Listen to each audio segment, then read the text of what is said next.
Yeah.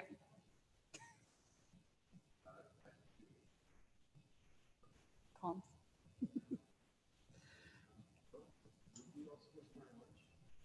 I just wore my ribbon. I have an orange shirt.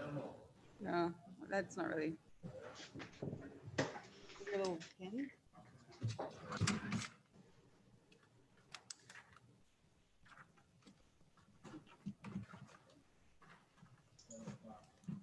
Yep. You got some? Oh, good. Okay.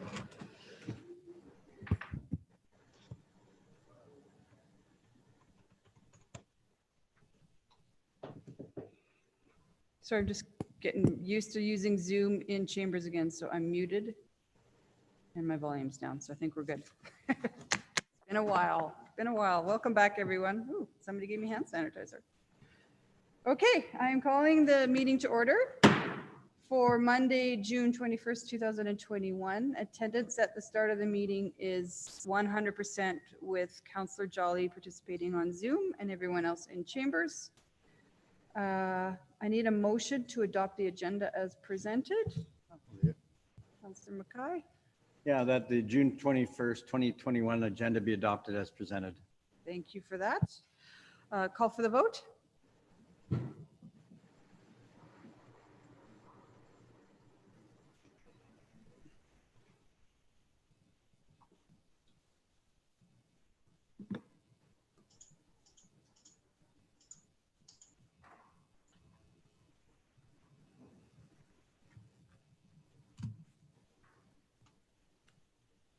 Okay, voting's closed and that passes unanimously. Sorry for the delay there. All right, we're starting off the meeting today because it is June 21st, and that means across Canada it is National Indigenous Peoples Day. I do have a proclamation to read, but first, I did get a running order. Hold on one sec.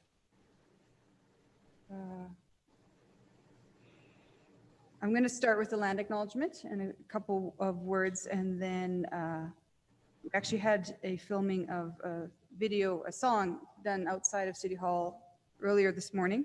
So we're going to play that video, and then I'll read the proclamation.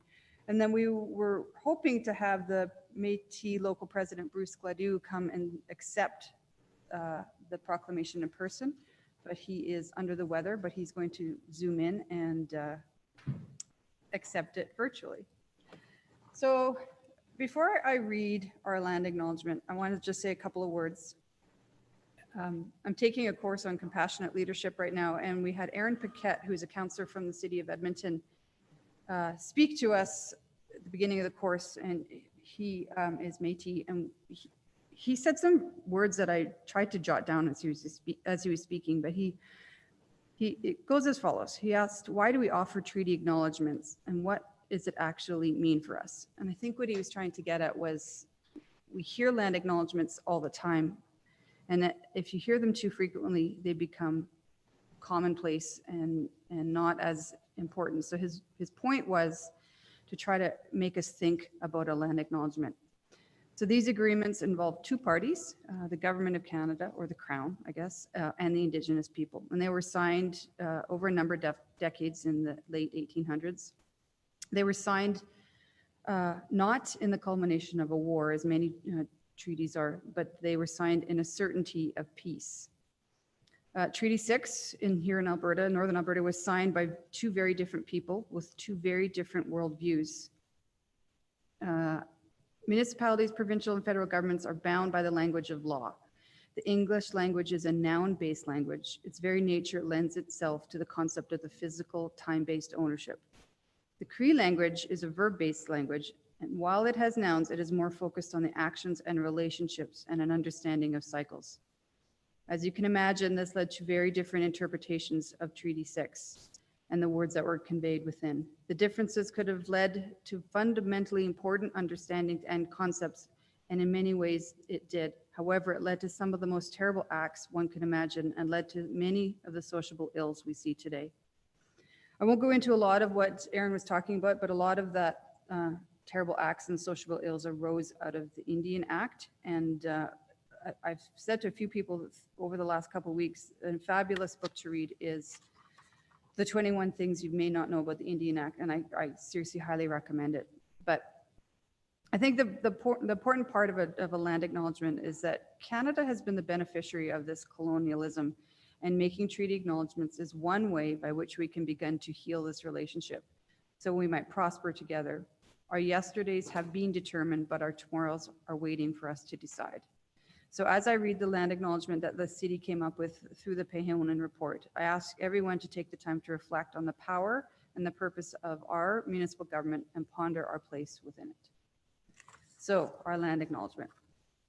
We respectfully acknowledge that we are in Treaty 6 territory, traditional lands of First Nations and Métis people. As treaty people, Indigenous and non-Indigenous, we share the responsibility for stewardship of this beautiful land. So, I have a feeling Cindy is online with us, is now going to share the video. Hi, Cindy.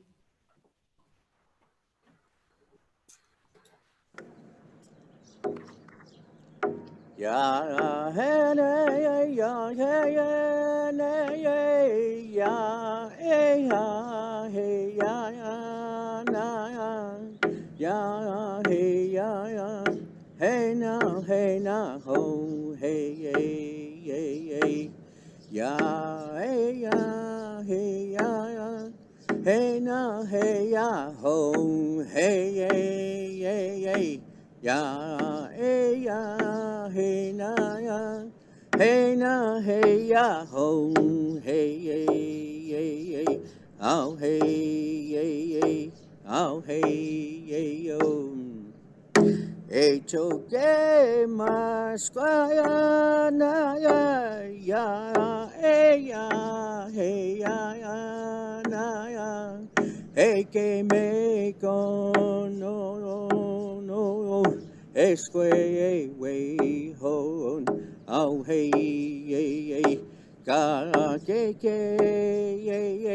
ka we pastan oh hey oh hey yo ya hey na ya hey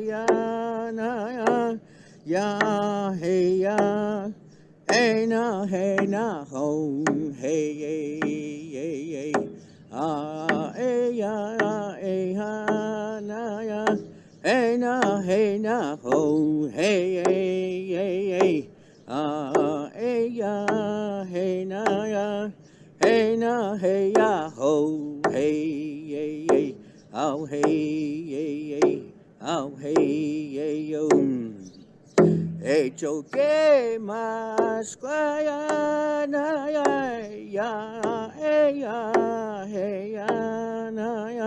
hey que me con no esque way hon oh hey ka ke ka we pastan oh hey oh hey yo ya hey na ya hey na ho hey ya hey na ya hey ya ho hey hey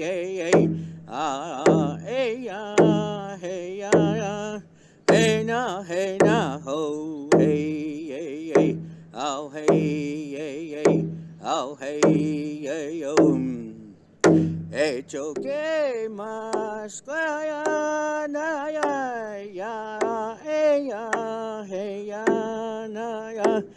que me con no esque way hon oh hey ka ke ka we pastan oh hey yo ya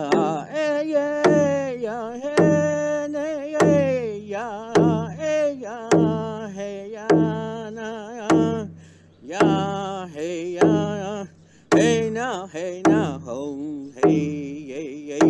ya, hey, ya, hey, ya, na, ya, hey, na, hey, ya, ho, hey, hey, hey, hey, hey, ya, hey, ya, na, ya, hey, na, ho, hey, hey, hey, hey, oh, hey, hey, hey, oh, hey, hey, oh.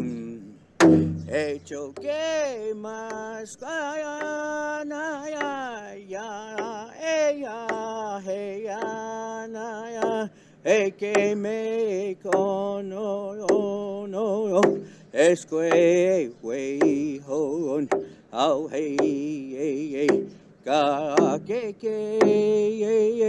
ka, we, pastan, oh, hey, hey, hey. Oh, hey, hey, yo.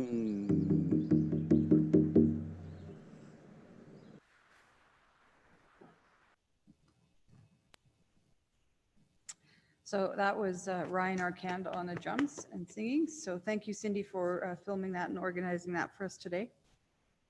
I'll now proceed with the proclamation. And is Bruce online with us? Let me see.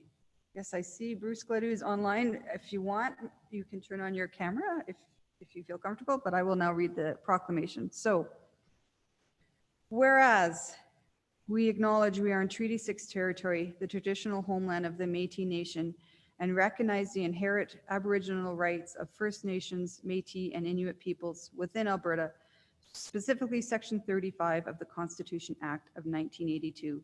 And whereas we citizens, both Indigenous and not Indigenous, were saddened to learn of the 215 unmarked graves discovered in Kamloops, BC. This discovery has had a profound effect on the need to honor all children and survivors who were a part of the Canadian residential school system. And whereas we are reminded of our community's legacy in the role of the residential school system, as both the Catholic and Methodist residential schools operated here, and although we may not be personally responsible, we are responsible to build a community based on cultural humanity, which is mainly characterized by respect and to honor the children who are yet to be discovered. And whereas we, like everyone else, Indigenous people included, want to be welcomed, acknowledged, and accepted, therefore we will continue to implement the Truth and Reconciliation Commission calls to action, particularly those specific to municipalities, which are to learn the effects of our colonial history, embrace our differences and strengths, and support our cultural diversity, which all must be adopted if we are to address the devastating intergenerational legacy of the residential school system. And whereas we are guided by the recommendations of the Pehonan Reconciliation St. Albert Report, in which we will continue to develop our skills to create cultural and safe environments based on respectable interactions, so we can cooperatively heal the trauma of the past and build a respectable, stronger, and safer relationship. And whereas we recognize the Indigenous families who guided our explorers, shared their stories, and opened their homes to our ancestors, only in return to be subject to acts of cruelty, oppression, and violence. We commit to develop our understanding so our individual decisions can impact the greater community and a greater respect. Now, therefore, on behalf of City Council, I, Kathy Heron, Mayor of the City of St. Albert, do hereby proclaim June 21st, 2021 as National Indigenous Peoples Day.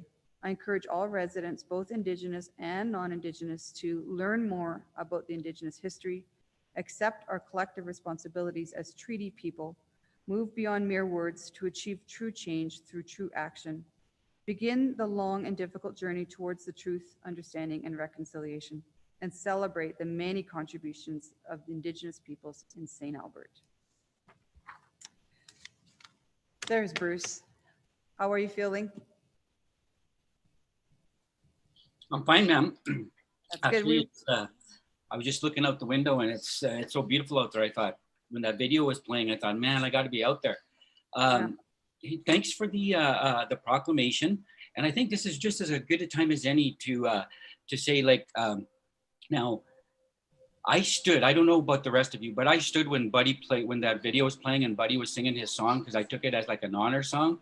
But again, I was disappointed in that there was nothing reflecting the Métis and the Métis Nation. That was all First Nation and his honor song. And so the Métis have always been known as the forgotten people. Our nation is only 350, 370 years old. We've not been around since time immemorial like the First Nations, and we don't have that culture built up like the drumming and the honor songs and whatnot, but we do have a culture. And part of that culture is trying to get it in front of everybody so that we're not forgotten anymore. We're not the offspring of the local First Nations and the settlers around St. Albert.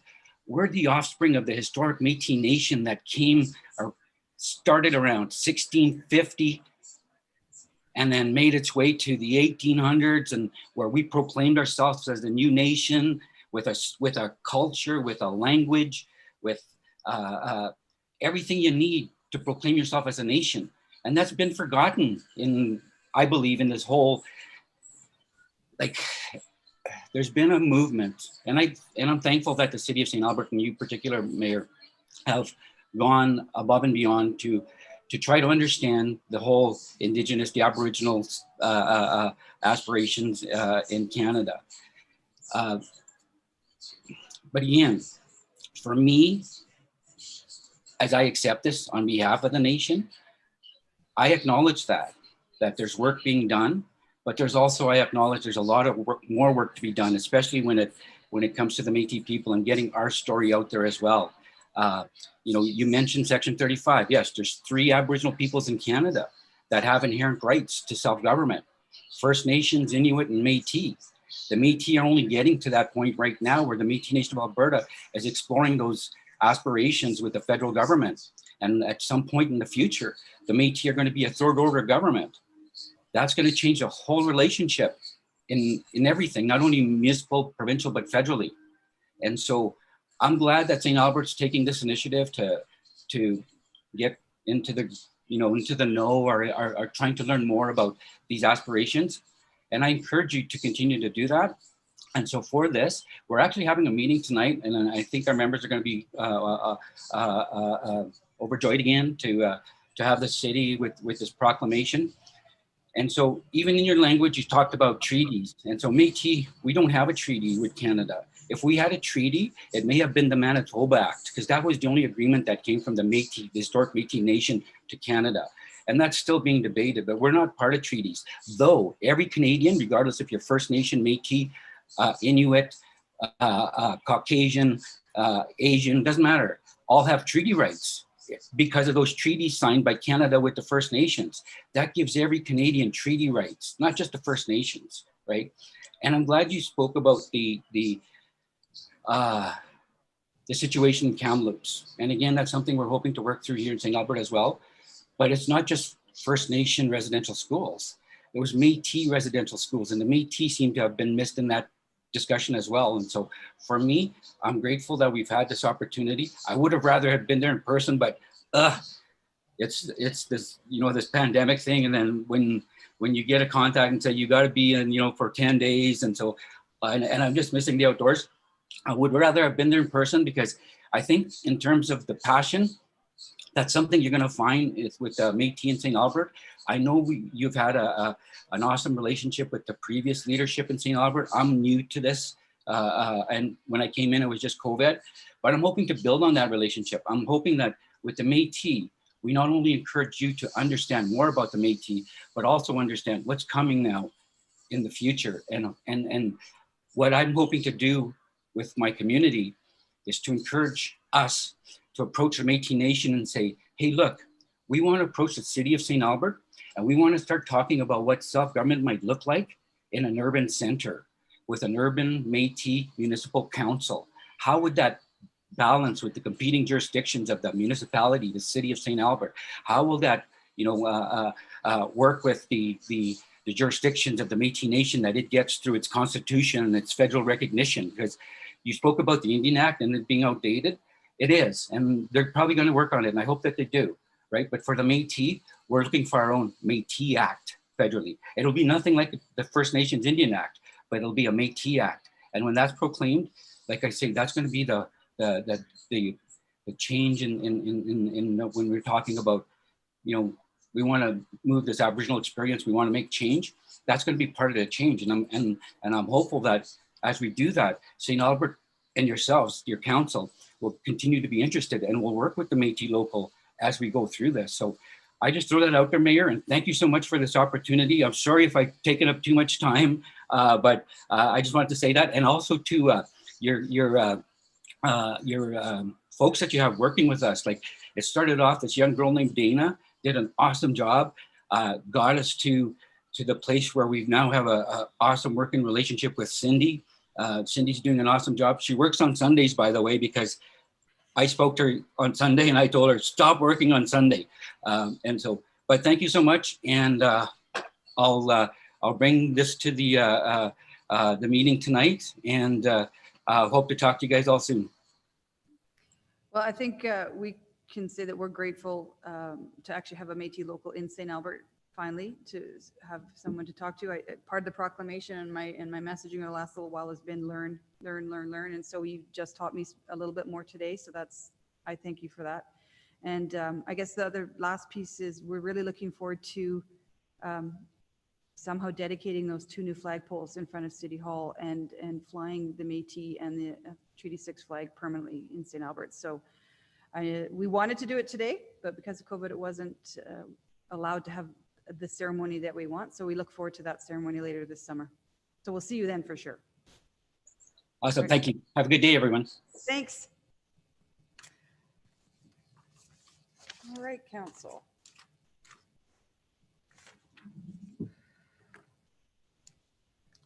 All right, moving on, we have, after the proclamation, we do have one registered speaker, Mr. Frank Badgie. Is Frank Badgie with us?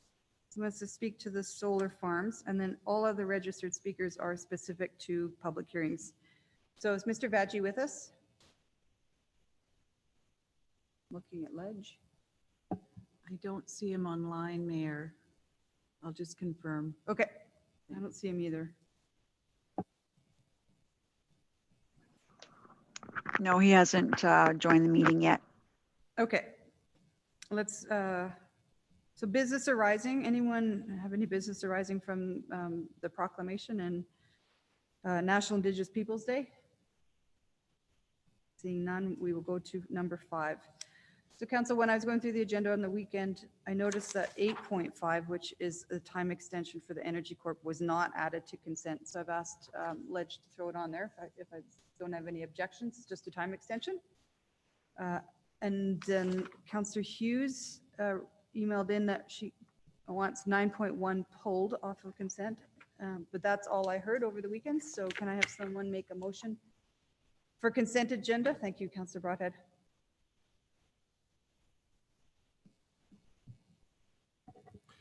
Thank you, Madam Mayor. All right. That the recommendations in the following agenda report be approved.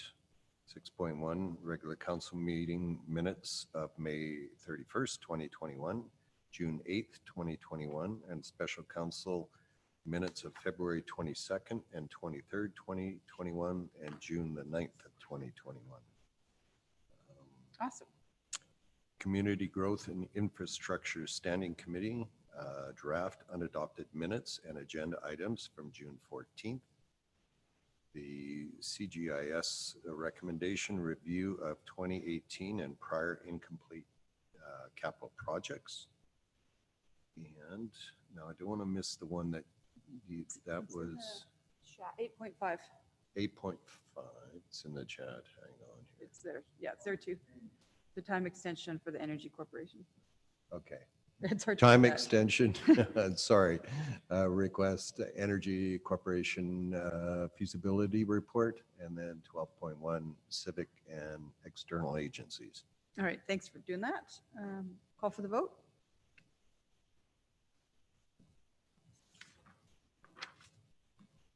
Okay, that motion passes unanimously. So I will try to keep up with what we just approved on consent. So I'm not going to read through the minutes, but the minutes from May 31st, June 8th, and then of course our strat plannings from February 22nd, 23rd, and the special public hearing on June 9th were all just approved on consent. Then we also had 7.1, which is all the the agenda report and the draft minutes from the CGI meeting. And then 7.2 I will read in.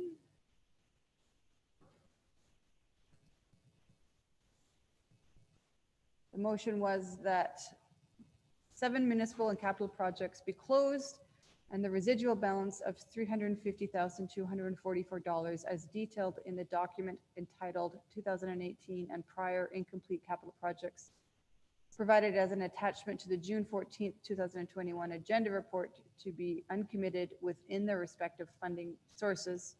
And number 2, that 2 utility capital projects be closed and the residual balance of $3,483 as detailed in the document entitled 2018 and prior incomplete capital projects provided as an attachment to the June 14, 2021 agenda report be uncommitted within their respective funding sources. So thank you to the CGI committee for that. All right. The next on the agenda is the solar farms, but it's time specific for 3:30. So we're going to go next to 8.2, which is a council policy on encroachment onto public lands and other interests. And we've got Ms. Donnie George presenting. Go ahead, Donnie. Okay, good morning, Mayor. I'll just upload the PowerPoint slide. Okay.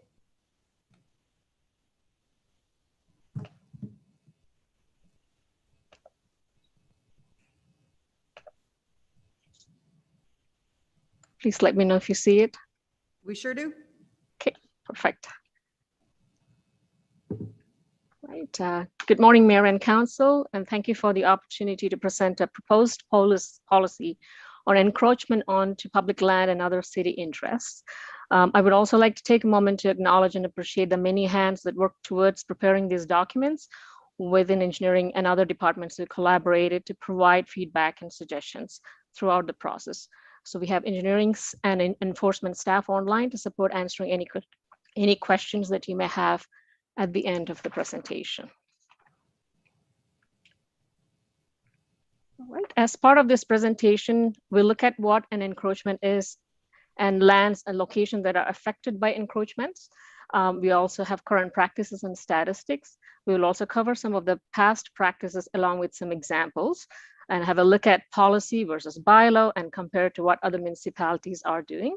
And we will discuss a proposed plan moving forward if policy is approved and a final recommendation for council's consideration.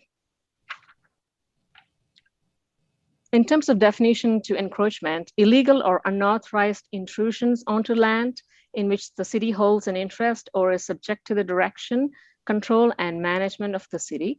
And then the types of encroachment that we have is structures, and examples are given as sheds, garages, retaining walls, decks, gazebos, fences, etc. And in terms of improvement, we have examples of landscaping.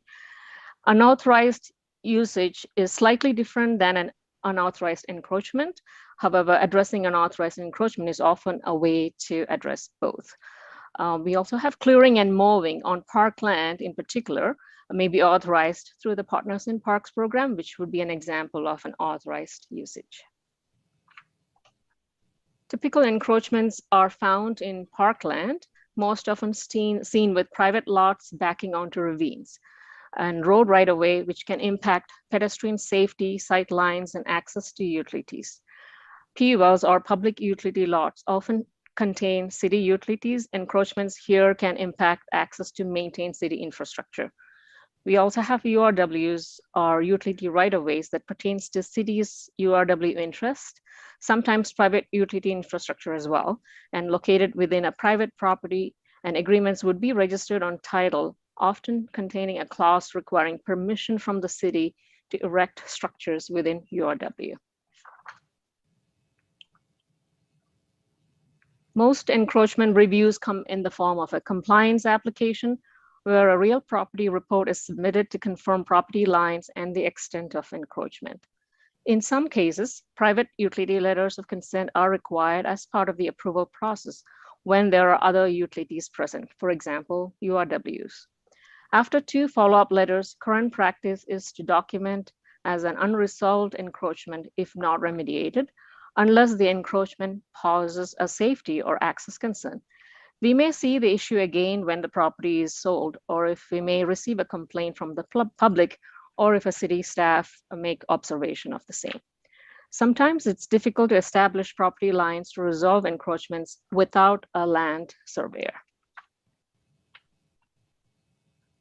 The administrative process that has been used since 2011 has been fairly effective in resolving encroachments. About 80 to 90% of known encroachments are resolved using this process. On an average, there are about 120 encroachment reviews completed per year by engineering. Having an encroachment agreement shifts liability from the city to the homeowner with the encroachment. They are registered on title and transfer with the land if sold. The city enters into approximately 25 to 30 encroachment agreements per year on average. The fee charged as per our current master rates bylaw for an encroachment agreement is currently $543. Fees for an encroachment agreement may be waived if the city gave approval for the encroachment in the past. There are about 100 known unresolved encroachments, with about half of these are on reserve land. Administration recognizes that there are likely more unresolved encroachments, but we only document those that we are aware of. Here is an example of a 10 by 10 shed sitting in a URW, and the property owner was requiring only a conditional letter of consent, and this does not get registered on title. So wherever possible, the city does not incur costs related to the removals of unauthorized encroachments. In some cases, if a safety concern is noted, action may be taken by the city to ensure public safety related to the encroachment is taken care of. For example, private trees in need of trimming is an example there.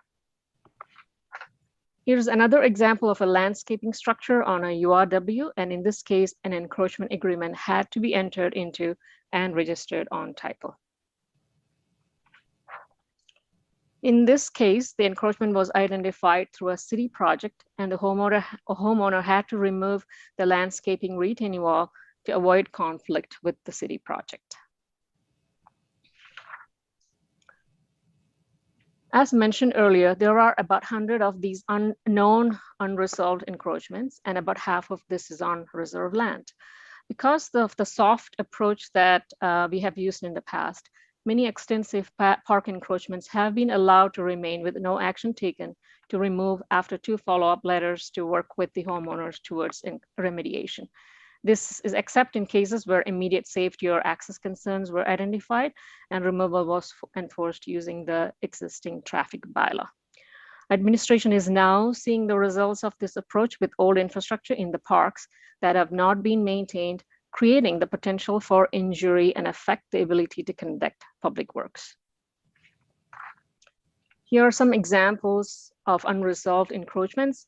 Encroachments into natural areas are common, where property lines are not well established and public access is limited. We have seen cases where residents use encroachment areas that exceed 70% of the adjacent residential lot. Many times when one homeowner has encroachments into parkland, adjacent neighbors follow suit either through lack of knowledge or perception that the city does not care about these types of encroachments. Administration has also seen cases where removal of encroachments by one neighbor may positively impact others. Once they see another neighbor pulling their fence back to property line, for example, they have been seen to do the same in some cases. In this example, although deceiving due to the perspective angle picture, you can see fences, play structures, and fire pits encroaching onto MR land. This is another example where extensive retaining wall has been built and is encroaching onto MR, which is creating liability for the city due to the private structures continuing to be in a dilapidated state. There are several challenges with the soft approach. City and public interest are not protected.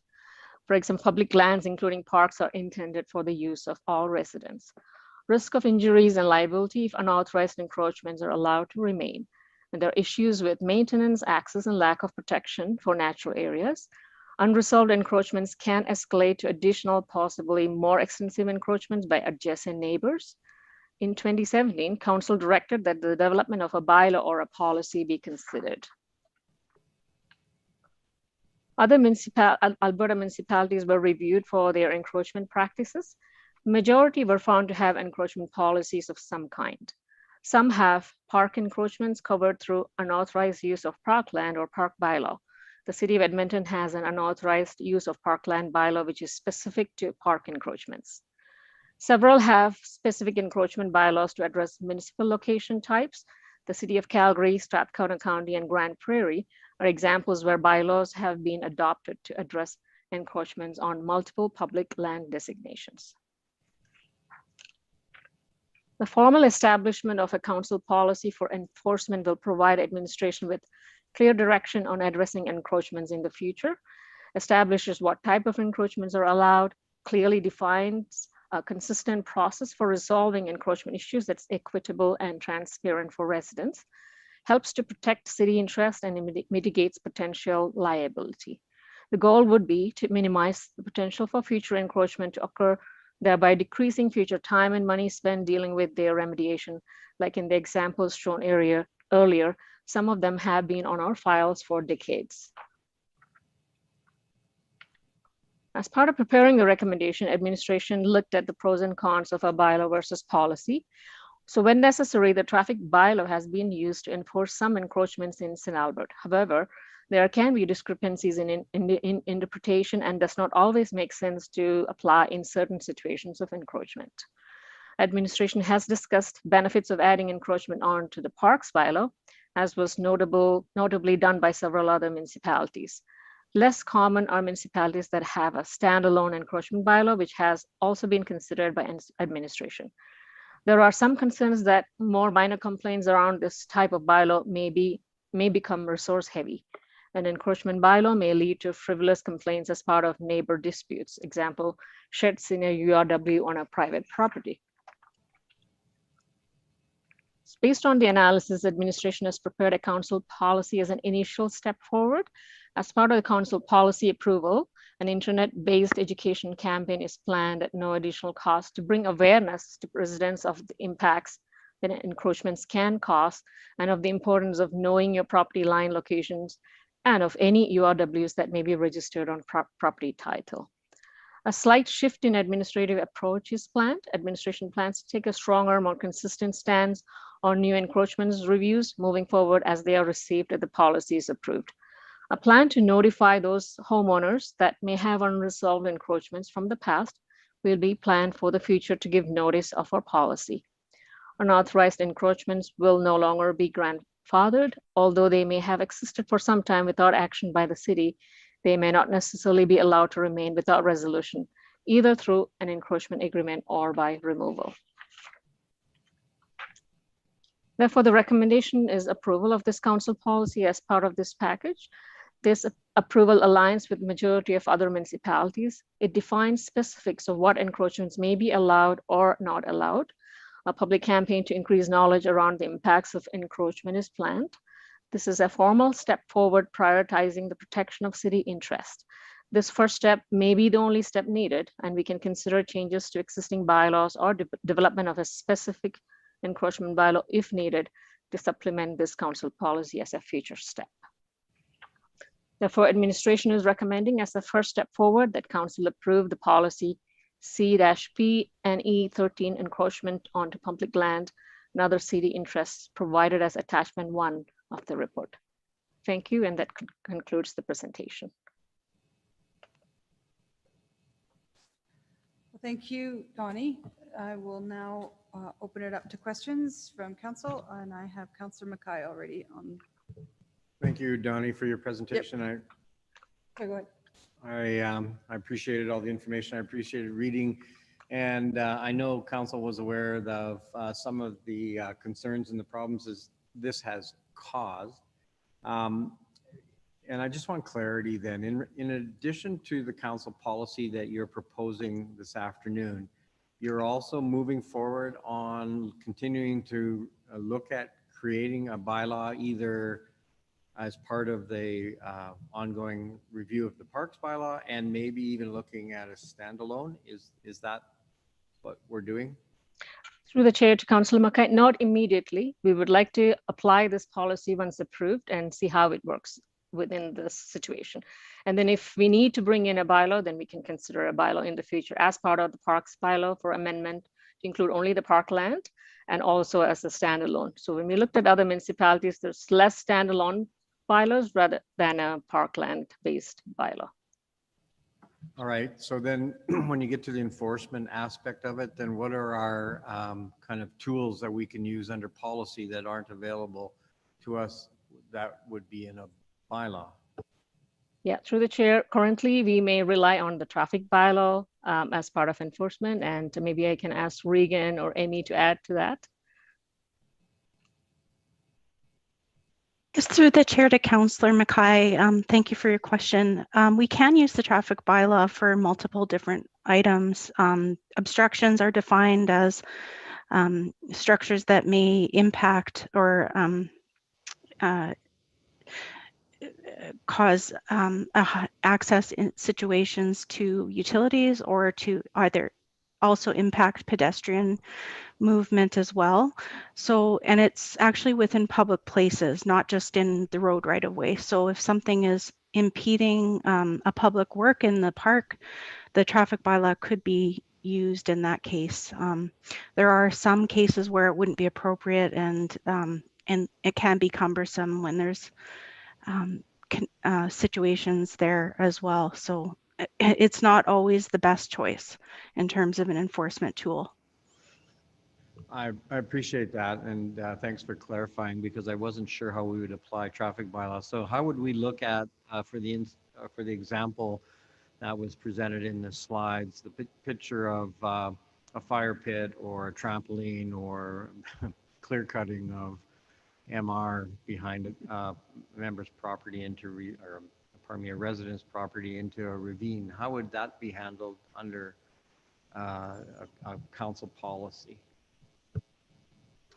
I think we could still use the traffic bylaw in a case like such as that. It could technically be considered an obstruction or impeding the completion of a public work. But ultimately, I mean, it depends on what Public Works is doing at the time. We have had cases where the tree crews have come into problems with doing their tree work in the parks, and so it's very evident that there's an obstruction to the public work that's taking place. But I mean, a specific parks bylaw, a specific information in the parks bylaw may be a better way to go to cover a wide variety of park encroachments. Through the chair to Councillor Mackay, I'd just like to add, I mean, the encroachment policy deals with encroachments specifically. And what we're looking at there is actually a combination of unauthorized use and unauthorized encroachments. So to address both, we'd probably be looking for a change to the parks bylaw as well to help supplement this policy. All right, thank you for the extra clarification. So, I mean, just to follow along that line, then, so we can use existing parks bylaw to deal with a situation as I just described? Through the chair, Councillor Mackay, I think Parks bylaw is undergoing an amendment right now, and it's delayed till the end of the year. So this will be added to that Parks bylaw when it comes in front of council for future approval.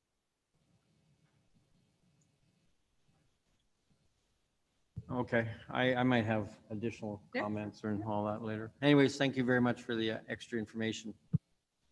Councillor Watkins. Thank you, Madam Mayor. So presently, do we issue conditional letters of consent and encroachment agreements already? Through the chair to Councillor Watkins, yes, that's correct. It just depends on the nature of the encroachment. Right. It appears that the conditional letter of consent is for something that's small and movable, like a garden shed or something like that, and that the encroachment agreement would be used for something that is more substantial, like a retaining wall. Is that correct? Some of the videos, some of the slides were hard to see. Yes, in the schedules that are listed at the end of the council policy, there is kind of specified standards that we would follow. In the case of a shed, for example, we use the size limitation of the shed to determine whether we go with a conditional letter of consent. So sheds that are over 10 square meters in size require a development permit. And for that reason, we also require an encroachment agreement if they are on top of, say, a utility right of way, for example. Okay, and then I understand, I know that an encroachment agreement is registered on the title. Is the conditional letter of consent also registered on title? No, the conditional letter of consent is not registered on title. It does contain some verbiage though that pertains to like releasing liability and that kind of thing, and still allowing the city access to the land or the interest in the case that they needed to have access, and that basically the owner is responsible for any removal costs or damage that are to take place if that were to occur. And it also states that they shouldn't be putting any further encroachments in that land as well. So if the property is sold though, since it's not on title, then a new homeowner, how would he be made aware of this letter of consent? That's a good question. It is filed in like on the property file, but and of course the lawyers are typically provided with them at the time of compliance, but it's certainly a good question to bring that up, because if they don't have access to that document, it's possible that it could get missed. So if I may, Madam Chair, a conditional letter of consent not filed on title is not binding, nor does it help the subsequent owner. He's not bound by that. He's not a party to it. That's why, typically if it's any kind of significant encroachment, it's in the homeowner's interest to have an encroachment agreement on title. That way, you can more easily sell your property, and the subsequent purchaser can take advantage of that, can take the benefit of it. Okay. And the mitigation of liability. So we give somebody an encroachment agreement, and it is like a huge retaining wall onto a parkway. Somebody slips, smacks onto that retaining wall himself. So that's covered under the encroachment agreement, that the homeowner would be liable for somebody injuring themselves as a result of that encroachment. So the encroachment agreement does contain a requirement for third-party comprehensive personal liability for third-party injury or property damage, and it's the requirement is for $1 million. So there is that requirement that is within the agreement that's registered on title. And the majority of these would come to light as a result of somebody requesting a real property report or a letter of compliance from the city for zoning. Is that how that most of them would come to light, the encroachments? Yes, definitely the majority come through to us through the compliance application process. Some may be through a development application, like a proposed encroachment, or a complaint received, or possibly staff observations. But we don't always have, in those cases, we don't always have a survey to determine the exact property line. So that can be tricky as well. And sorry, I had a lot of questions. And just my last question is enforcement of either of these. Have we had to enforce either the letter of consent or the encroachment agreement? I.e., have we had to tell somebody to rip out something that was required as a result of the city having to get in there, or the utility company having to get in there? In my experience, no. Like typically, we don't usually have to do that. There may be something in the past that I don't know about, but in my experience, we've usually had to have it removed prior to the agreement being registered on title, because it was identified during a time where maybe there was work being done, like a sidewalk work or something like that, and so we had to have it removed at that time. Or we maybe came across it when it was just in the process of being erected, and at that point we were able to catch them in time to kind of correct themselves, sort of thing. And sorry, and finally, so since we are already issuing both of these things previously, what is the need for the policy again? I think just to have a formal process in place, so that we can make sure that we're staying consistent and equitable to all residents and also to make people aware of the things, because a lot of times people aren't even sure where exactly their property line is, and maybe don't realize, you know, the road right of way runs back further than the back of the sidewalk kind of thing, and don't realize kind of some of the issues that the city faces because of these encroachments. Thank you. Thank you. Councillor Hanson, you're up next. Thank you, Madam Mayor. You know, I don't know a lot about encroachments, but like my basic question is, these encroachments, how do they sort of happen in the first place? It's just a house is built and people take liberties as to where their property line ends because they've got reserve behind them? And is that basically what happens?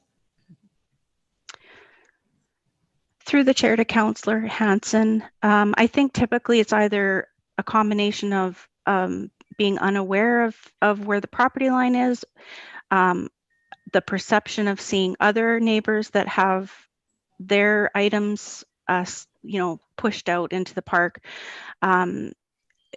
or just, you know, thinking that it's not a big deal and just kind of ignoring it if they do know. Sometimes it's fairly evident because it's in the road right of way and somebody may see it right away, but the ones that are in the park on the ravines and that kind of thing aren't something that we typically come across unless we have a compliance, or maybe we're looking at aerial photos regarding projects and that kind of thing. So, and then also Public Works often will tell us. So I think it's a combination of some people just not realizing and just not being aware, and some people knowing but just not seeing the importance of preventing it, kind of thing. Right, staying to their property line. And I guess going forward, do we expect to see encroachment difficulties in new builds, or are these really about established neighborhoods? Or are we keeping a sort of a closer eye on things as the new builds come? Through the chair to Councillor Hanson, yes, both. And I also want to clarify that we don't typically give encroachment agreements on parkland. So there should be a clear mechanism in terms of the policy, how we deal with those as well. But you feel, Donnie, that the regulations are fairly tight around encroachment as new builds are going forward? Correct, yeah. Okay, thank you. That's all I have. I've got Councillor Broadhead up. Thank you. Just a question around this. In the background, you said that the city of Edmonton, the city of Calgary, Strathcona County, they had robust bylaws in place as well. My question to you is policy enough, or do you need the strength of a bylaw to back this up? I note that 80%, 80 to 90% are all resolved amicably. I'm just wondering about the other 10%. So that, if I may, that goes to the councillor, through the chair to Councillor Broadhead. That goes to the heart of the two characteristics of a municipality. On the one hand, you're a level of government. You can exercise the police power. You can compel human behavior. On the other hand, you're a natural person, and you can choose to just deal with your land as any other landowner would with their neighbor. So this policy represents a clear choice, for now at least, to not compel, to not use the powers of the state, but rather to just say, as a landowner, here's going to be our policy. Hey, here's how we're going to deal with our encroaching neighbors. And my understanding from the discussions I had with Regan and others beforehand, that because it's not considered at this point, it doesn't appear to be a huge problem. That let's see what happens with the policy. Let's put some consistency in, see how it goes. If we needed to pass a bylaw, that could always be done. But it may be that a policy would be more than adequate to handle the situation in St. Albert right now. Fair enough. Thank you very much. Councillor Watkins, you want to make the motion or a motion? Okay. Sure, Madam Mayor. I will move that Council Policy C-P&E-13 encroachments onto public land and other city interests provided as attachment 1 be approved. All right, thank you. I'll accept the motion. Any comments? I have a bit of experience with this. Most of these come out, I used to be a development officer in past life for like almost a decade. And a lot of these come out in the development permit process when people are coming in trying to get a request for a compliance for when a house is being sold. So they come in with a real property report, and that real property report shows an encroachment. And then in order to get a sale or to sell a property, they have to finalize that and get that encroachment legalized or have it removed. And I can see where the requirement to have some consistency through a policy is good, so that everybody's treated fairly and equally. And most of these arise as people's lack of knowledge of where their property line is, or they think they know where it is, and then they start building things or building fences, or they go upon past fences. So I think it's a good policy, and hopefully it'll clear up a little bit of confusion and give administration some good direction as per Mr. LaFleur's comments. Awesome. Anyone else have any comments on this? Seeing none, I'll just say thanks. I think this is probably long overdue. I feel like this was a motion that was presented last term that carried over into this term. So I think it's about time that St. Albert had this explained publicly. Education is going to be key, and I think it's nice to have on the books. So thank you for everything. Anything to close, Councillor Watkins? Nothing except that we should just see if they're like how the enforcement of this works and keep an eye on it versus the letter of consent versus an encroachment agreement. And that's all I have to say. All right, call for the vote.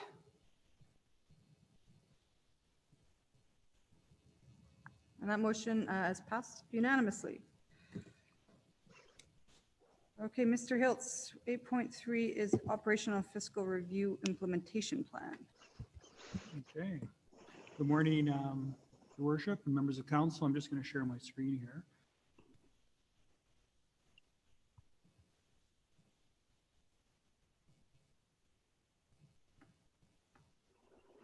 Caught here. There we go.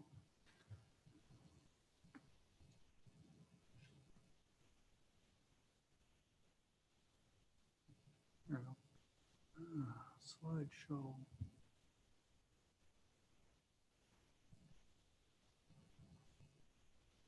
Okay, it looks like we're in business. Okay, well, thank you. I guess it's still good morning for another minute or two. The purpose of this presentation is to provide an overview of the Operation Physical Review Implementation Plan in response to council motion. And prior to starting the presentation, I'd just like to really give a kudos or a shout out to Daria Sloker, who spent the past 10 months project managing this project as well. And a thank you to the Strat Services team for all their work that they did on the project as well. So this presentation, I'm going to provide a brief background for the review and an overview of opportunities that are planned to start in 2021. Those that require council approval to proceed, and those opportunities that are already in progress. All other opportunities be considered during the council strategic planning session in 2022 for discussion, prioritization, and direction, as per council motion on May 3rd, 2021.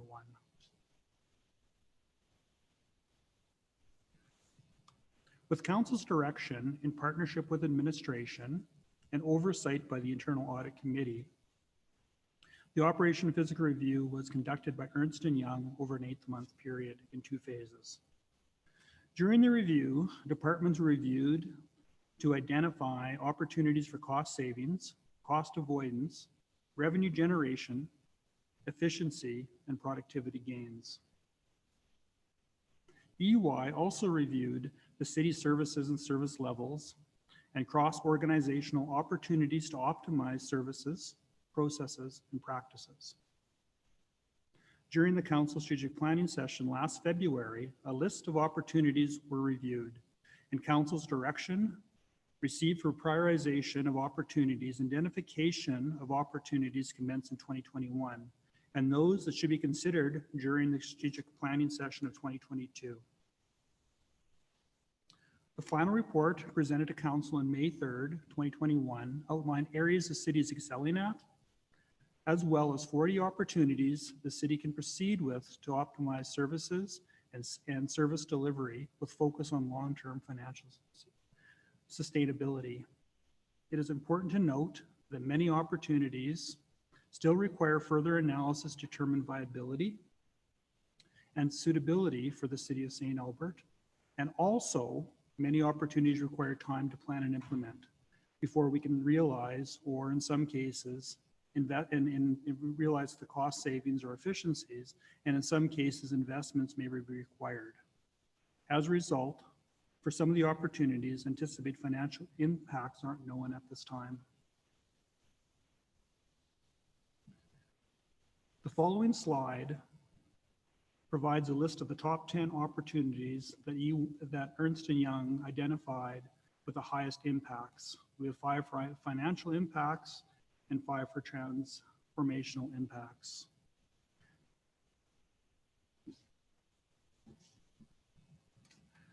The attached agenda report in the council agenda package provides a complete list of opportunities that are planned to commence in 2021. A brief description of each opportunity is provided in the report, as well as EY stated budget impacts and administration's anticipated annual financial impacts as available at this time. I'd like to highlight 2 opportunities. The financial impacts have been confirmed by administration. One is continued environmental stewardship. The anticipated savings per year is $200,000. We were still working on what's to be determined from a cost avoidance and for new revenue opportunities. So for this one, the savings result from the reduction of the operating budget due to work of the role focused on energy and electricity savings. It is expected that an additional $50,000 in savings will be realized annually, and further implementation of actions could result in new revenue for solar ventures and revenue generating infrastructure. So this is the work that's being done, for example, in service or in Fountain Pool when they're changing the lighting or putting on the solar panels on the roofs on facilities, etc.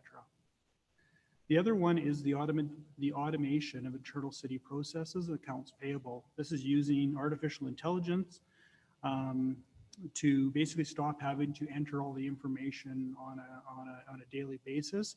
So basically we're looking at probably by using the AI, using basically 80 to 90% of that information can be pre-entered, and then basically staff will be there to just to verify and validate it. And so probably looking at a 0.5 FTE in that area. I would also like to provide a brief overview of 4 opportunities that are in progress and that financial impact is known. So the means testing for FCS counseling services, right now, we're probably looking at by implementing that opportunity, we'd be looking at probably about $1,000 loss. It would cost us $1,000 more to do it. And that's because we would be going against and losing some of the grants that we get to be able to offer that service. And so by looking at the cost savings against those grants, it wouldn't, it's kind of almost a revenue neutral type of a scenario or a bit of a loss. Our art and theater ticketing system upgrade. So we have went through an RFP process on that one, and we're working on the implementation. We will see after probably the first year of operations where that sits. But we would be probably anticipating cost savings of $10,000. So our bigger one for this slide here is the future of work and modern workplace strategies. So it'd probably have a savings of about $330,000 beginning in 2022. And this is as a result of getting out of the 3 leases in our downtown area and recalibrating our work, how we're going to be working as we're moving forward.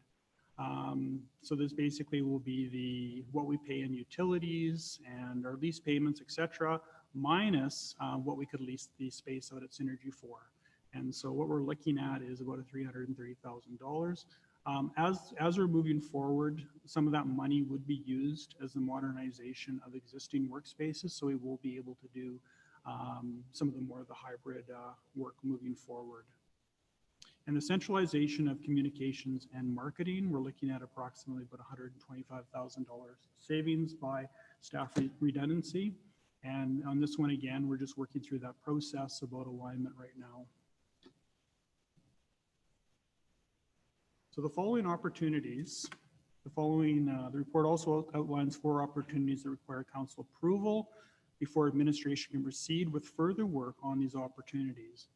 And these are budget process modernization, municipal reserve methodology review, rapid response vehicle programs for fire services, and library grant funding review. So I'm going to just spend a bit of time going through each one. So budget process modernization. What would really be involved here is we're transitioning to a multi-year budget for operating and improved for capital prioritization to increase efficiencies of the budgeting process. So we're looking at trying to, basically looking at a 4-year budget approval that overlaps or spans council by 1 year. So for example, the city of Edmonton does multi-year budgeting right now. So the other years would be for maintenance or for those other projects that kind of come into, that come up as a priority. And so this impact would be productivity gain. The next one that we require council decision on municipal reserve methodology.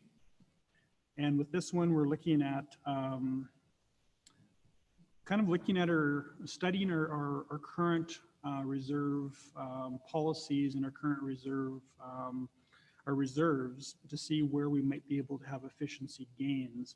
And so, for example, minimum level of reserve funding for reserves to be considered reserves, potential consolidation of reserves.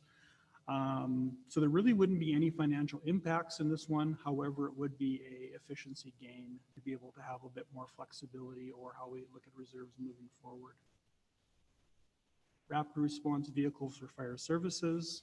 Again, this is an implementation of a 2-person rapid response opposed to right now with the 4 going out. It'd be smaller vehicles. Again, this would be over the long term looking at cost avoidance and efficiency of using our staff more efficiently and effectively on that one as well. And the grant funding review. So basically we're asking to have this discussion during council strategic planning session for 2022 for council consideration and direction moving forward. This one is based on the amount of funding that is given to the library on an annual basis. And is there a way of looking at it from a more efficient and financial and providing the library more financial independence? So what we're looking at there again is discussions are to provide. We'd like to have these discussions as part of the 2022 strategic planning session. And so we have 2 recommendations that we're asking council to consider today, that the Operation Physical Review Implementation Plan attached to the agenda report dated January 2021 be received as information, that council provides direction for the opportunities in the report entitled Operation Physical Review Implementation Report dated January 21st, 2021, that require council approval before administration proceed with those opportunities. And I'm more than happy to answer any questions.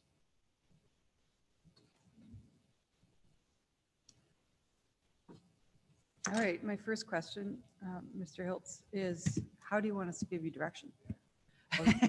How do you want direction? Like, do you need a council motion? Yeah, I think on those 4 opportunities, Yep. we'd probably like to have direction and how you'd like to move forward with those. So you would like that in motion form? We would. Okay. We can have it. Great. Can we, while we're going through questions, maybe quickly draft up very similar motion to all 4 of them? Council provides direction for budget process modernization, period. Council provides, just really rough, just so that's easily done. But for the library, you might want to say that council deferred this conversation to strat planning of 22. That might be a different one. So, all right, I'll open it up to questions. Who's going to go first? Councilor Broadhead, go ahead. Thank you, Madam Mayor. Just basically to follow on, just Around the library grant funding review, is it a given then that the next council will look at this in 2022 in the strat plan, or do you need a motion to actually make that happen? I think we would like to have through the chair to Councillor Broadhead, we'd like to have the motion to make that happen. If it isn't, then it'll sit. Okay, fair Or the enough. motion could say we could do it this term, if you want. Like, it doesn't. I honestly believe that we need to do the work irrespective of the outcome of the work. We need to do it so we understand where we're at, and then we can make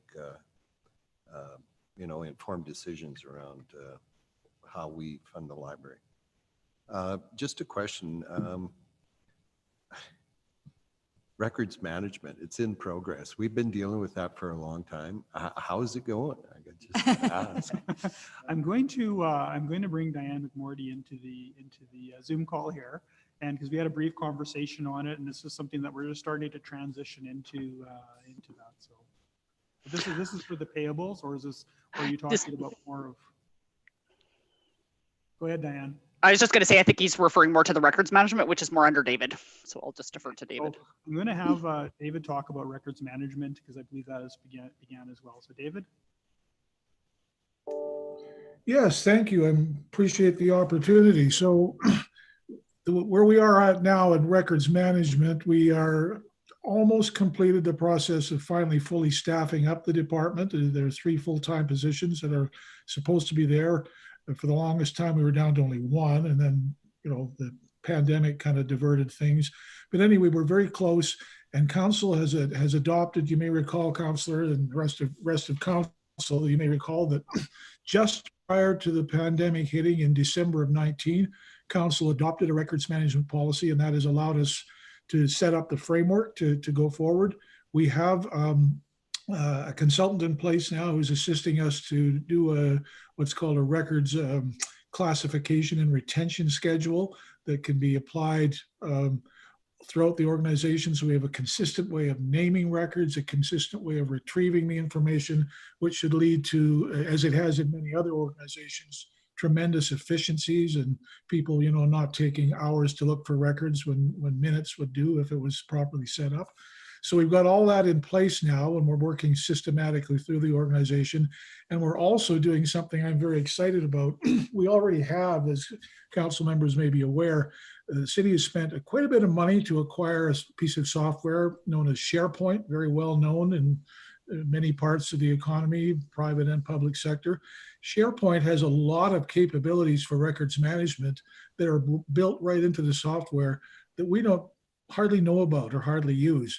So what we're doing now is we're embarking on an education program throughout the organization so that the key people responsible for records management will really know how to use SharePoint to its true capabilities. And we believe that once that's done, it'll probably take a good year to get that totally rolled out. We believe you're going to see tremendous advances in efficiencies in records management. And the last thing I'll say is that we haven't overlooked the initiative that started, again, before the pandemic and got a little bit derailed, but we're getting back on track now, which is open data. And I'm personally very excited about that. Anyone who's gone to the City of Edmonton website will know that although it's a little, it takes a little getting used to know how to use it. Once you do, the public has access to an enormous amount of information about City of Edmonton through their open data portal. We aspire to do the same thing in St. Albert. We would like to have our citizens able to easily do that. I think you'll see a whole lot less FOIP requests that way. People will get the information they need really quickly and easily.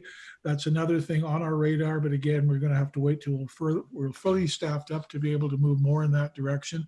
And obviously that would be very much in conjunction with Diane's department, IT. So it does come back to you a little bit, Diane, but that's kind of where we're at now.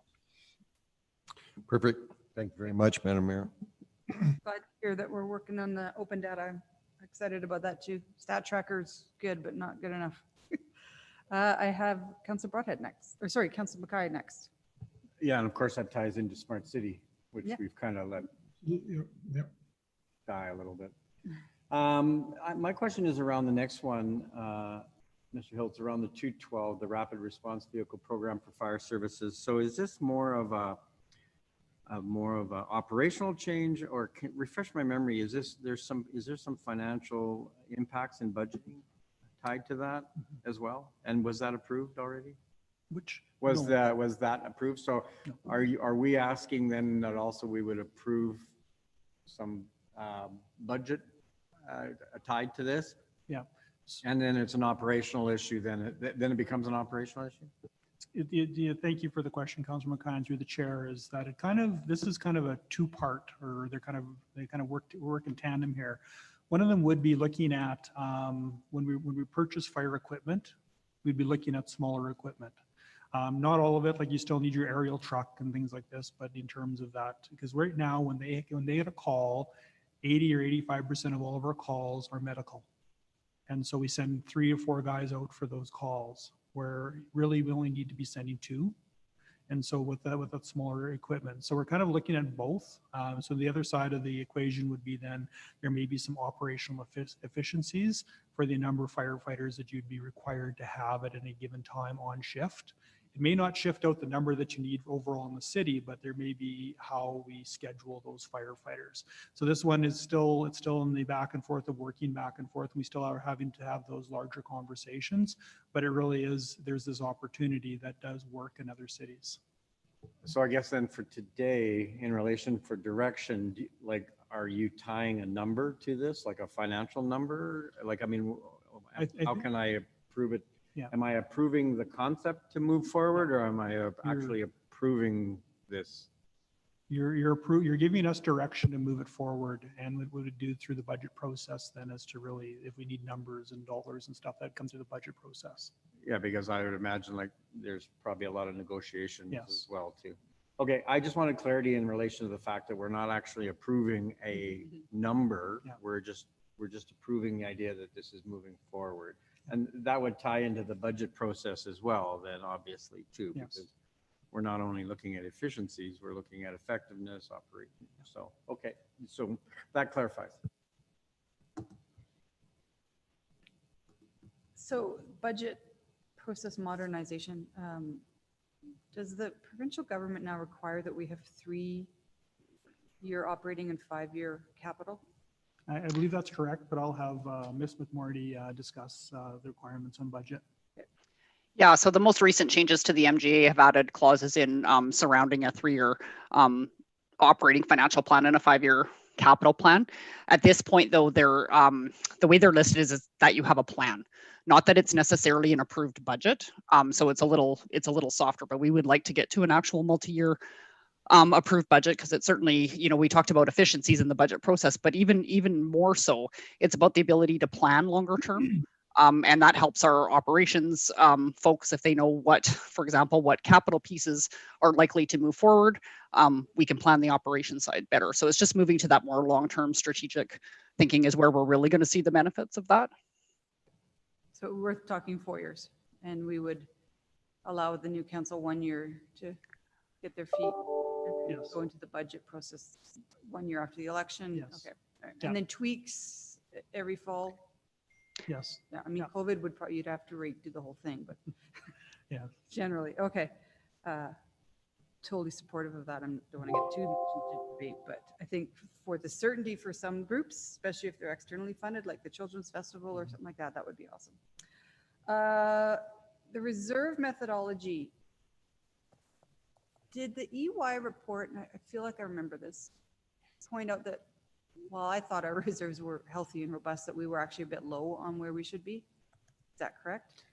That was highlighted. We do have fairly healthy reserves. However, they were considered to be below, I guess, I'm not sure if it'd be, I'm not sure if I'm going to use the right word here, but in terms of industry average, or if it would be just what the assumption should be where they should be at. Okay. But this is a way of looking at them in terms of I think they also comment on the number of reserves that we had, and then some of the processes that we had to go through to access some of those reserves. But I'll let Diane again talk a little bit more about that, because she's much more intimately familiar with it. Yeah, no, that was a really good summary, Carrie. Really, it's just to do a little bit of research on, some other municipalities in Canada and how they handle them. We do have a lot of reserves, and there, there's pluses and minuses to having reserves that are restricted for specific purposes. It makes sure that money is available for that specific purpose, but at the same time, when you potentially need money for something else, you're restricted into what you can do with that money without jumping through a lot of hoops. I think the biggest question that came out was just discussion around the stabilization reserve and what should that reserve level be at, and should it be listed? We talk about in a lot of our reserves about ceilings, but we never talk about minimums. So there's a lot of municipalities that require their stabilization reserve to stay at a certain minimum value. And we don't have that. So it's really doing some research and understanding what makes sense for St. Albert. I guess one of the other things that's coming into it too is the province is looking at making a requirement for disaster relief that municipalities could be responsible to fund up to 10% of a disaster. So that's another thing we need to look at, and how will we address that? Will we actually build a reserve for that? Would we end up having to borrow if something like that happens? So there's just some different opportunities and ways to look at it. So it's really about doing a review and coming back with some recommendations. Awesome. Support that one too. AUMA is doing a lot of work on this as well, mostly in response to some of the comments been made by other levels of government that if you have reserves, you don't need grants. And that we need to counter that narrative, because the reserves are for specific purposes and we should not be punished for having good fiscal health. So that the AUMA is doing a lot of work on that right now as well. No questions about the library grant review, although we did have a meeting with the library board and they did have a lot of counterpoints to some of the EY's work. So before the next council has this conversation, I think we probably need to have a meeting with the library board, not maybe council, but administration, to some of those counterpoints. Maybe you've already done that, Carrie. Pardon? Have you already done that? Yeah, we are meeting. Yes, we are meeting with them fairly regularly. Okay. And that's through Cindy and Peter. Okay, thanks. And then finally, the fire rapid response vehicle. Totally excited to push that forward. And just the quick question I had is, we actually even talked to the firefighters on their support for this. They've had some really initial conversations, but there's been I don't think they've gone to a place of resolution yet. We're just in that exploratory. And that's what we're pushing forward today, is exploratory. Okay. I'm seeing no more questions, but Councillor Broadhead's ready to make multiple motions. You could do the information, then do you want to do all four? Okay, go ahead. Thank you, Madam Mayor. I move that the operational and fiscal review implementation plan attached to the agenda report dated June the 21st, 2021 be received as information. All right, why don't we do that one first? Okay. Any comments? Well, Madam Mayor, we've received the review from Ernst & Young here a while ago, and now this is about implementing the recommendations. So good discussion, and the presentation here will give direction in the next motion. Thank you. All right, any other comments? Seeing none, I'll call for the vote.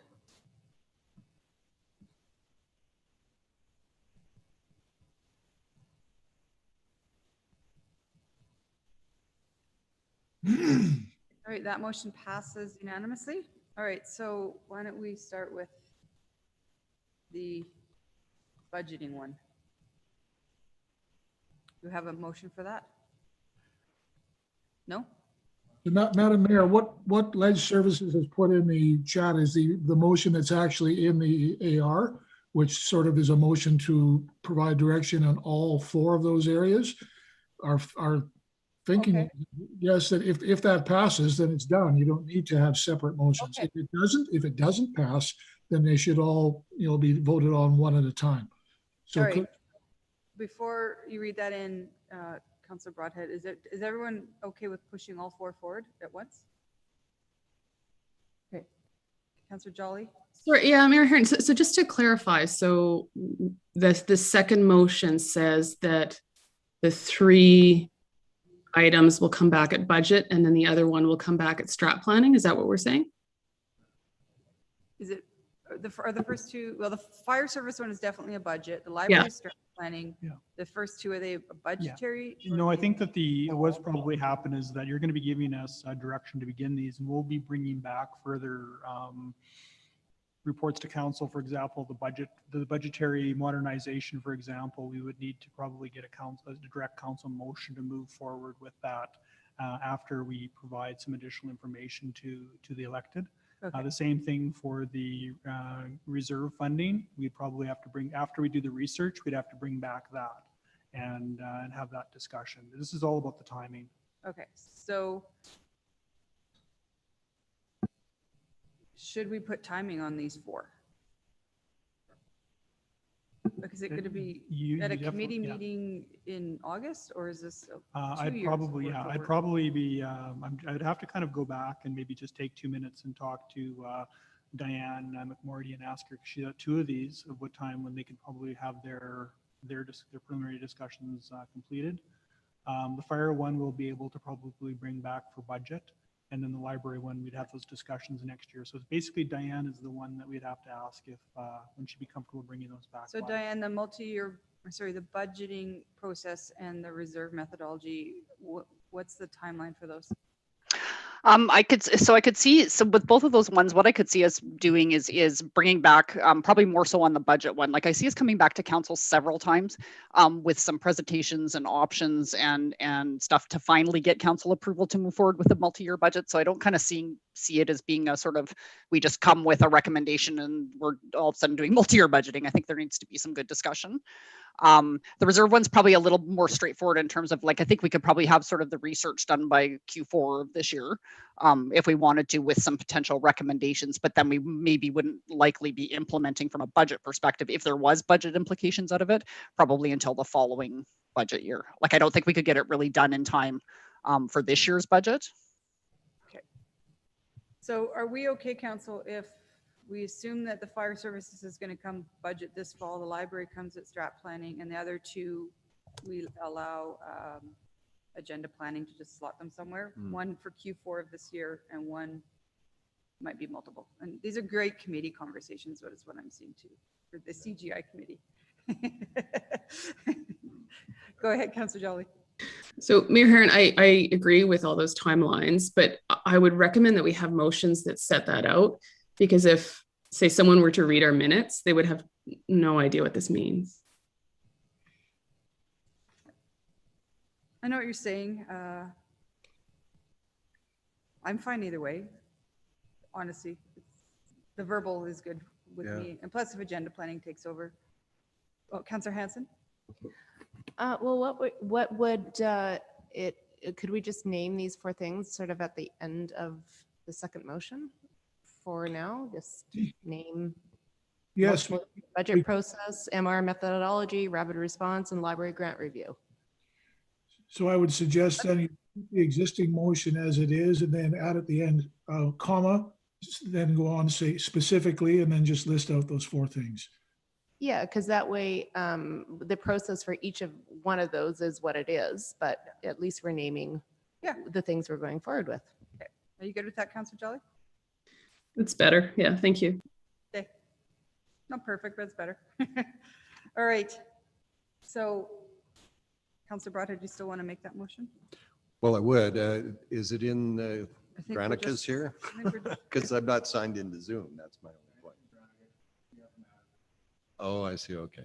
Give her a sec. So it's going to read something that council provide direction for opportunities in the report entitled Operational Fiscal Review Implementation Report dated June 21st, 21, that require council approval for administration can proceed with these opportunities, comma,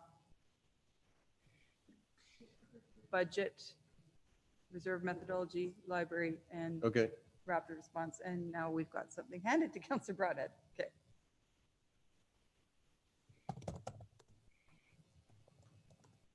Okay, well, let's go with this and Okay. I move that the report that council approved to proceed, the report that outlined 4 opportunities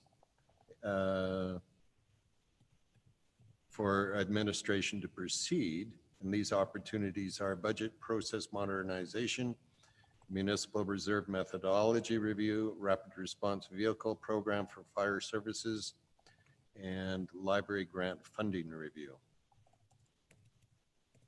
All right, did you guys get that? Is that close to what's there? Thank you for that, Mr. Hiltz. Appreciate that. Do you want to hand that off to Ledge? I think she got most of it. It's just basically go on all four. That's Yeah.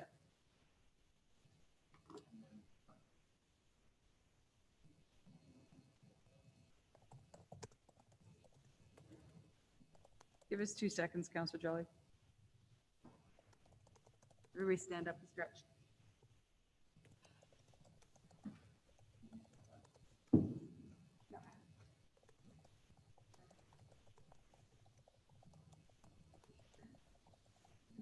I think we'll take a break at 1. Does that sound good? Or maybe right after this. Yeah, let's go after this. We're in the chat.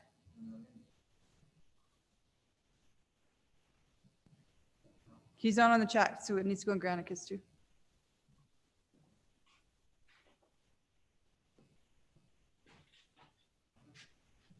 We got to release our dependence on the chat function because not everybody's in it anymore.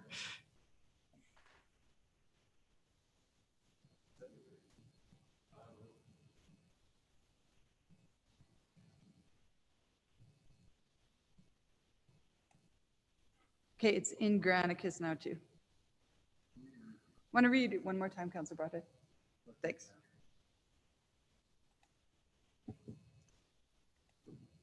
That council provides direction for opportunities in the report entitled Operational and Fiscal Review Implementation Report dated June the 21st of 2021 that require council approval before administration can proceed with these opportunities, specifically multi-year budget, reserve methodology, rapid response vehicle program for fire services, and library funding review. Thank you. Anything to debate, comment on? No, I think we've had sort of a committee, the whole conversation here, and all work. Go ahead, Councillor Mackay. Can we make one little, can we put municipal reserve methodology? So Any problem with that, Councillor Bartlett? Yeah, no, that's good. I just think that makes it. Sure. Okay. All right. Call for the vote then. All those in favor?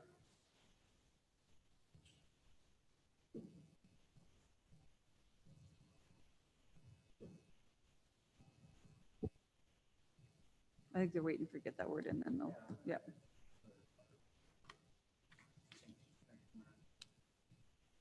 There we go. Voting is closed and that passes unanimously. All right, I did see lunch come in, so why don't we take a 15-minute break? Councillor Jolly, go grab something to eat. There's some food for us here, and then we'll be back in our chairs at, we'll make it 20 minutes. We're almost 20, 10 to 1. All right.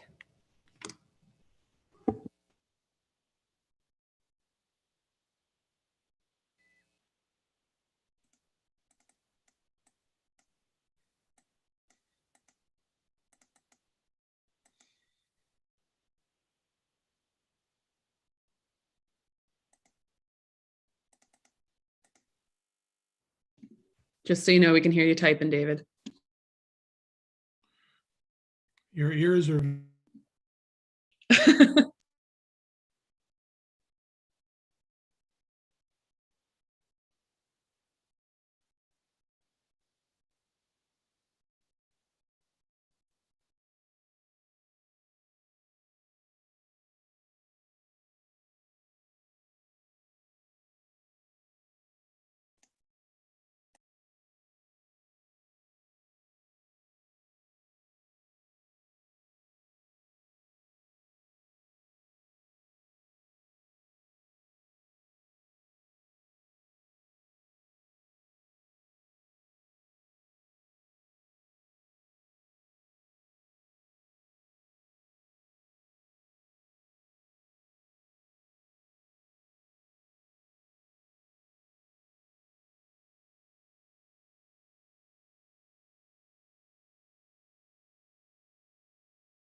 12:50.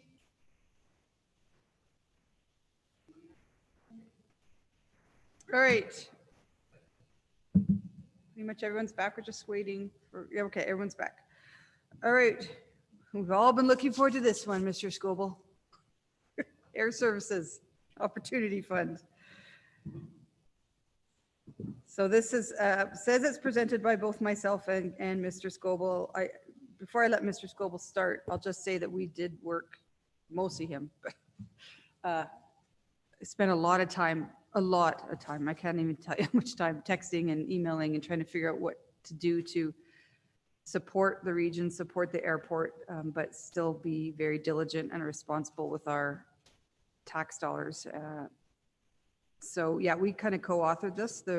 I sent you all some motions on the weekend that we had come up with, and since then we have just really simplified it to what is in front of you today. So I'll let Kevin open this up.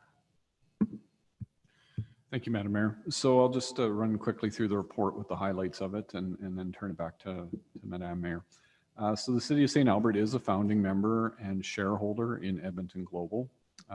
Edmonton Global was invited by the Airport Accord, which is the cities of Edmonton and Leduc, as well as Leduc County and the airport, the Edmonton Regional Airports Authority, to facilitate a conversation amongst its municipal shareholders this past spring. So out of that, on May 1st, the need was identified to establish an Air Services Opportunity Fund of $15 million by June 30th of this year to help incentivize airlines to reestablish direct international flights to and from the Edmonton region. The final recommendations of Edmonton Global on this matter, just summarizing them, I won't read them verbatim, they're in your report, are that regional municipalities immediately raise $15 million through a one-time levy spread over 3 years to establish an Air Services Opportunity Fund. Regional municipalities task Edmonton Global to manage the fund and develop a governance and accountability framework. And regional municipalities take aggressive and prompt action on this issue as laid out in the briefing notes critical path that Global had produced. So there was at the annual EIA public meeting on May 7th, they did share the following impacts that the pandemic has had on the airport operations. The federal government has designated 4 airports, Vancouver, Calgary, Montreal, and Toronto, as ports of entry for international flights. Edmonton was not selected as one of these ports of entry. This has had a negative impact on passenger and cargo traffic. Prior to COVID, the airport had 52 direct flights daily. Currently, they have 13 direct flights. And in 2020, they recorded a net loss of $89.3 million. And passenger demand fell by 68% in 2020 compared to 2019. 90% of their revenues are tied to passenger traffic. To deal with the reduction in revenue, their budgets have been cut by $50 million for operations, 75% for capital spending, and they've reduced their workforce by 30%. The airport has also indicated they will contribute the equivalent of up to $12 million in in-kind contributions towards this effort. Edmonton Global projects that the $15 million fund along in-kind support by EIA will result in the creation of 7,000 jobs and a GDP impact of $415 million. Overall, the position of EIA and Global is that the region is at extreme risk of being downgraded on an ongoing basis to a limited regional airport versus remaining an international airport. So throughout the past couple of weeks, we've been working diligently on this. As the mayor said, we identified a number of, issues with respect to the business case presented. The most significant were the allocation of funding on the basis of the EMRB cost sharing formula and the associated absence of revenue sharing or cost recovery opportunities. To date, this has not been addressed. The governance of this initiative, including accountability, transparency, and reporting. For the most part, that seems to be addressed with a framework that was released last week. And continued and increased advocacy to other orders of government to participate in the Air Services Opportunity Fund. So while some has been done in the past, nothing has been done of late. So we'd like to see a plan to see how that will be tackled. The approach identified in the recommended motion for council's consideration is intended to reduce the city's risk in these three areas while recognizing the sense of urgency and timelines to support the regional economic recovery. In terms of stakeholder engagement, again, it's not our initiative, so we haven't done broader stakeholder engagement. That said, it was discussed in public at the June 7th City Council meeting with representatives from Edmonton Global and EIA. At the time of this report, some municipalities have passed motions to support Air Services Opportunity Fund. So those include the City of Edmonton, City of Fort Saskatchewan, Duke County, who has actually pretty much put in 5 times more than their minimum contribution, the town of Devon, and Strathcona County. I guess, as you can see from the table, we put in residential assessment, or because again, this is on the EMRB formula. So you can see that St. Albert is at 84%, and it's towards the higher end of municipalities in the region for residential assessment. In terms of the implications of the recommendations, if it's approved, the motion as presented, the $145,154 can be funded from the stabilization reserve. The uncommitted balance at the end of May was $7.2 million. In terms of legal and risk, an executed agreement addressing such matters between the participating municipalities, Edmonton Global and the Airport Authority, would be a prudent step before funds are dispersed. And I understand that Edmonton Global is working on that. In terms of organizational and next steps, city administration would support development of an alternative funding model more indicative of the investment provided and benefit received and/or investment recovery. So to sort of summarize here, the city of St. Albert has been asked to contribute $719,000 from June of 2021 through June 2023 to an Air Services Opportunity Fund. Despite the primarily commercial purposes of an Air Services Opportunity Fund, proposed contributions to the fund from regional municipalities have been calculated using the EMRB cost allocation model, which determines a municipality's proportionate share of the cost of an initiative on the basis of population and equalized assessment. And as I said, St. Albert's at 84% residential, which is significantly higher residential assessment base than many of the municipalities in the region. St. Albert desires development of an alternative funding model more representative of benefits received by contributing municipalities and/or potential investment recovery in full or in part, or incremental benefit for years 2 and 3 of the 3-year fund. However, Edmonton Global has decided it will not undertake development of an alternative funding model for the Air Services Opportunity Fund as of late last week. St. Albert does acknowledge the position of Edmonton Global and Edmonton Regional Airports Authority that failing to establish the fund with funding of $15 million could result in significant implications for the region's economy, economic recovery, long-term competitiveness, and growth. And St. Albert has consistently supported St. Albert being a leader in initiatives aimed at economic recovery from the effects of the pandemic, and strongly desires continued economic growth of the whole Edmonton metropolitan region. St. Albert also strongly believes that when the Edmonton metropolitan region collectively experiences economic prosperity and growth, then all municipalities, including St. Albert, share in the success and benefits.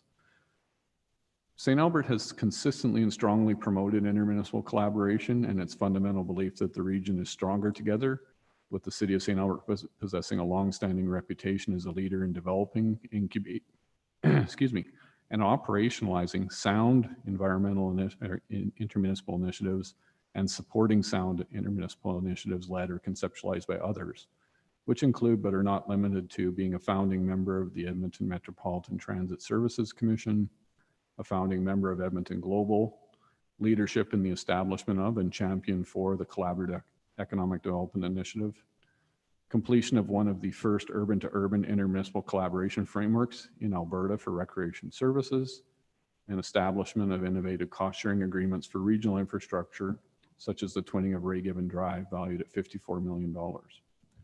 So finally, administration overall is recommending that the City of St. Albert supports the goal of the Air Services Opportunity Fund and contribute St. Albert's fair share to the fund, which remains undetermined, with reasonable assurances that the contributions of St. Albert and other municipalities will be put to the uses intended, and that the outcomes of those expenditures will be monitored on and reported to.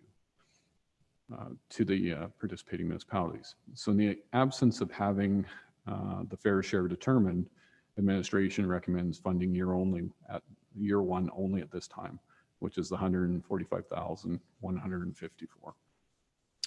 Alternatives that council could consider this afternoon. St. Albert could approve total funding of $719,000 to the fund administered by Edmonton Global, with payments of $145,154 in 2021 and $286,923 in each of 2022 and 2023 funded from stabilization. Another option is the City of St. Albert provide no financial support to the Air Services Opportunity Fund. And then a third option is that St. Albert approve 3-year funding commitment of an amount other than the optional amounts provided to the Air Services Opportunity Fund administered by Edmonton Global commencing in June, again from the stabilization reserve. So with that, I'll turn it back to Madame Mayor here. Sorry, I was just thinking another alternative could be that we are still willing to participate 0 in year 1, and we could get in 2 and 3 if they do the funding for them. I just never thought of that one. All right. So Kevin's done a really good job of explaining this. It's not been an easy process for me, myself, because I like to think I'm such a regional player. I do feel like St. Albert quite often is looked at for leadership in regional initiatives. And for the first time ever, we're sort of at odds with Edmonton. And that doesn't sit well with me. I'll just say that because I like to consider St. Albert as a player. I did explain to my mayor colleagues in the region that to get my council support is going to be a big stretch, and we needed to have these other alternatives at least available. And so far they've closed the door on most of these alternatives. The funding formula, the CED model, ticket levies, all the other ideas we've come up, they've just shut the door on. It is what it is kind of what they're saying. And Mr. Scoble had a great analogy a while ago that if you're going to the bank looking for money, you don't dictate the terms to the lender dictates the terms to you, but it's the complete reverse with this one. So at the same time, I want to somehow signal to the region that we're still willing to support the airport. There's obviously going to be some benefits for St. Albert residents if we give some money in the side of travel that is really tourist related. St. Albertans like to travel, and we would probably be very high uptake in direct flights.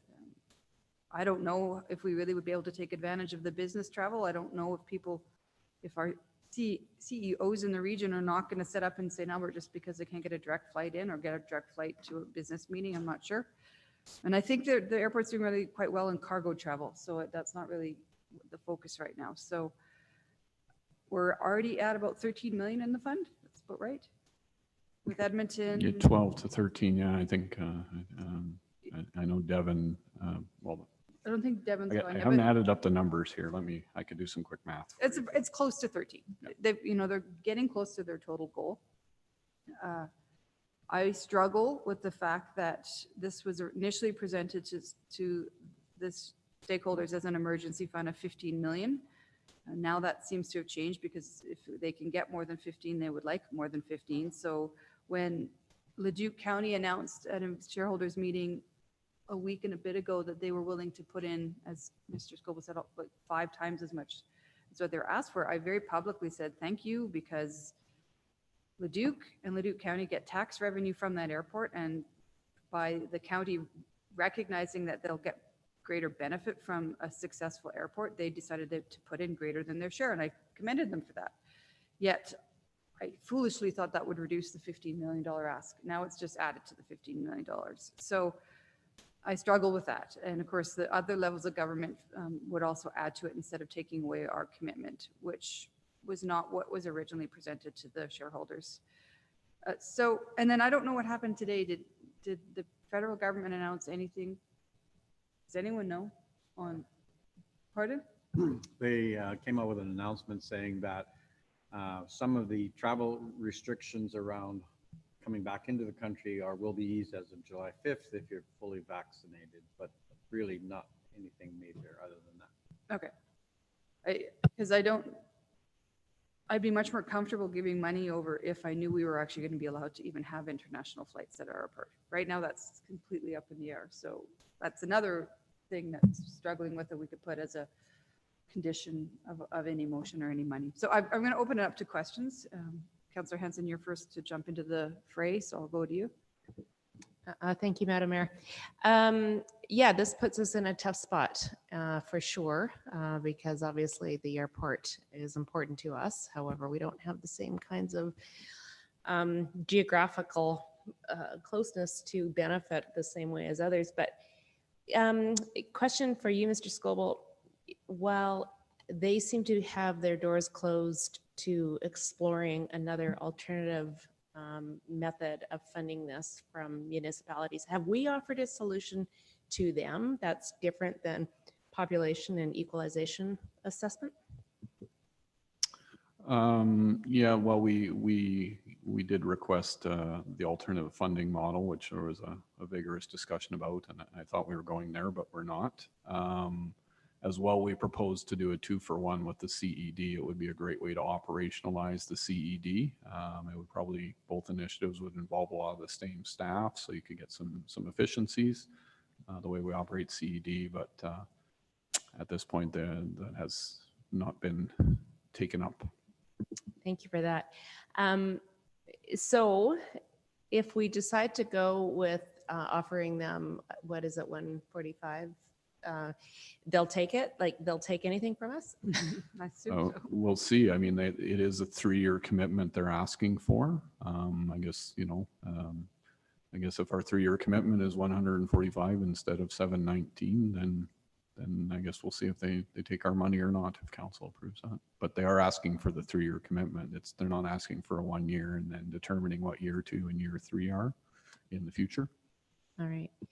I'll just say too that we would be the first municipality to just go with the first year. Everything else that's been funded has been the full 3 years. So I know that those municipalities that are uncomfortable as much as we are watching us today to see if we're going to lead the way with the 1 year instead of the full 3. I do believe we need our airport and we need it to remain international. I just, what is bothering me a little bit is the fact that if we do get grants from other levels of government, that the $15 million is not affected, that's the bottom line that they expect from municipalities. So I am having a little bit of trouble with that. But, I was asked the question around, businesses in St. Albert, who uses the airport for business? And I didn't know the answer to that. And the suggestion I made was, maybe they need to be talking to Ken Colby from the Chambers and get a survey, find out who is using the airport for business purposes. If we found out that not very many in St. Albert were using the airport for travel, that might, that's another way of looking at the return on investment, because we don't know the answer to that, do we? No, and it comes back to the fair share, right? The proposal as presented, I would have recommended to council that they approve the 719 tentatively with that commitment to a model. And, when it worked out, maybe St. Albert would get a rebate. Maybe St. Albert would be charged more. We don't know. We don't have that data, right? So, yeah. Okay, well, I think that's all my questions for now. I mean, I guess I would just close by saying, we need the airport. We need to be regional players, but how that looks is the crux of this most difficult decision today. So. I would add too that we also have the shared investment for shared benefit framework that we could have applied to this. And there was just such urgency to get this in by the end of June that we didn't have time to do SISB. But if we had done SISB, I think part of that would be a business case that would much better outline how our St. Albert businesses would be taken advantage of. Because it's hard for St. Albert. We don't have a seat on the board. We don't understand airport operations. Yet they're asking us for money sight unseen. I'm going to go to Councillor Jolly, his hands up, and then I'll go to you, Councillor Mackay. Thank you, Mayor Heron. So Mr. Scoble, the second proposed, now therefore it be resolved motion, so about you writing a letter. What is the purpose of that letter if they've already advised us that they're not interested in doing any of those things? Again, I think it would just reiterate St. Albert's position on the matter. Okay. Formally council, not from the CAO this time. Okay, so just to formalize that. That's all I have. Thank you, Mayor.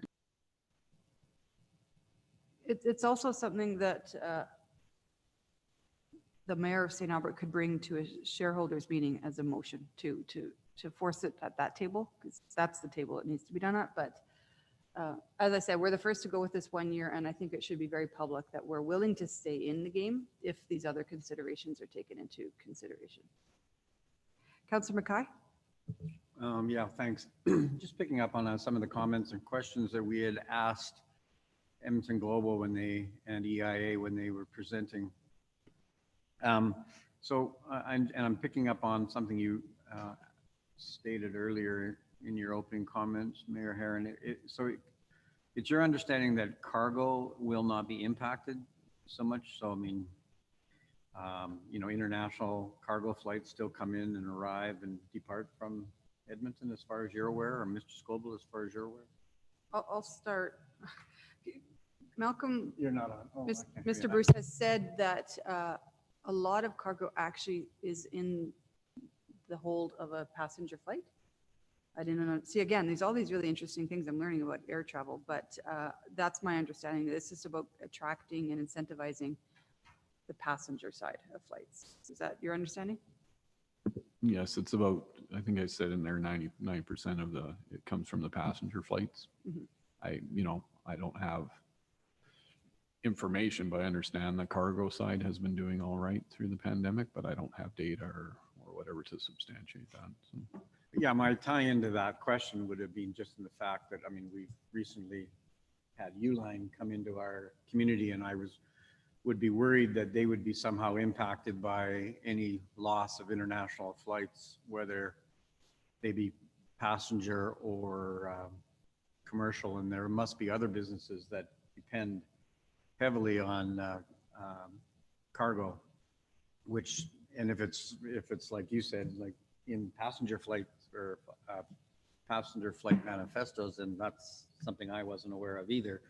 They seem to lose my bags regularly, so maybe they're mixing it up with the other cargo. But I guess the other one is around, and something I wasn't aware of in your background, or Mr. Scoble, you said Edmonton Global was invited by the Airport Accord. I thought this was out of EIA and or that. So I mean, that was kind of an interest. So the three municipalities, Leduc, Leduc County, and Edmonton approached Edmonton Global with this? Yes, and so what they did is they had a series of air summits. I think the first one was in December, and then the last one was the end of April, where they was talking about, I guess, the air industry in the Edmonton region. So I guess, again, Global was the facilitator of that with the member municipalities of coming to the table. So the MRB, but Gibbons is also a member, right, of the Global, Edmonton Global. Yeah. Yeah, that was just interesting to me. I thought this was generated from, basically the airport and EIA itself. So the shareholders, out of all the municipalities around the region, I mean, I know we're part of EMRB, but we're not part of the airport authority, right? How many of the surrounding municipalities that have been asked or municipalities that have been requested funding are members of the... Are you talking about the board? Yeah, the board. I don't know the proper name of it. Sorry. All four counties sit on the board. So Sturgeon, Parkland, Leduc, and Strathcona sit on the Edmonton board, and City of Leduc does. And then City of Edmonton has quite a number of seats, and that's it. I mean, so not Spruce Grove, no. Not Morinville. Which has always been a bit of the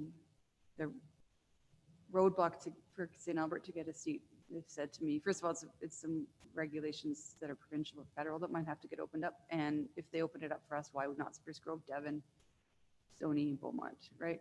Well, my retort to that would be, then don't come looking for money. Well, I can make the board the entire region. Yeah, I agree. Yeah. Okay, I mean, I share Councillor Hanson's concerns. Obviously, I mean, we don't want to lose an international link. But where's the fairness in the request? So, okay, fair enough. Okay. That's my question. Councillor Broadhead. Thank you, Madam Mayor. Certainly echo my councillor colleagues' questions.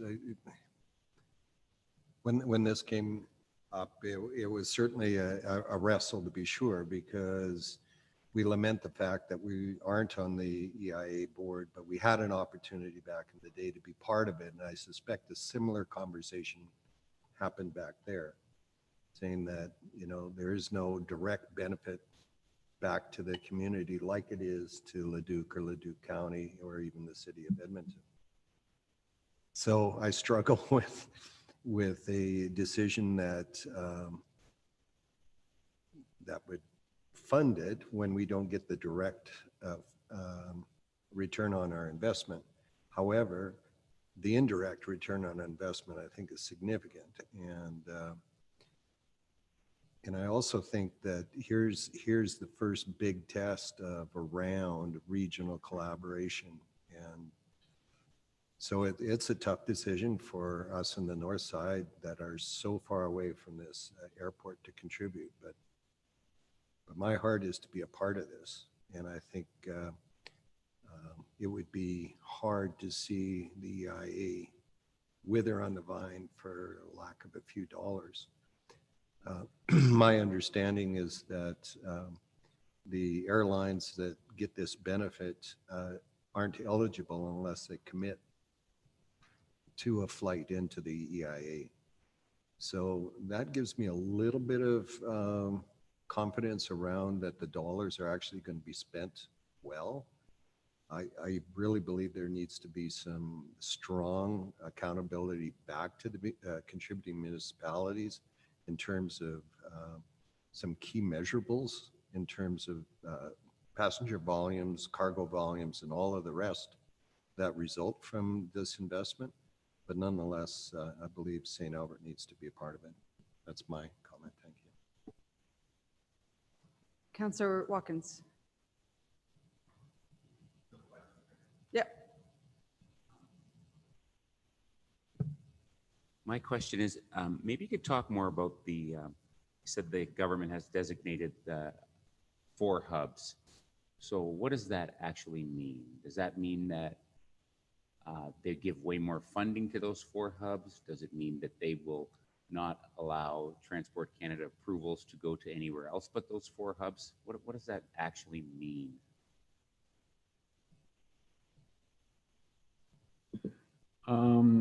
Yeah, I'm not the airport expert. I don't know if Michael Erickson's on, might be able to help us out a little bit more with that. He might have done some more work in that area, but again, it's my understanding that, you know, again, the gates and the support and that sort of thing coming in. I don't know if Michael's able to help us a little bit here. Yeah, He's shaking his head. No. I guess that's my question is like, what does designating a hub mean? Does it mean that the government's going to say we're only going to fund these 4 airports, and if you're outside of those 4 airports, too bad, so sad. We're going to give all these grants to these 4 airports. We're going to help push all the traffic to those airports by not authorizing approvals to come to other airports. Then I have a serious question about, is this money going to be successful? And are we pushing water uphill, battling against the federal government who said we're designating these 4 hubs, and now we're trying to create a 5th hub when there's another hub, Calgary. Calgary's a hub 230 kilometers away from our hub. And so that's one question, and we don't seem to have the answer to that. The second question is, do we know if this has been done before, and is there any success in using money to attract airlines to come to airports? And how successful has it been? I don't know specifically about Edmonton, but you know, EIA and Global have indicated that this is not uncommon in the air industry to incentivize the airlines to come to your airport. So.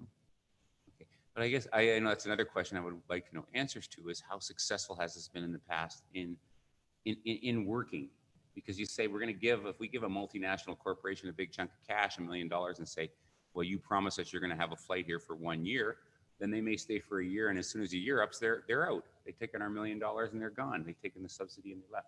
So for me, I just don't have enough information, it seems like, about the success of this or how it's going to work, or, you know, if they, what I've heard is we're going to incentivize them and we're going to help reduce their cost to operate for a year, and then try to fill up those flights ourselves. And then if we fill up those flights ourselves, then the airlines will continue to operate those flights.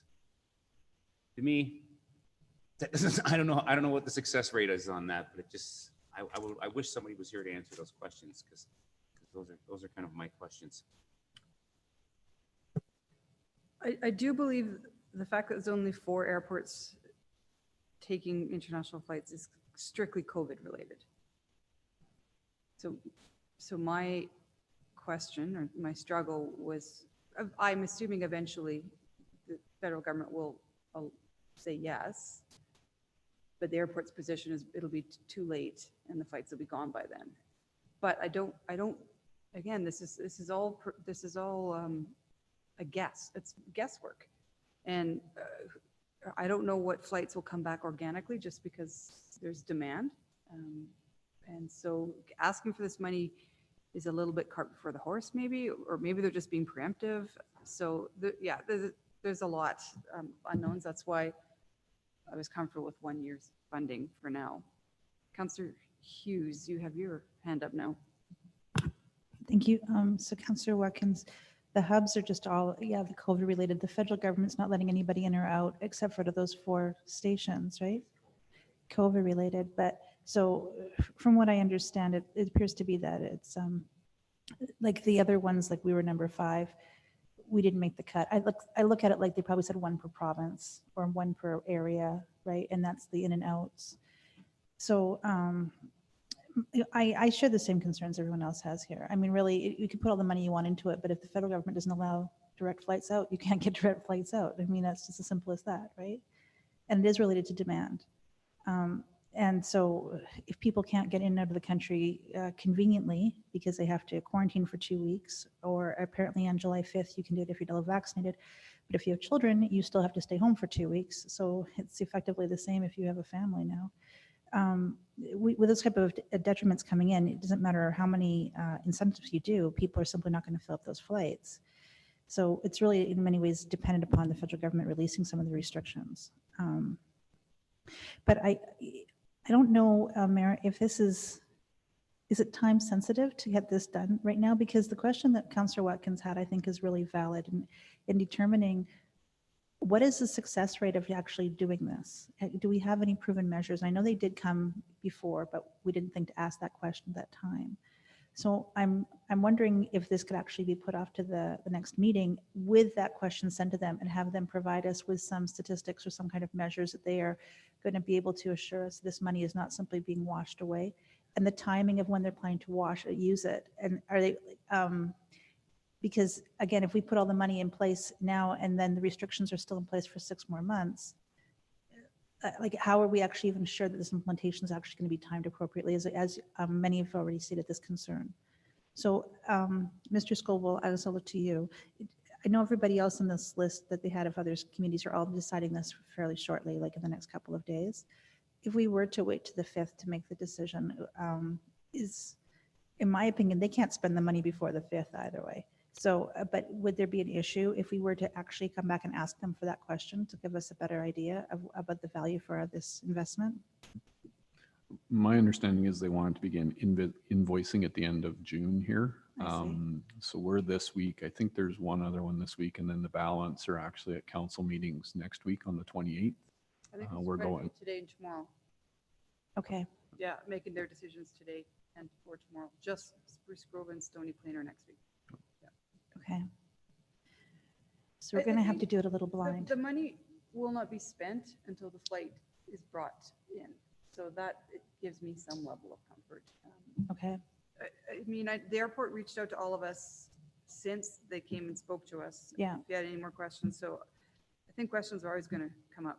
I know this is just a big one that I did. I don't know why we didn't think of it earlier, but you know what? Things pop in your head. I can't blame you. It popped in your head before mine. So it's a useful question to ask. I guess we have to do some blind trust. The one thing that I have is that the lender can ask you for terms and say there's all their conditions, but they only have that power if we choose to give it to them, like full stop. You can say, well, this is what we're giving you. If you don't like it, I guess you don't take our money. But I mean, I don't think that we actually have to say we have to agree to their conditions, because we are literally giving this to them to help out and not having any direct financial benefit back. And they've been very clear about that. So I think that putting our own stipulations in here is completely acceptable, because I think we should be very clear who actually has the power here, and it's the person who writes the check. So, I mean, I don't think that just because they're saying it's an all or nothing deal, I'm like, again, I feel like I'm talking to a child who's telling me what we're going to have for supper, and I'll be like, no, this is actually how we're going to eat today, right? So when someone comes and asks me for money, I'm the one who tits the terms out, not them. And we only let them tit the terms out if we let them do this. That's it. So you like the second part of the motion? I think it's acceptable. I think that seeing some kind of quantifiable numbers before you commit to that kind of money is reasonable, personally. And it's not that much to ask, really, to get an updated report and say, this is where we're at, and this is how we're confident about doing it. I mean, is that really that much to ask? Is what I see on this. And other communities have an issue with this as well. This isn't just us. So, and all of the concerns that have been raised up today, I share. So I think that when you're asking for money, you need to understand that the people who send the money are the ones who have the control. And in every other circumstance, that is what's been the case, except for this one. That's it. And the third motion still keeps us, our minds open to years 2 and 3 funding. And that's when you can ask some more questions too. That would be a good chance. So Councillor Hanson. Yeah, I just wanted to reiterate, I suppose, Mayor, that, we were told on no uncertain terms that there would not be an investment unless a flight was secured and a contract was made. Mm-hmm. So, and the money would not be spent. So I guess my question would be then, A, how did they come up with $15 million? How much do they need really in the first year? Well, what are they trying to secure in terms of flights? Some of those kinds of questions. Just, I'm not necessarily opposed to this, but I'm just a little bit more detail around what that means actually over 3 years would be important for us to understand the accountability of the funds. Do you know how they came up with the 15 originally?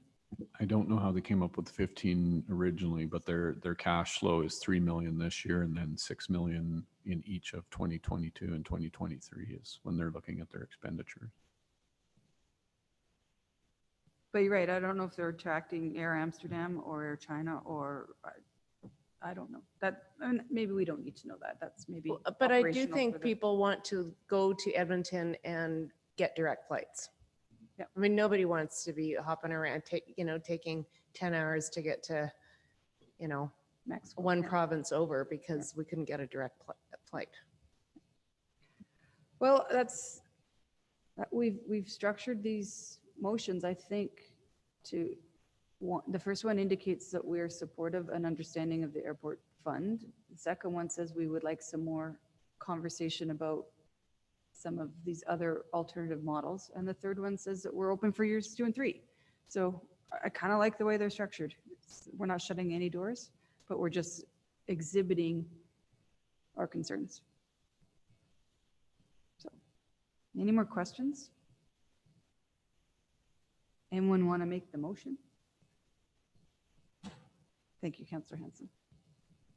Do I have to read all the whereases? Yes. No, you don't. Mayor, may I just quickly? Oh, sorry, go ahead, Councillor Jolly. So if Councillor Hanson reads out just the motion as it's read, I'd like to split off the 3 questions at the bottom, and I have an amendment for the first one, if that's all right. The 3, you want to vote on 1 and 2 and not 3, is that what you're saying? So I have a proposed amendment for 1. Okay. And yeah. Councillor Scoble? No, no, thank you. No, just for Councillor Hanson, just clarify, I did sort of paraphrase the whereases to save the reading. They were covered in my remarks there. So. That is So just read good the news. first motion, just the first one, and then we'll hear Councillor Jolly's amendment. It might be friendly, it might not be, and then we'll go to 2 and 3 after. So in other words, page 2 of 7. Now therefore it be resolved. You don't have to. Yeah. Oh, it's in Granicus. Is it? Okay. Okay. No, you don't have to do all the whereases, so. So I'm going to just read what's on Granicus. Okay. Correct? Sure. Well, it's Whereas got all- the city, That's got all the whereases. Yeah. Oh. Just read the council approves a contribution from the city of St. Albert, blah, blah, that one. yeah, so now therefore it be resolved. Okay, I'll just start by saying what Mr. Scoville said earlier, and now therefore it be resolved that council approves a contribution from the city of St. Albert to the Air Services Opportunity Fund for 1 year, 2021, in the amount of $145,154 to be funded from the stabilization reserve. All right. Councillor Jolly, what is your proposed amendment? So my proposed amendment is that the motion is amended to say that if Edmonton Global agrees to an alternative funding formula based on the CED or an SISB framework, gives a commitment that not more than $15 million in total municipal contributions will be sought for the fund, and that municipal contributions will be reduced if financial contributions to the fund are made by other levels of government or by the private sector, and provides history regarding the success of previous government investments. Administration brings back recommendations to council for contributing to the Air Services Opportunity Fund. Are you talking for year 1? All 3. I mean, if they agree to these, then I'd certainly be open to 3-year funding. Okay, so you're amending the first motion, which is year 1 funding.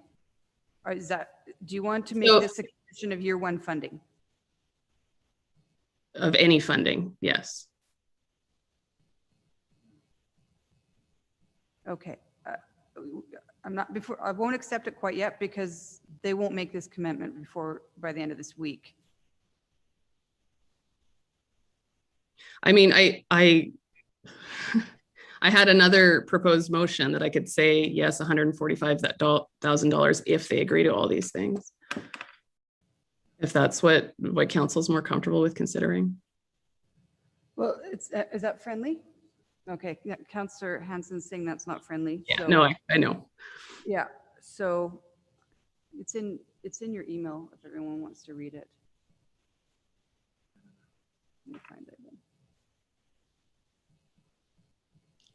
I mean, it's your right to make the motion, Councillor Jolly. So, but what you have here is not very clear. So, what's the first one? So, do you want to tack that onto the end of the?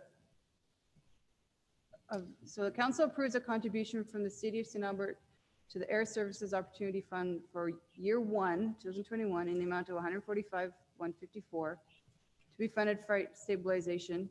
And then do you want to say if Edmonton Global agrees? I can do that if it's more clear. Yeah. So that was Cheryl, that was the email that you sent me. So that the motion be amended by adding at the end, if Edmonton Global agrees to an alternative funding formula based on the CED framework, gives a commitment that not more than 15 million in total municipal contributions will be sought for the fund, and that municipal contributions will be reduced if financial contributions to the fund are made by other levels of government or by the private sector. Which is essentially what we're asking for in motion number 2. Right. But you're making it a condition of the first year funding. Yes. Yeah. Kind of going to what's Councillor Hughes was saying. Okay. Did you email that to Ledge? Yes, you did. Okay. Yeah, they actually emailed it to me. They fixed my wording. Okay. All right. So that's not friendly. So I'll accept it as an amending motion, and I'll let you enter into opening arguments. Thank you. So it's interesting considering the urgency that's being kind of felt right now, and that urgency, as kind of was said in the discussion, is created kind of by Edmonton Global, not necessarily by the realities of the airline industry. If the money is not being spent until flights can land in Edmonton, then I mean, it definitely can't be spent by the end of June from what we know of airline restrictions right now. So kind of that's the first thing. And also we heard the word accountability a few times. And I really feel that we need to be accountable to residents if we are contributing this kind of support to a private organization that absolutely through those whereases supports the region as an important regional asset. And I want to sit at the table in terms of supporting their success. But at the end of the day, these requirements are completely reasonable and create accountability. So making sure that residential ratepayers in St. Albert are not subsidizing the taxes in other places that are, say, receiving a direct benefit from the airport. So talking to the alternative funding formula, the $15 million ask, if that's what they've decided is reasonable, then absolutely. If the federal government chips in $10 million, then that burden should be taken off of St. Albert for having that contribution. And so that's the reason for these requirements for our support of this fund. That's all I have. Thank you. Anyone else have any comments on the amending motion?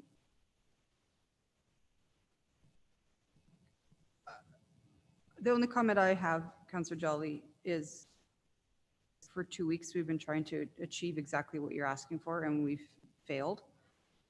And so if this amendment passes, then I don't see it being successful in time of us even giving year one funding. So then we're not giving anything. And I do think I want to exhibit some support for this. So I'm struggling with an all or none. So probably not going to support the amendment and keep it as a conversation for the next year before we give years 2 and 3 funding. Do you want to close?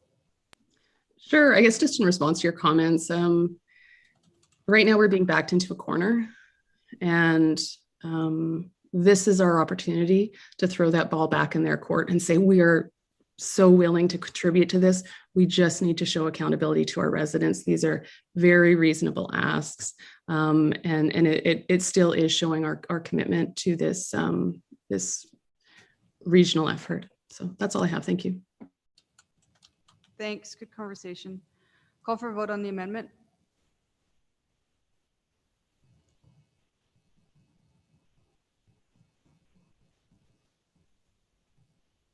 And that motion fails with Councillor Hughes and yourself in favor. So back to you, Councillor Hanson, with the original motion.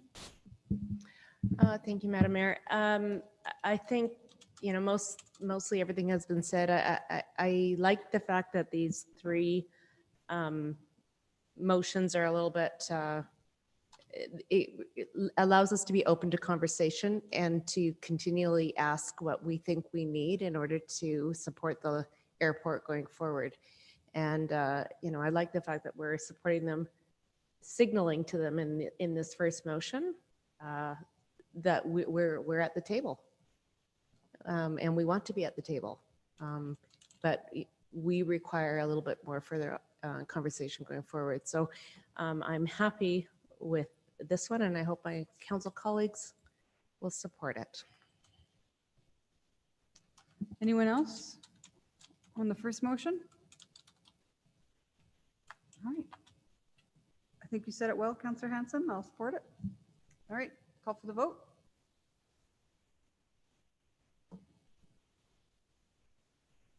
Councillor Jolly's opposed. That motion passes with Councillor Jolly opposed. Do you want to do this second and third? Sure. Councillor, again, Mr. Scoville.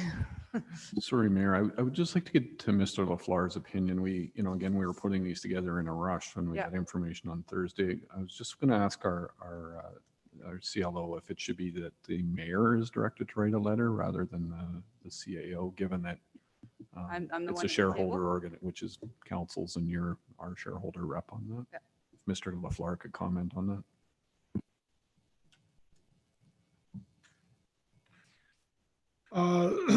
I guess it depends on who you think is going to carry the most weight, but I don't disagree.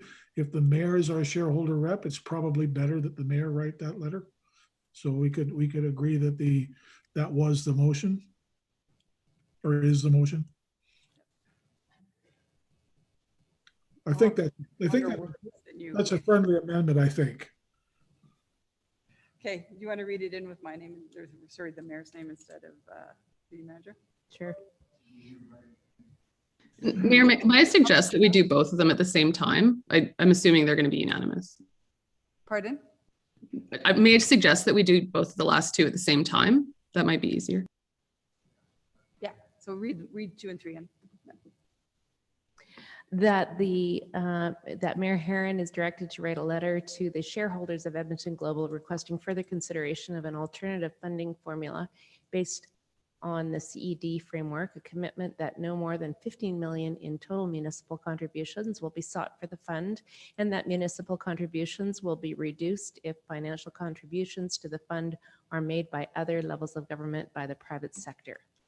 And number 3, that the CAO is directed to bring back a report to an open council meeting by the end of Q1 in 2022 to make a recommendation on the City of St. Albert's second and third year contributions to the fund. Excellent.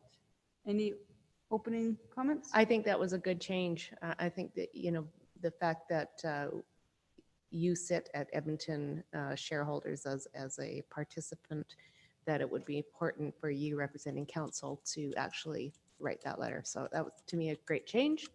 Other than that, I think everything has been said. Just so you know, I'm going to take a week off, so my alternate will have to write it, which is you. I guess I'm up to that. We put you in all the tough Edmonton Global positions. Councillor Hughes. Thank you. Yeah, sorry. I think this third motion is actually very important in that we're making a statement about exactly how far our commitment is going to go, and that we can get an update about what the progress is being done. I think that seeing and getting an update about what has been successful, any changes they're making in their strategy moving forward to see what's going on, and putting some level of accountability into this is the essential. So I think that getting that information is imperative, and not just blindly agreeing to 3 years and then never finding out what actually happened with the funds in the end. So this is going to be very important for the next council. Regardless if you choose to get the money later on or not, it lets us know whether or not the investment and how it's being spent, and whether or not we're actually seeing success. And it's past the 145,000. It's how is the Edmonton doing on a regional basis? Because I understand that's one of the reasons why Trudeau can't block all the flights coming into Canada, was because the vaccines are coming in on the cargo and on the passenger flights. So saying why don't we ban all the flights, it's like then you actually can't get vaccines in, right? So this all ties together, and it's actually going to give us a pulse of really of where Edmonton is sitting in general in economic recovery as it moves forward. So I think that this is a move that a lot of other councils to date have not done, but I do think that this is something that others should also be requesting to make sure that the funds that are being spent are not just being given carte blanche. That's it. Thank you. Just to be clear, Edmonton Global is hiring a third-party governance and auditor to report back on how the money is being spent. That's excellent. Yeah. But I'm looking for what the results are at the end. Councillor Mackay. Yeah, I'm just going to add my comments in here at this one. I mean, I was going to comment on number 1 too, because I believe, like Councillor Hanson has identified, that it's important for St. Albert to be involved. But I appreciate the intent of motion 2 and 3, because that's going to speak to the accountability that's already been mentioned and that we feel is so important. And it would have been beneficial, I mean, for everybody that was involved, or everybody that's going to be listening to this, if they could have really been involved in your earlier discussions, and also Mr. Scoble's discussions and attempts to actually get some of our concerns across. And I don't think it's fallen on deaf ears, and you've just identified that the hiring of the third person auditor probably was a great deal to address some of the concerns that the city of St. Albert brought forward. So I think, or I believe that 2 and 3 certainly addresses some of the concerns moving forward that we have, and that we're not just going to blindly throw another, total of what, $719,000 into this without any real accountability. So I support this, and thank you for all your efforts to date, actually, in relation to representing us. All right, anything to close? Well, I just would say that, my hope is that the Edmonton International Airport does well when things start to come back. They're an important regional asset for us. And not just this region. I mean, people are coming up from Red Deer and flying out of the EIA. So we are the gateway to the north. So it is in our best interest to see them succeed. And I think we're signaling to them that that is the case from St. Albert. But we're going to take this a little bit more slowly with a little bit more thought. So yeah, I am very pleased that with the way these have been written, and I do appreciate your work on this because it was a tough one. All right, call for the vote.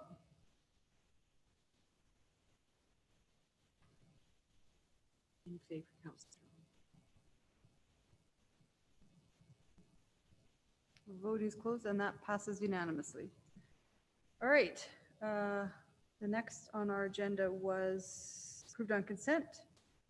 It was a time extension request for the Energy Corporation, so that will come to us, the feasibility report will come to us on July 5th, 2021.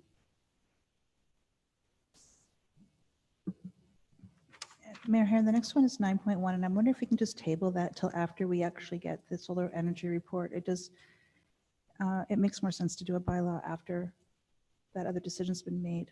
Sure. Do I need a motion to table? Sure, I can put the motion forward that we table 9.1 until after the decision of We have our 8.1. Okay. All right. Did you get that? Yeah.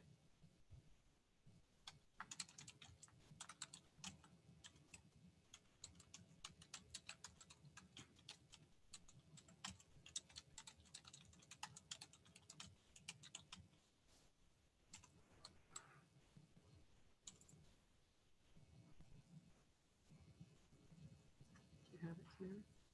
Do you need me to send it to you? And you got Sheena as the mover. Do you need me to send it to you? All those in favor?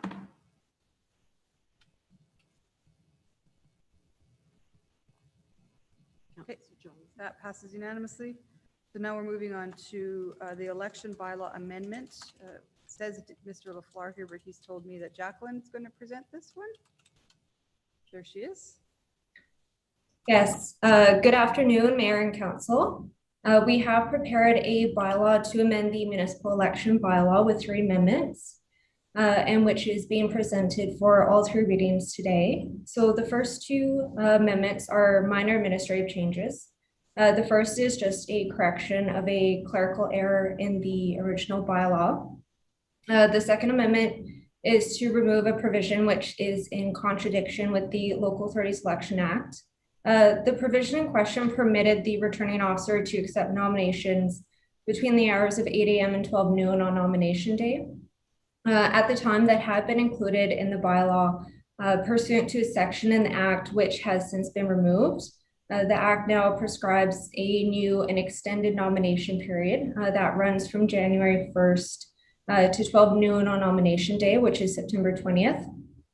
So while the Act has paramountcy over our bylaw, there is a risk that potential candidates may read our bylaw and get the wrong information about when to file their nomination papers. The third amendment that we have in the bylaw is more substantial and would allow administration to begin counting special ballots, advanced ballots, and institutional ballots no earlier than 7:30 p.m. on election night. This is permitted under a relatively new provision of the Local Authorities Election Act. And while we cannot provide a concrete estimate of how much time this will save administration on election night, just to give everybody a picture of the volume of ballots that would be counted under the new or the proposed provision, In 2017, we had 4,195 special ballots, advanced ballots, and institutional ballots cast. And we can see this number increase as we have higher advanced vote turnout with each election year. On election night, the process, we must feed each individual ballot into our tabulators to tally votes. And any extra time that administration can have to do this really helps us get results posted, with our goal being having results posted by 9 p.m. on election night, just to be in line with our levels of service. And with that, I'll just take any questions that council may have on the amendments. Well, thanks. That was fast. Councillor Hughes has a question. Thank you. So when I look at, I know what you said with the intention was that anyone could file them. So there's two parts to this. So the first one is when I look at the actual bylaw, it doesn't, or I'm not sure, bylaw. It doesn't state when it can be done. So it just, you removed all the timelines, whereas you didn't say it can be done between January 1st and noon of the day of the writ drops. It doesn't say that. So, yeah. Sorry, I was going to say, and that's fine because that is prescribed under the Local Authorities Election Act. So anything the Act says would have paramountcy over our bylaw. I don't know if David, you wanted to weigh in more. No, you've said it exactly correct. Through the chair to, excuse me, to Councillor Hughes, the provision that we're asking to be repealed really didn't need to be there anyway. It was just repeating what was in the Act. So we figured, okay, let's get rid of it now if council agrees. And in the future, if people, prospective candidates ask us, you know, when can I file? We'll just cite the section of the Act for them. Okay. And so up to this point, there's been many people in past elections who have declared they plan to run. And then somewhere between that date and the September 21st date or equivalent, have changed their mind and not submitted their papers. So if they did submit their papers, let's say someone submits them today for that matter, right? But then sometime between now and the end of September, they change their mind. Can they withdraw their nomination? Because typically when you put your nomination papers in, it was kind of signed and sealed because it was all one day. So what is the process if they want to withdraw it after they've submitted it? Yeah, so candidates have until 24 hours after the nomination day deadline. So that means that by 12 noon on September 21st, they can withdraw their nomination. Okay, so even if they put it in, they can change their mind. The other question is just for anybody who's watching this, who's planning to run, and for us for that matter now, because back then, 4 years ago, you know, it was a room set up and then you went there for 4 hours, within that 4 hour window, and you submitted your nominations. So now if you want to submit your nominations, what will be the process to, where do they go? What do they do? I guess is the question. To actually submit them. Like they're not just going to leave them on the third floor and hope for the best. Like somebody has to sign something, don't they? Yeah, so currently because our election office is still closed to the public, the only way to submit your nomination papers, you can either, you can mail them to St. Albert Place, you can have them couriered over, or you can have them deposited in the drop box. Just keep in mind, because we're closed for service, we can't commission any of those documents. So they do have to be commissioned by Commissioner Furrows prior to being submitted. Okay, so after July 1st, when all the restrictions are expected to be lifted, what would be the process for somebody who wanted to submit their nomination paper? Like, where would they go? Would they go to the third floor and then have someone else deal with it? Do they make an appointment? How do they do this?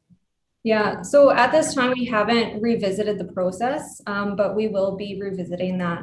Whether it stays the same or we do open to receive those in person, that's yet to be determined. Okay, and then when it is determined, I'm assuming it'll be put on the website somewhere that would be obvious for people to know. I just, like, these are questions that somebody's going to ask us as well, because we're on council and they're going to expect us to have these type of answers. So when you do know the process, can you let us know, I guess, is the other question, because like procedure is important. Otherwise their nomination won't be valid, or it'll get lost, or whatever may have it, right? Because the one advantage to doing it all in one day is everything was done that one day. We knew the process was set up. You knew that it was going to get to the right person because you were staring that person in the eyeballs. So are you planning to have it determined by July 1st or July 2nd, I suppose? Or like, when do you expect to have the procedures kind of narrowed down to what people should expect to do? Yeah, oh, go ahead, David. I was just going to say we need to react to what the CAO decides to do generally with St. Albert Place after July 1st. We don't know that yet. When we know that, we will react accordingly, and we will certainly post it on the website prominently. I agree with you, Councillor. That's very important. Okay, because we do know that every intention is the first, like Kenny has declared to, I'm thinking it was just Gobo, Kenny has declared to be the first. So just in the next couple of weeks, I realize that we can submit it today, but before you couldn't submit till September 20th. So if they have to wait 2 more weeks, it's actually still well ahead of the game, right? Okay, that's it. Thank you. Thanks. Councillor Mackay. Thanks, Jacqueline, for the presentation.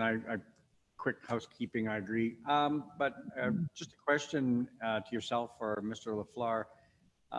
I'm curious now, how will number 3 be impacted by the addition of the referendum question or questions and Senate elections? Will that have a bigger impact on our election officer, or pardon me, our returning officer? Yeah, so just a little bit of background. So we would be including the Third Amendment pursuant to Section 85.1, which allows us to count ballots no earlier than 7:30. It doesn't talk about, counting any referendum questions or any Senate questions. So the way I read it, we would have to wait until 8 p.m. to start tallying those votes. Yeah, so I'm going to disagree. I'm going to disagree with that. If we're going to, we get to count ballots, and if the provincial government has passed legislation, which they have, requiring us to put the Senate and referendum questions on the same ballot, in my view, we can start counting votes for Senate and on the referendum also at 7:30 if council passes this amendment. Sorry, Jacqueline. Well, I mean, just a clarification, you're only talking in the third one, you're talking about the special ballots, advanced ballots, and institutional ballots. So whether they became part of the municipal election or if they were part of the provincial or the Senate, I would assume that all 3 would be together. So right, they'll be on one ballot. They'll be on a single ballot. Yes. Yeah, I'm just thinking that would be more in favor of moving ahead with the amendment, because I'm anticipating that there will be some coming into the returning office from both the referendum question and also from the Senate question. So, and the last question I have is how do we access the extra funding that's being set aside by the province? I think it was $10 million in total. Is there a process that the city applies, or is it just spread out equally amongst all of the different municipalities? Are you talking for the referendum in the Senate vote? Correct. Yeah.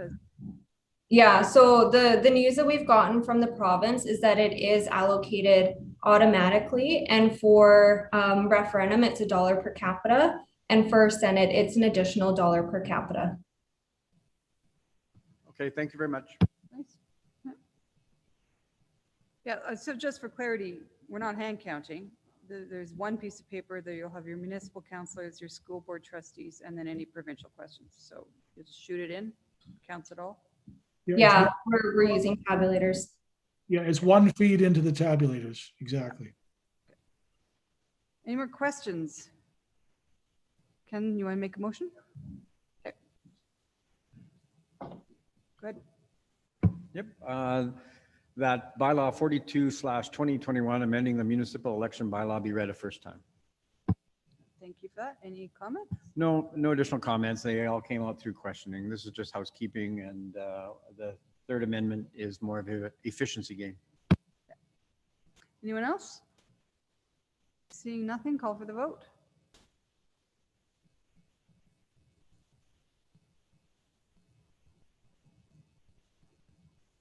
That passes unanimously. Want to keep going? Sure. That bylaw 42/2021 be read a second time. Excellent. Anything else? Okay, call for the vote.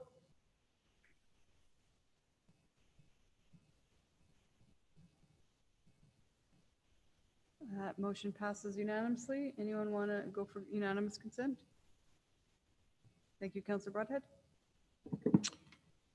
I move that council give unanimous consent for the third reading of bylaw 42/2021. Awesome. Call for the vote.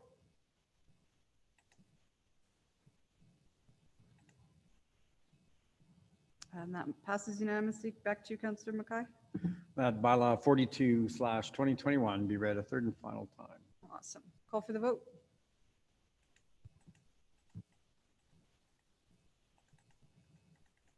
And that passes unanimously. All right, so next on our agenda is public hearings, but we are 3 hours away from that. So we're flipping to we have civic and external agencies was on consent. And then we now have some council motions, so this will probably fill some time. So Councillor Mackay, you're first with electronic voting for the 25 elections. Speaking of elections,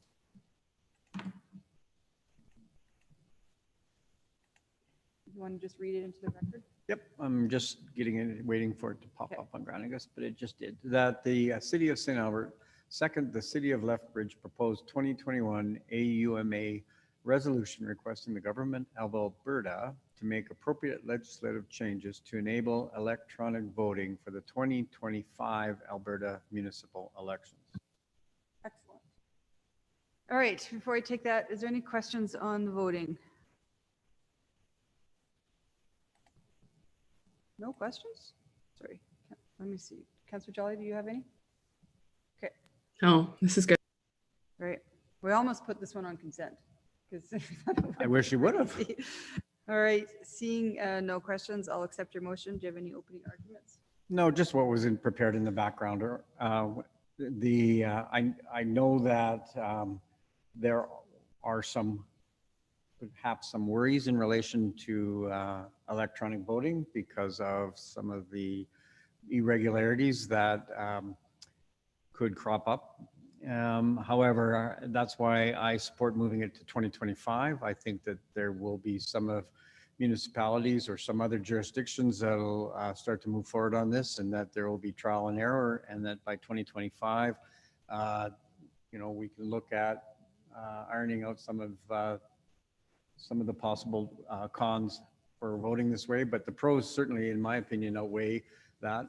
One of the real lessons learned from COVID and the pandemic is the access that virtual working has provided society as a whole. So I see this just as one of many natural extensions. So that's my only opening comments. Anyone else? I'm excited about this, actually. I've wanted electronic voting since I started down the Smart City Road. And for those of you that were on council in our first term, wasn't it, Wes? Edmonton was doing a pilot, and you could vote on your favorite jelly bean color. And one person showed up at the Edmonton City Council and said that they had cheated, and that destroyed the entire process. Although you could probably pull many people that cheat the in-person voting just as easily. You don't have voter registries in municipal elections. So anyways, I think there's probably a way to make electronic voting very secure. If I can file my taxes and pay my taxes over the online, I should probably be able to vote. And then the advantage of online voting really does allow for maybe more youth engagement. We know that segment of the population doesn't vote as high as other segments, so maybe they can vote on the bus going to university. So it makes it easier for those that are homebound. So I really hope this passes and the provincial government considers it. It is done in other provinces in Canada, so Alberta needs to get on board. Oh, Councillor Hughes, do you have comments? Okay. Thank you. I'm going to be taking the opposing view on this. My concerns are, I'm watching what happened in the States. I'm watching all of the voting irregularities and the audits happening. And this has a potential for compromising election results. The difficulty verifying voter ID, I realize we don't have it now, but we really probably should. And what we should be looking at is how to solidify and to make people feel more confident about the integrity of voting and the elections. So these potential hacks, viruses, voting ID, all of that. Elections and the confidence that people have in the government is dependent upon trust. And if there's any ways that this can actually be hacked and compromised, which we've seen the potential could exist, it erodes the confidence of the people in the voting procedures. And it also erodes the confidence in the government. So I personally would rather make sure that everything is done to ensure that the voters that are there are eligible voters, that their votes are being recorded once, and that the end results we can feel absolutely confident in. And unfortunately, electronically, we've seen their technology is prone to weaknesses, and those weaknesses can be taken advantage of. So that does not override the convenience of being able to vote on the bus, in my opinion. That's it. Thank you. Councilor McKay, to close? Yeah, no, I'll just close on some of those comments because certainly the disadvantages are concerning, and they'd probably be more concerning if I was voting in a federal election or even a provincial election. But we're voting here in a municipal election, and yes, they might impact some bigger questions that have been downloaded onto municipal elections. However, I like the advantages over the disadvantages. I think one of the challenges municipal elections face term after term is getting an adequate turnout. Even though it's the government closest to the residents, we struggle to get numbers even over, well, close in somewhere in the 30%, not even to the 40%. I think this just gets an opportunity to engage with a new voter, and anything we can do around making that easier for our residents is a strong and a good thing. And I think it outweighs some of the disadvantages, certainly at this level anyways. All right, call for the vote.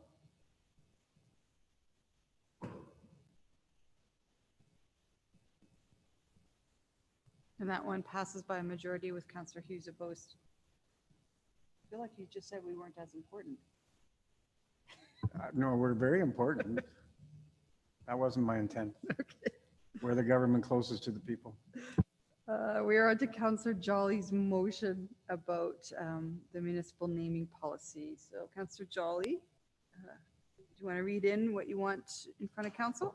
Sure. I just emailed out just a kind of a slight amendment based on administration's recommendations and then kind of discussions about Grandin specifically. So that through the 2022 budget process, administration proposed a business case to one, undertake revisions or a rewrite of the municipal naming policy that includes consideration of St. Albert's commitments to the Pehonan Reconciliation Report, Truth and Reconciliation Commission of Canada, and the St. Albert Diversity and Inclusion Declaration.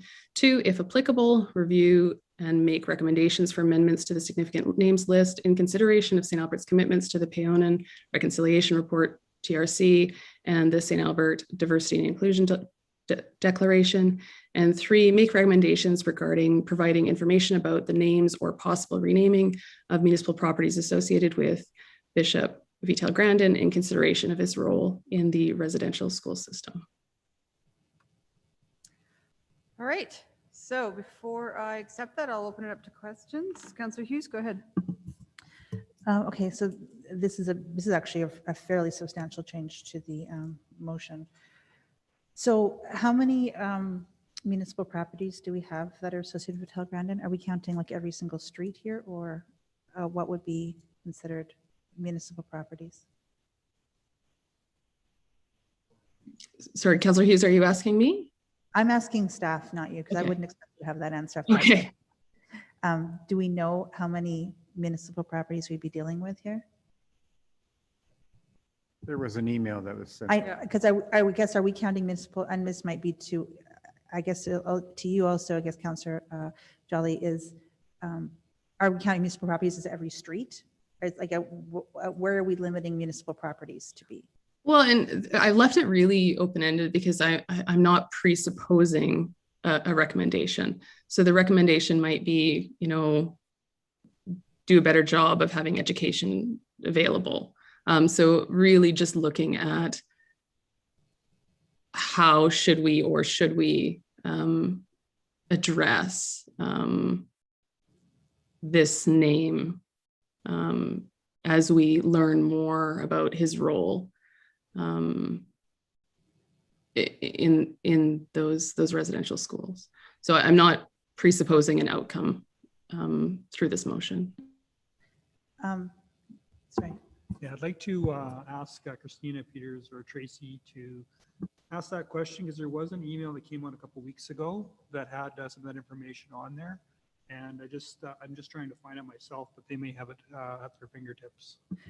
Like, I know there was it was over 100, but that was including like streets. So I'm trying to figure out 600. So, but I guess I'm just wondering if when we're interpreting this motion, because it's been updated based on admin's recommendations, if we're actually like thinking of if municipal properties should include like every single street, like this could become a logistical nightmare. Do you know? Yeah, I do know that from the information received from administration, it was over 600 that had association with the Grandin name. That was businesses, streets, civic properties, etc. But I saw Christina had popped in, so I'll have her answer the question. All right, I do apologize. I'm going to need to have that question re-asked. Just when we read this motion of possible renaming of municipal properties associated with Bishop Grandin, when we read that, are we actually counting municipal properties as streets, or are we looking at actual physical buildings? So we would be looking at all aspects of this, because it would anything that would fall under the naming policy, which we would call assets. So if we've named, I don't know, like the Grandin Community Center, things like that, we would also look at that. But specifically to this motion, we really just looked at re-evaluating the list to put a lens of inclusion, diversity, and Indigenous relations as well within the list itself. So we do know that there is probably some work that needs to be done looking at the existing assets that are already named. But right now, what we really did respond to was that list as it exists today. Okay, so is this motion intended to really add to the list, or is it really to, obviously there's an addition to the lists, but is there also an intention of a lot of subtractions to the list?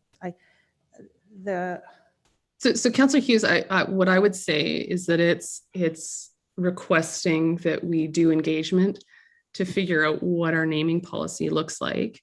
And again, I don't want to the recommendations might be, no, our list is great. The recommendations might be, we shouldn't name things after people. So I wouldn't want to presuppose what the outcome of engagement would look like. Okay. So the intention of this, because I guess the question for the 2022 budget process is to do it at that time. Is that the intention behind this is to undertake quite a bit of public engagement, and that's why it needs to have included in the budget process? Yes. Okay. Yeah, and from what I assumed and from reading the backgrounder is that there would be a budget associated with this, because it's not just a matter of 3 people in a room deciding on changes. Okay, thank you. Councillor Hanson. Thank you, Madam Mayor. I guess I'd ask the question to administration. I agree with Councillor Hughes. This is substantive compared to the original motion. It's more prescriptive. So was the review that was going to be undertaken anyway going to include properties associated with Grandin, and were you planning on working with the school board around some of that? Because I was under the impression that that would be taking place without, that's how this all got kickstarted. So I assumed it would be part of the review anyway. So do we actually have to name it in the motion, I guess is what I'm asking, or the plans to go there anyway? So I'll try to answer that. Our internal review, every year we do add more names to the list, and that's more of an administrative exercise. I think to make some of the additional changes and to really make it more inclusive, including speaking with the school boards, we would actually need an increase in budget and scope from what we currently have. Right now, this is a smaller activity within the planning branch. It's not something that we dedicate a significant amount of time to.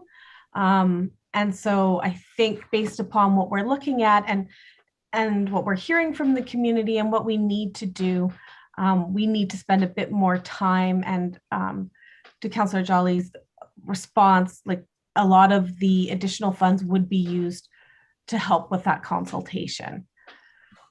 Did that answer the question? It sort of did. I was assuming that you would be, you in the original motion, you would have been basically doing everything that's in the amended motion anyway, but adding a dollar figure. I do believe we do need to add a dollar figure because the engagement's probably going to be quite extensive. So I just wanted clarification, and I guess a process question. We're just receiving this new one at 2:08, and I guess it'll be up to the chair to accept it or not. But that's not really the recommendation that was in our package. So I guess that's a process question, but up to the chair and to your discretion. And Councillor Hanson, if I may just, Mayor Han, is it okay if I just kind of add to that answer? Yeah. So I made that assumption, that same assumption that you did, that this would be both kind of a forward facing kind of project as well as a reflective project, but that wasn't actually specified in the motion. And I think that was everyone's assumption, that this was to both do better going forward, but also address an issue that we know exists kind of in the past. And so that's why the first two are essentially identical to what was original. And then the last one is just tweaking it to add that clarity and what I think was assumed that this would address. Thank you. I mean, process-wise, Councillor Hanson, first of all, we can split these. We can do 1 and 2, which are kind of similar, and then we can vote on 3 separately, or we can postpone 3. I'll accept it, and you guys can challenge me on that if you want, or just say you're not ready to vote on it, and we can postpone it to another day if that's what you want. But I kind of agree with Councillor Jolly that her motion, although not explicit, did talk about what we're going to do about the Grandin neighborhood and the Grandin Clubhouse and the Grandin Pond and Grandin Road and St. Mateo, all those assets. So, but we can, if you're not ready, then I think we should all be ready to vote on that. So we'll get to that. Councillor Mackay. Yeah, thank you, Madam Mayor. Councillor Jolly, in relation to number 3, so I'm just clarifying, you're tying in any recommendations that might come forward in relation to Bishop Grandin would be part of the larger process, the 2022 kind of report coming back? Yeah, my intent would just be to include this in the engagement piece. And yeah, that's all that does. So you wouldn't, you're just saying based on that, you'd like to have the full engagement discussion, get a report back that both looks, like you said, very, very well about looking back and looking forward. But like there are some, for example, I'm looking at the list that Mr. Hiltz just sent out to us around, properties that the city operates, like Grandin Clubhouse, Grandin Eco Pond. Are you suggesting that we would wait until 2022 before we would move forward on that based on your desire for engagement and discussion with the community? Sorry, move forward with what?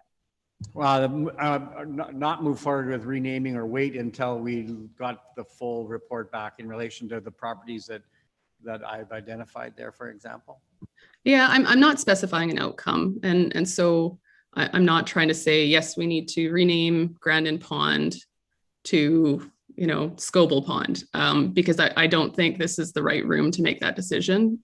We need to have that engagement piece. And I don't think Mr. Scoble would appreciate that. So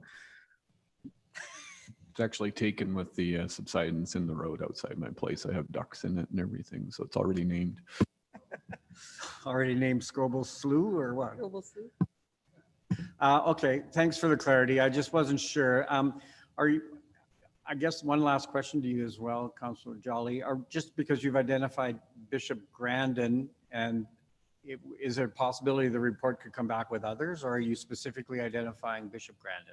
I'm specifically identifying Grandin because that's one name that we know had a role that was really awful. But certainly when that project comes back to council, I would absolutely be open to, administration is better at putting together these projects than we are. And if there are recommendations to open to that scope to specific names that are concerning or make that more broad, I would absolutely be open to that. But that, just in terms of my expertise, that was kind of the one name that's jumped out and jumped out in terms of all the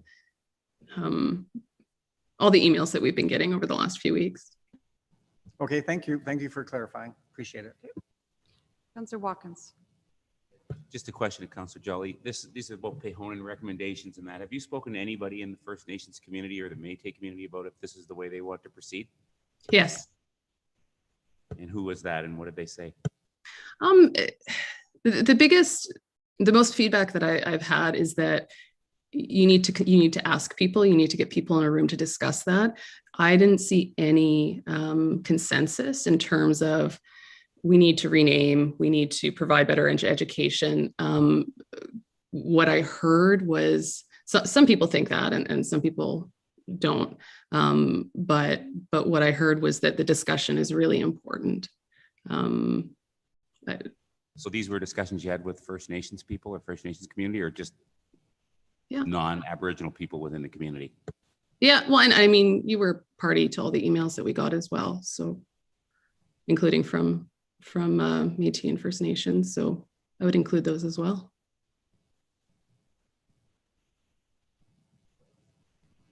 Any more? You're good? Okay. So no more questions of either staff or administration? So why don't we start with the first two, Councillor Jolly? Why don't you read those ones in one more time?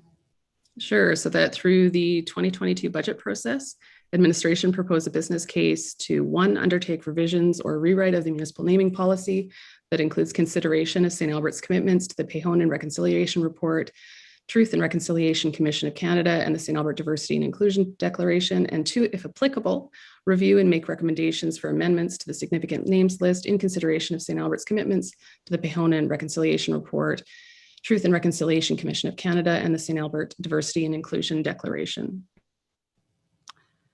Thank you. All right, I'll accept those and I'll let you have opening arguments. Thank you. So these ones are really straightforward. Right now, we have a naming policy that was written prior to our commitments to these kind of 3 really aspects of our values. And so it's time for a rewrite that's going to, in my opinion, need really kind of thorough consultation, and it's not something that can be done off of someone's desk. And so that's why I'd like to see it as being a complete project that's really thought out, that's forward thinking, and that's really reflecting on our values and how to reflect our values in the way that we name things in St. Albert. That's all I have. Councillor Broadhead. Thank you, Madam Mayor, and thank you, Councillor Jolly, for bringing this forward. It's interesting when you try to deal with things that are emotionally laden within our community that address hurts of the past and try to deal with them. It's always difficult conversations to be had, but that doesn't mean you don't have them. You have to work through them, and and do the work necessary so that people can understand the past and understand how we're going to deal with it in the future and how we're going to deal with it in the present. And to me, this is work that needs to be done. Whatever the outcome, and I appreciate quite honestly your perspective that you're not proposing an outcome, because I think the outcomes comes out of the consultation. And so to that end, I heartily support this. Anyone else on the first couple of motions? Councillor Jolly, when you brought up some of the concerns around the Shiro neighborhood, they really resonated with me. I think we need to probably consider other names besides people's names.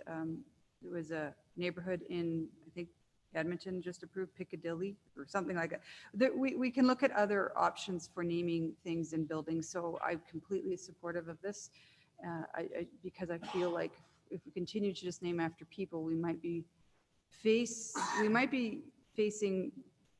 the mistakes of 50, 60 years ago, again, 50, 60 years from now, and putting then that council in a difficult position to rename something. So I think this is overdue, and I know this was not brought on by the Kamloops 215. You had talked about this during the Shiro naming. So thank you for bringing it forward, and I will support it. Anything to close? Yeah, just really briefly, thank you for bringing up the Shiro neighborhood. You know, this council had a really good discussion about how we were kind of stuck with our naming policy that didn't really fit with our values anymore, but we needed to move forward because of kind of our commitments to our developers and letting them go ahead with business. And, you know, I'd also comment that we threw out this policy when we named the transit station because it just, we didn't want to do it. So I think that was an example of how this naming policy just really doesn't fit with their current values. And thank you, Councillor Broadhead, for recognizing that there is no presupposed outcome to this. It really is about the process and doing better by learning and by engagement. That's all I have. Thank you for that. I will call for the vote.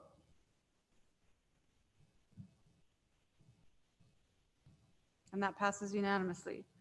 All right, why don't you read the third one in, and if anyone wants to postpone it, they can, or you can ask more questions, I guess. Sure, so it's just three that through this project that the outcome would make recommendations regarding providing information about the names or possible renaming of municipal properties associated with Bishop Grandin in consideration of his role in the residential school system. All right, thank you for that. I accept. Pardon? Go ahead, Councillor McCann. I just, following up on my question, because I mean, we split out 1 and 2. Councillor Jolly, how do you see the number 3 falling out of the rec? I mean, I don't see any tie between the 1 and 2 and number 3, or am I missing something? Because I want to make sure that if we're talking about looking back, or that we're not being just prescriptive, that we actually start to have a real community discussion about who else might be identified in this review. Number 3 is very prescriptive, and I want to make sure we capture kind of some of the comments in my initial question to you. So do you see that, or am I just maybe just... Well, I think it should be part of the discussion because reflecting on our past really helps us make those decisions for our future. And again, no presupposed outcomes to what that discussion looks like, but those, you know, naming, whether it's going forward or reflecting on changing names, really can be part of the same discussion.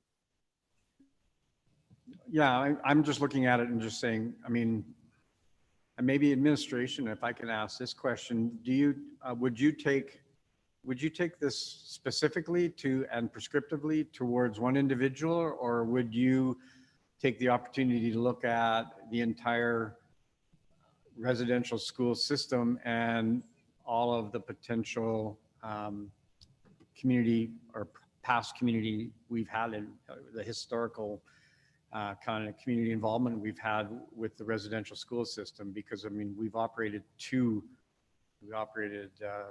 one on Mission, we've operated the one in Poundmaker, and I'm not saying we in the sense that it was the city of St. Albert, but it's associated to St. Albert.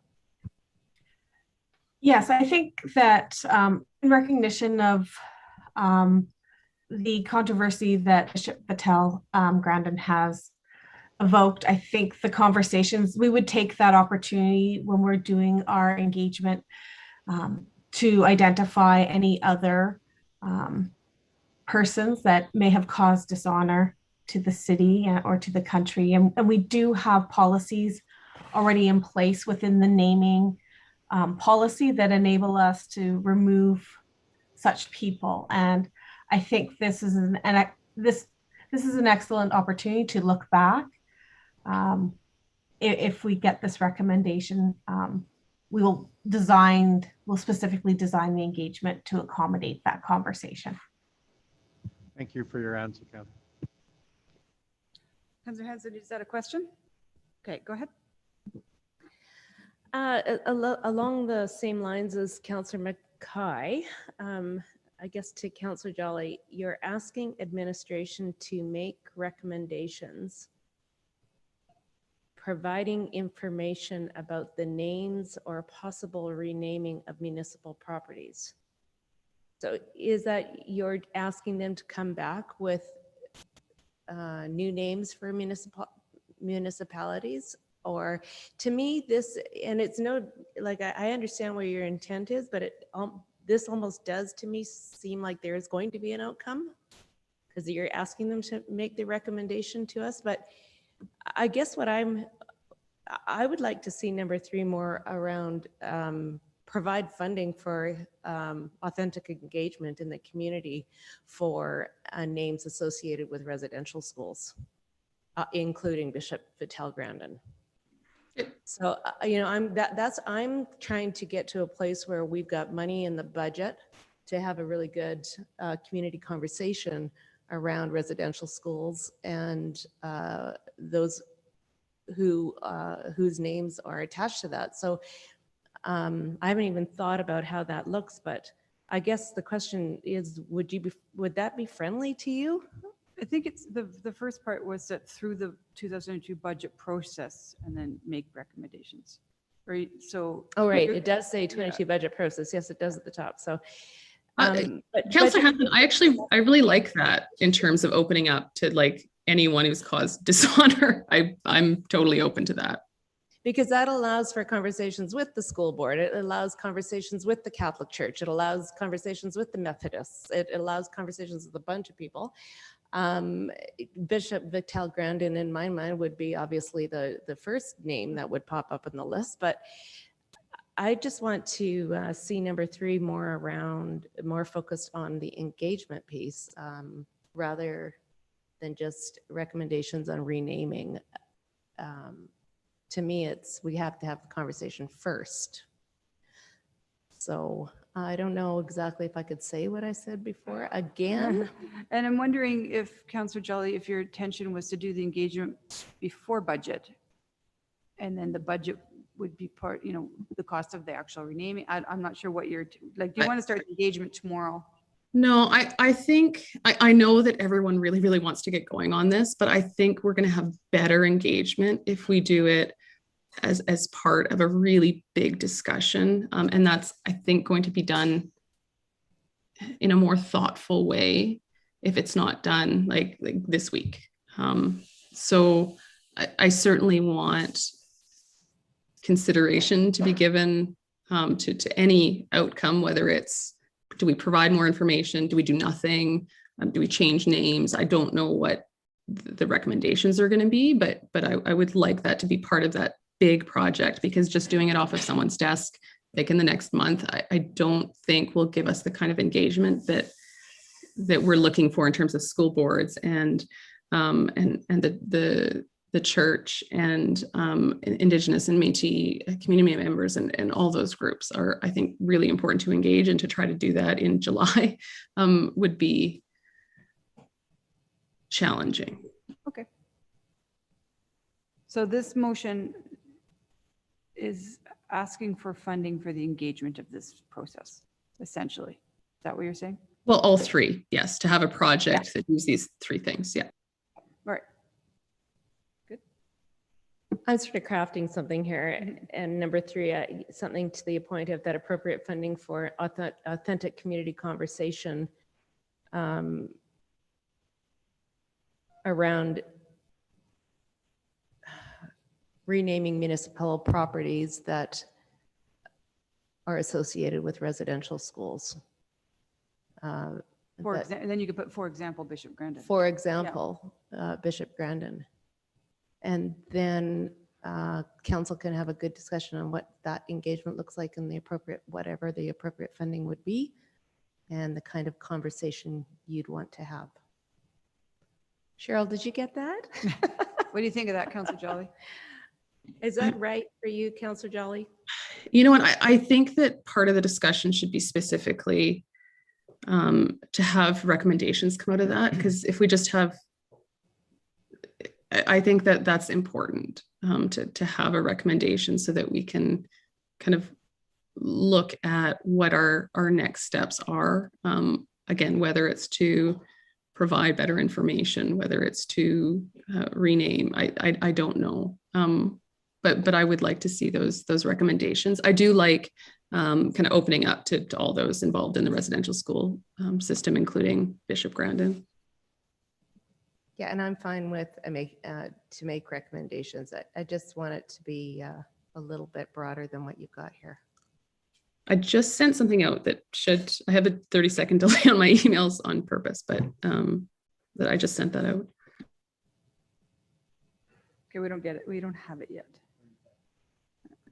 I can see my computer thinking about it.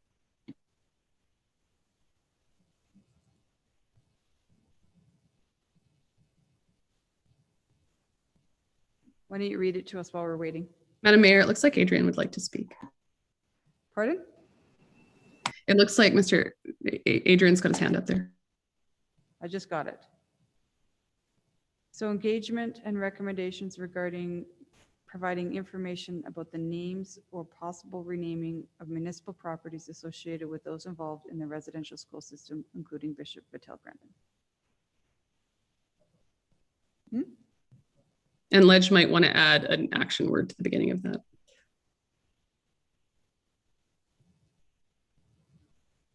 So undertake, I could start that with undertake. Okay.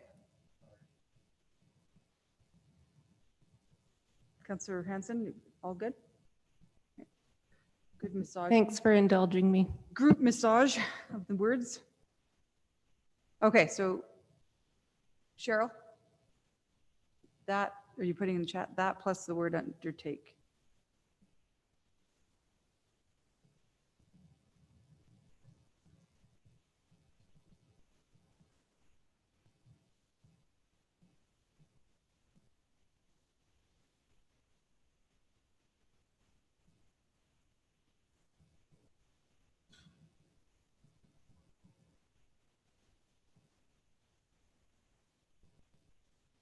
So what they're proposing, Councillor Jolly, because you can't, or is it in the chat?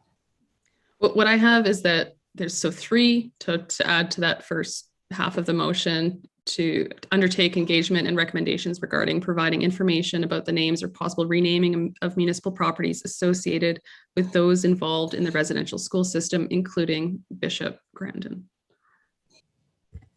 So what's in the chat says that through the 22 budget process, administration propose a business case to make recommendations. I don't really want it to be a separate business case. I'd prefer it to be the same one because it's related. Yeah, it's related, but well, yeah, it's all part of the same business case, but this doesn't make sense. Make recommendations, engagement, and recommendations. No, it does, because it's just number 3 of a bulleted list, right? So the first part of the sentence is there, and then number 3 is just. Oh, okay. Yeah. All right. All right. I'm going to accept that new motion. And I see no more registered speakers. So Councillor Jolly, why don't you go into opening arguments? Thank you. I'm going to start kind of, I'd like to, everyone's seen this quote, but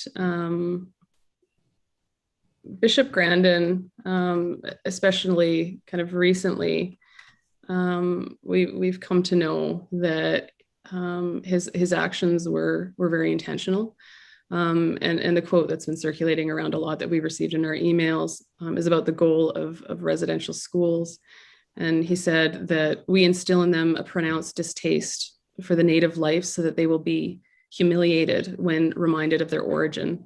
When they graduate from our institutions, the children have lost everything native except their blood, which almost makes me cry. It's awful. And kind of to Councillor Mackay's point about picking on Bishop Grandin specifically, it's because we know this. And when we know something, we need to do better going forward.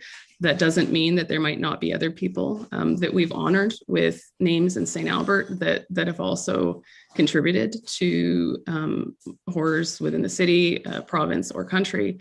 But it's an easy person to talk about in terms of this conversation.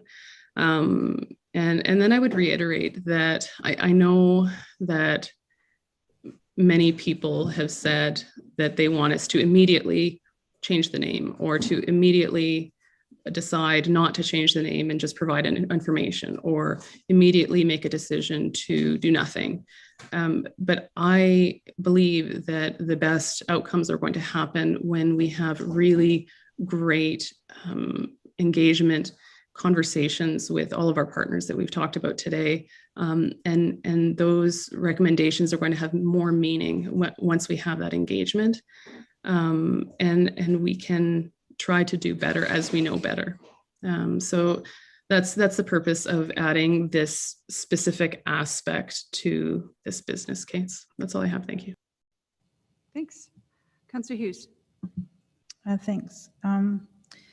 In some ways, this is simple because it's asking for engagement, and I think that needs to happen. And I don't think that we should be making responses based on a flurry of emails that are sent in emotionally attached to one side or another, just because they happen to have read something and then make a decision based on a knee-jerk reaction.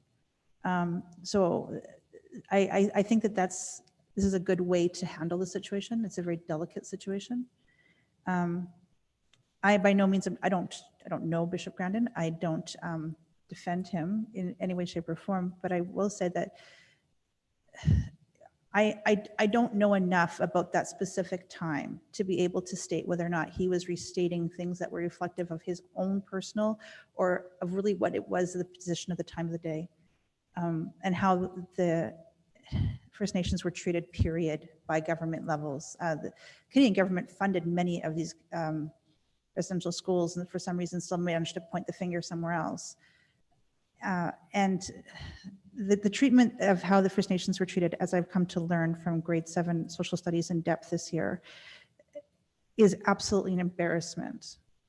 But we have to also be very cautious about the knee-jerk reaction to do a cancel culture and to not acknowledge our history. We've had some people say that they want to, for example, wipe out Johnny McDonald.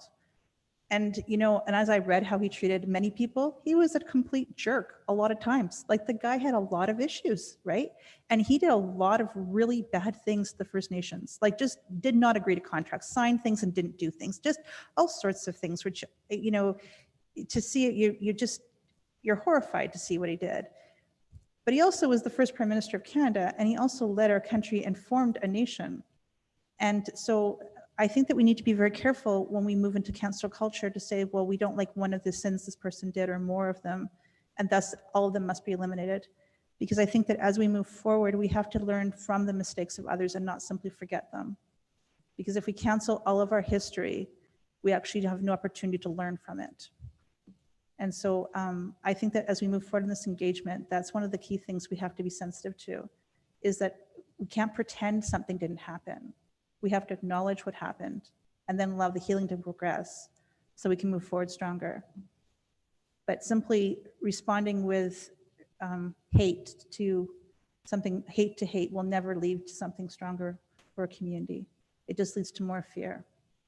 So I think that having the engagement is going to be essential.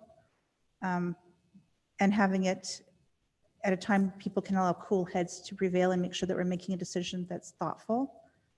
There's a lot of community buildings that are named after Bishop Grandin, a phenomenal amount actually, but nonetheless, that's because he was stationed here, and others involved as well. And the other thing I'd just like to say is I really think that this is not specific to the naming policy, but there should be something put out with a plaque, with some kind of recognition of this is where the residential schools were, and providing educational opportunities of knowing and acknowledging that. Because we don't have that. Everyone keeps saying, where was the residential school in Mission? Where is it? And I don't think most people know where the exact location of the residential school was, or an acknowledgement of this is where it was and this is how we're going to move forward in healing. So I think that even having that will be a start to having a proper acknowledgement of what's going forward. So I'm looking forward to seeing this engagement. I'm expecting it'll be very challenging for everybody to try to come to terms with all of it. But we have to recognize that humans were human, and the predispositions a year, 100 years ago, 50 years ago, like I think about 50 years ago, it was acceptable to so many people to kill people who were homosexual. It was okay to beat them up in many people in society, something that we would never consider to be acceptable today. And so we need to make sure that when we're making all these decisions about naming, that we are sensitive to the fact that these all could come back to be a decision that's revalidated in the end. And we need to come back and recognize that every time we make a decision, we're recommending a name of a person, that person is going to come with flaws. And I think that that's one of the first two motions is going to have to deal with, is recognizing that that's a strong vulnerability in our naming policies right now. So I'm going to stop talking now. And thanks for this. Bye. Anyone else want to chime in? Then I will. I think this is an excellent motion. I felt that maybe the Indigenous should be leading the conversation. You know, we did the Pehonan report, and the recommendation to rename anything associated with Grandin or anybody did not arise from that report.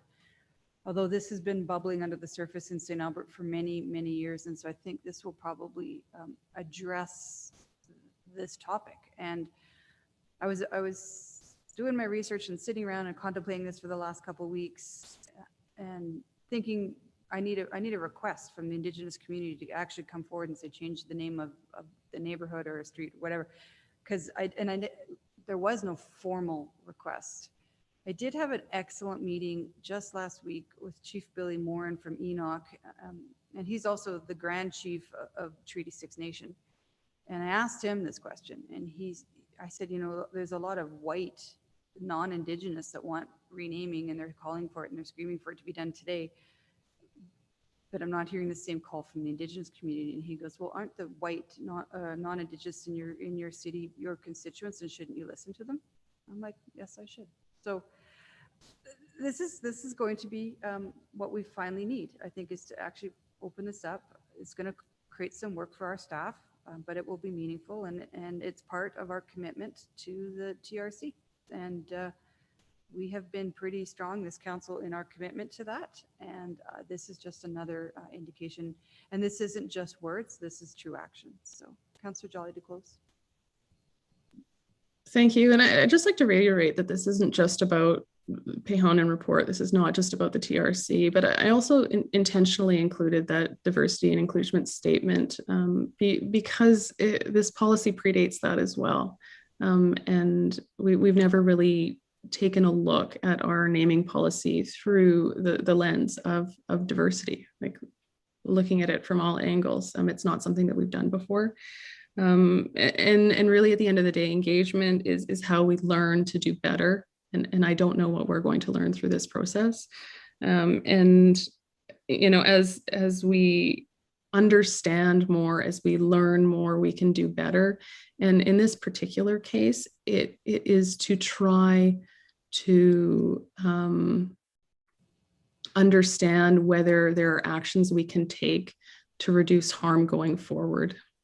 So it really is forward facing in reflecting on what we can do to do better. And we have to do the engagement, and we have to do the hard work, and we have to listen to understand what that looks like. That's all I have. Thank you. All right, call for the vote.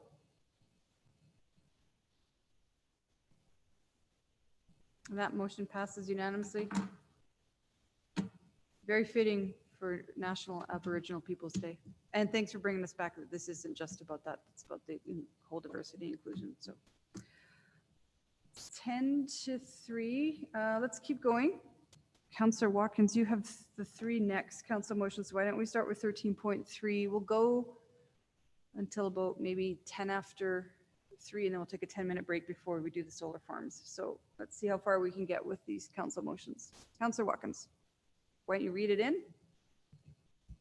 That the 3-story podium requirement for buildings in the downtown DT district be reduced to 2 stories. All right, before I accept that, are there any questions? How about one from me to you, Councillor Watkins? I'm just wondering the impetus for this motion, and is this coming from you, or have you heard requests from us? It was a request working with planning department. They've had some concerns in the past with 3-story podiums because it's basically in a mixed-use building. Those 3 stories are non-residential. They're usually commercial. Second and third floor commercial are a really hard sell. And it's also kind of, with 3 stories, it kind of defeats the purpose because you're ending up with 3 stories at the roadway anyways. The whole idea of the podium is to make it look like a smaller building. So we're not saying that you can't have a 3-story podium. We're just saying that you may be able to have a 2-story podium. Okay. Adrian, when we did some of the DARP conversations and then the AMACON, the podium was presented to council in that it visually appears that you're not standing beside a high rise. Is that kind of why it's in there? Yeah, that's the whole deal, is that like when you have the podium, the rest of the building set back after the height of the podium. So as I said, if you have a 3-story podium, when you're walking down the street, it's a fairly tall building anyway. So reducing it to 2 is going to make it more street friendly. Okay. So Adrian, is there been requests to reduce this, and is it causing problems from our development community? So thank you for the question, Mayor. So yeah, we have heard, I guess, concerns about the fact that the downtown has specific design requirements, one of those being the podium requirement, which makes it harder to redevelop already more challenging sites. So that was kind of where this came from. Is I think there was a couple of different potential developers that had said, you know, like it's difficult enough as it is, and then you've got a 3-story podium requirement, and we just want to build what we want to build. So we didn't have any sort of issues with this as long as there was still a 2-story kind of podium requirement. It seemed to make sense that if that's what it takes among the many factors to help the downtown redevelop, it seems like a small give. Awesome. So you're supportive? Yes. Go ahead, Councillor Mackay. So you just piqued my interest in a question here, Mayor Heron, and it goes back to, I guess, to the DARP development. So what was the reason we decided that we would want 3 stories? Was it just for the illusion, therefore, that if you had something higher, you really wouldn't be caught in a high-rise development, or am I speaking a little bit too simply? So I can take that one, Mayor Heron. So thank you, Councillor Mackay. So yes, that's kind of the concept with the podium requirement, is it helps to frame the street to create more of a pedestrian scale environment. I'm sure if you've been in some of the larger metro areas of the world, if you've got a building without a podium, you can just crane your neck up and you're just looking straight up at some kind of towering building. The idea is when you have a podium and then a setback, you kind of limit that psychological effect that you're, in a corridor that's maybe much taller than you can perceive it is, from 5.5 feet off of the ground otherwise. All right, so would this apply to just certain parts of downtown or the entire downtown district? I would say, well, so the podium requirement applies to specific sites in the downtown. I think if we make it a blanket statement for the downtown, I think it makes it clear that maybe we're being a little bit less specific about where we are with our design requirements now, if that helps to get the downtown moving. Okay, so you're suggesting then that the amendment would apply to all the downtown area then? Yeah, so it would be the 2-story minimum podium if you're going over 2 stories, like if you're going above a certain height. And I noted that in the report, you know, based on the research that we've done, some communities don't have a podium requirement. Some have it start at 8-story buildings and above. Some have it at 12 or 11 stories and above. And that's very few sites actually in the downtown can actually be that tall. So again, when applied, the podium would only, you know, work in if it would only be implemented in a few different areas in the downtown anyway. Yeah, I guess that was just going to be my follow-up question, because we have certain areas that have height restrictions for site purposes. So you're only looking at what, Prawn Street perhaps? Basically it's the gateway areas. So there's kind of the key entryways to the downtown, which had been given higher height allowances. All right, thank you. Councillor Jolly. Thank you. Just a question for administration. So I've heard a rumor that you guys are a little bit busy. So if these 3 motions really pass, when would you expect to have first reading of the bylaw back to council? Thank you for the question, Councillor Jolly. The podium one in particular is a fairly nominal change.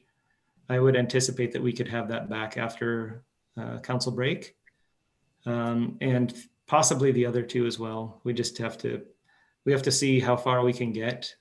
We're anticipating we've gotten through a major, well, after today and the 5th, we've gotten through the majority of our current planning applications that were needing council decisions this year. So the goal would theoretically be to bring it back as soon as possible and hopefully in August, although that's very tight. But. And so just to clarify, I don't know if this is Mr. LaFleur. So would these require a public hearing for all of them? So that normal process? That's my understanding. Yes. Okay.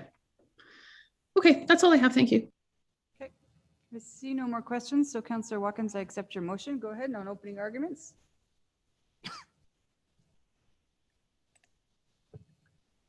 Say this is a minor amendment. There's no change to the height. There's no change to the overall density. There's no change to the floor area ratio. There's no change to the ground floor setback. There's no change to the ground floor side yards. All this is changing is the height of the podium, which is the first 3 stories of the building. So now instead of having to have 3 stories and then set back the building, you can go to 2 stories and set back the building. And the result of that is a less cavernous, more street-friendly environment. When you're walking down the street, you will see 2-story buildings. Secondly, it solves the issue of trying to sell second and more 3rd floor commercial, which is a very, very hard sell in any kind of a mixed-use development. And like I said, these were actually asked by staff to say, would I be interested in making these motions? So I would be more than happy to bring them forward. All right, any more comments on this? That's easy. Call for the vote.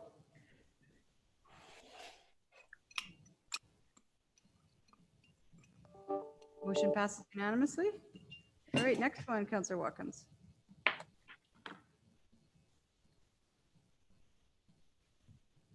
The next one is that administration redistrict all mixed commercial MC district parcels in downtown district and remove the MC district from the land use bylaw and make any necessary cleanups.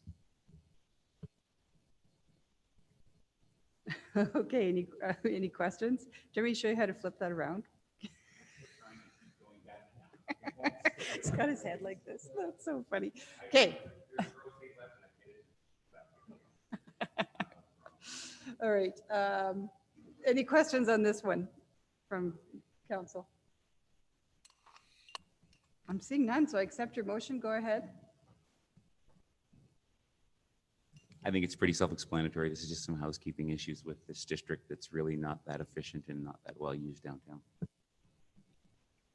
Any more comments? Helps when administration is supportive of this. Yeah. Call for the vote. Motion passes unanimously. And the last one, Councillor Watkins. Can you put it in the chat? Oh, it's on the screen if you can read that.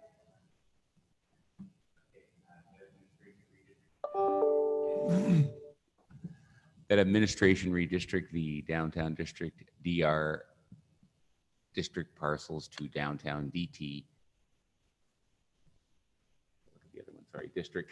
Remove the DR district from the land use bylaw and make the necessary cleanups.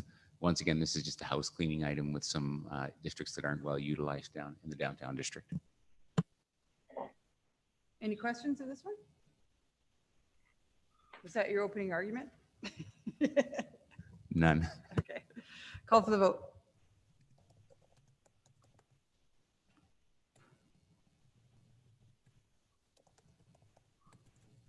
All right, that motion passes unanimously. Thank you. No, thank you. All right. Council, are you okay if Mr. Frank Badgie wanted to speak to the solar farms. He's online. I see him. Are you guys okay if we take his 5 minutes now and then we'll take our break before the solar farms? Okay. Mr. Badgie, can you hear me? Yes, I can. Can you hear me? Yes, we can't see you. You're welcome to turn your camera on if you want. I don't know if you want to see my my sourpuss in all of my glory, but here I am. That's okay. So you want to address the solar farms. So you have 5 minutes. You can start now. Thank you for Madam Mayor for letting me to talk to this proposal. From the documentation that I've seen, there are certain assumptions that the city has made with regards to this project going forward. And I'll list them to start. Solar panels are 540 watts per panel and they're bifacial.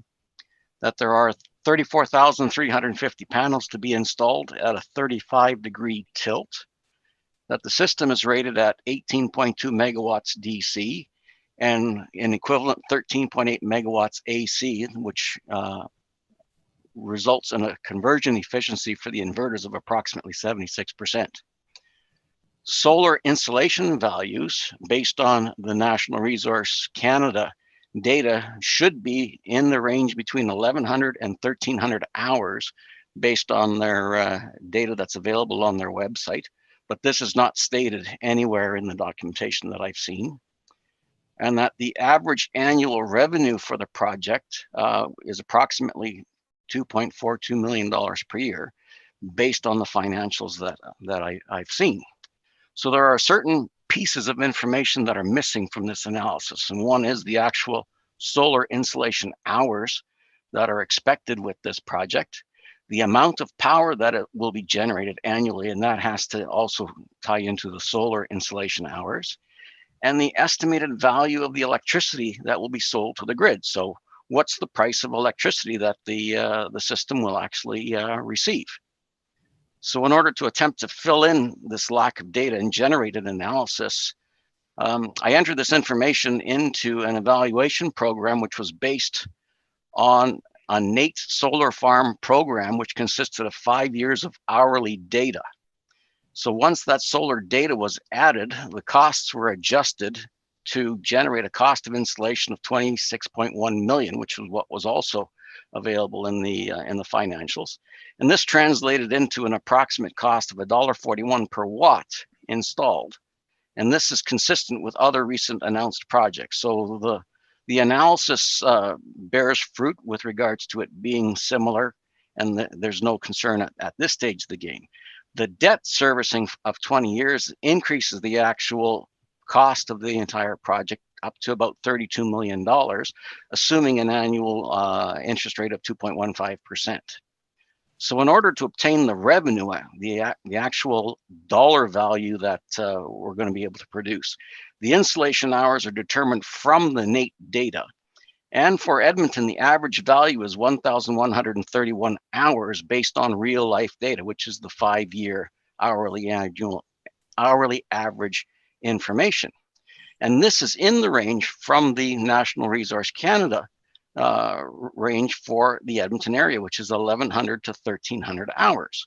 And this is especially valid since St. Albert is very much on the edge of that transition zone from 1,100 to 1,300 hours.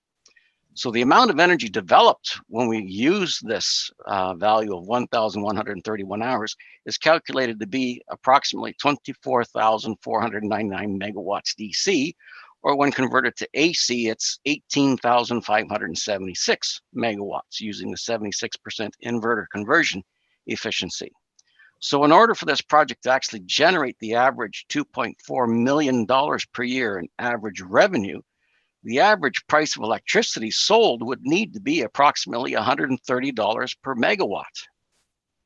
So how does this compare with what's public available from ESO, which is the Alberta Electricity Operations? Their annual report in 2020, the average pool price for 2020 was $46.72 per megawatt, which is clearly a lot different from what would be required for this project at 130.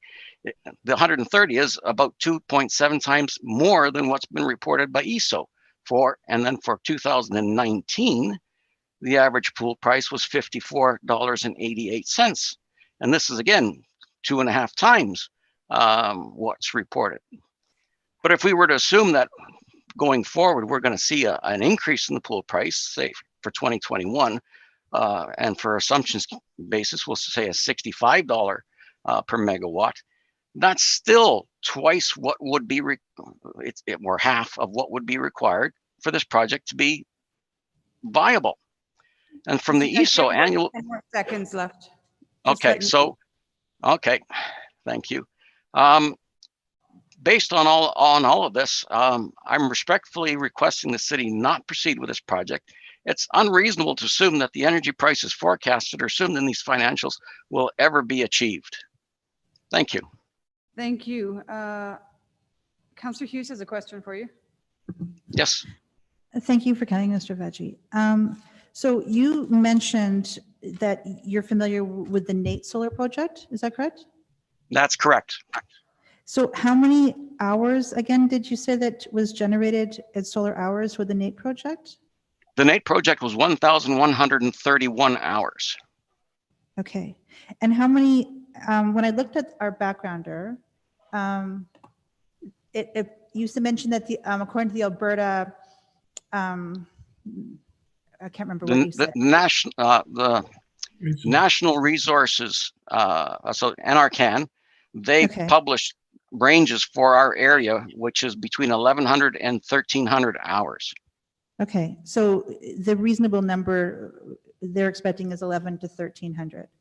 Correct. And with the 1,300, let's say it's the upper end at the 1,300. I guess is the range for like accounting for cloud cover, or is it like is the 1,300 like supposed to be? Because the numbers that you're generating are different than what the other numbers are. So is 1,300? Correct. The 1,300 would be geographically following the band, and that would be going higher as we go south and east down towards southern Alberta, because the number of hours in southern Alberta is higher than the 1,300. That's why a lot of the solar projects are concentrated in southern Alberta. Okay. Just give me 1 second here. I've got so many screens open. I think that was it from what I'm, so according to, well, according to you, like we obviously there's details missing to evaluate it by the public to determine the numbers. And And from what your numbers are, that it'll be unlikely to generate the revenue that's being stated in the backgrounder. Is that fair to say? That's correct. So on this basis, average pool prices are less than a third of what these financials would require. Okay. So it's unrealistic to expect that power generated by this project would demand a pool price 3 times what ESO is willing to pay.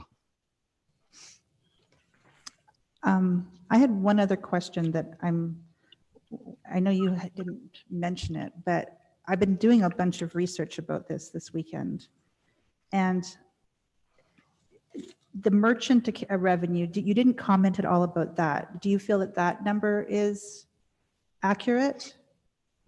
I was going to comment on that, but I was running out of time. Merchant power basically is required or available to facilities that generate power that's dispatchable.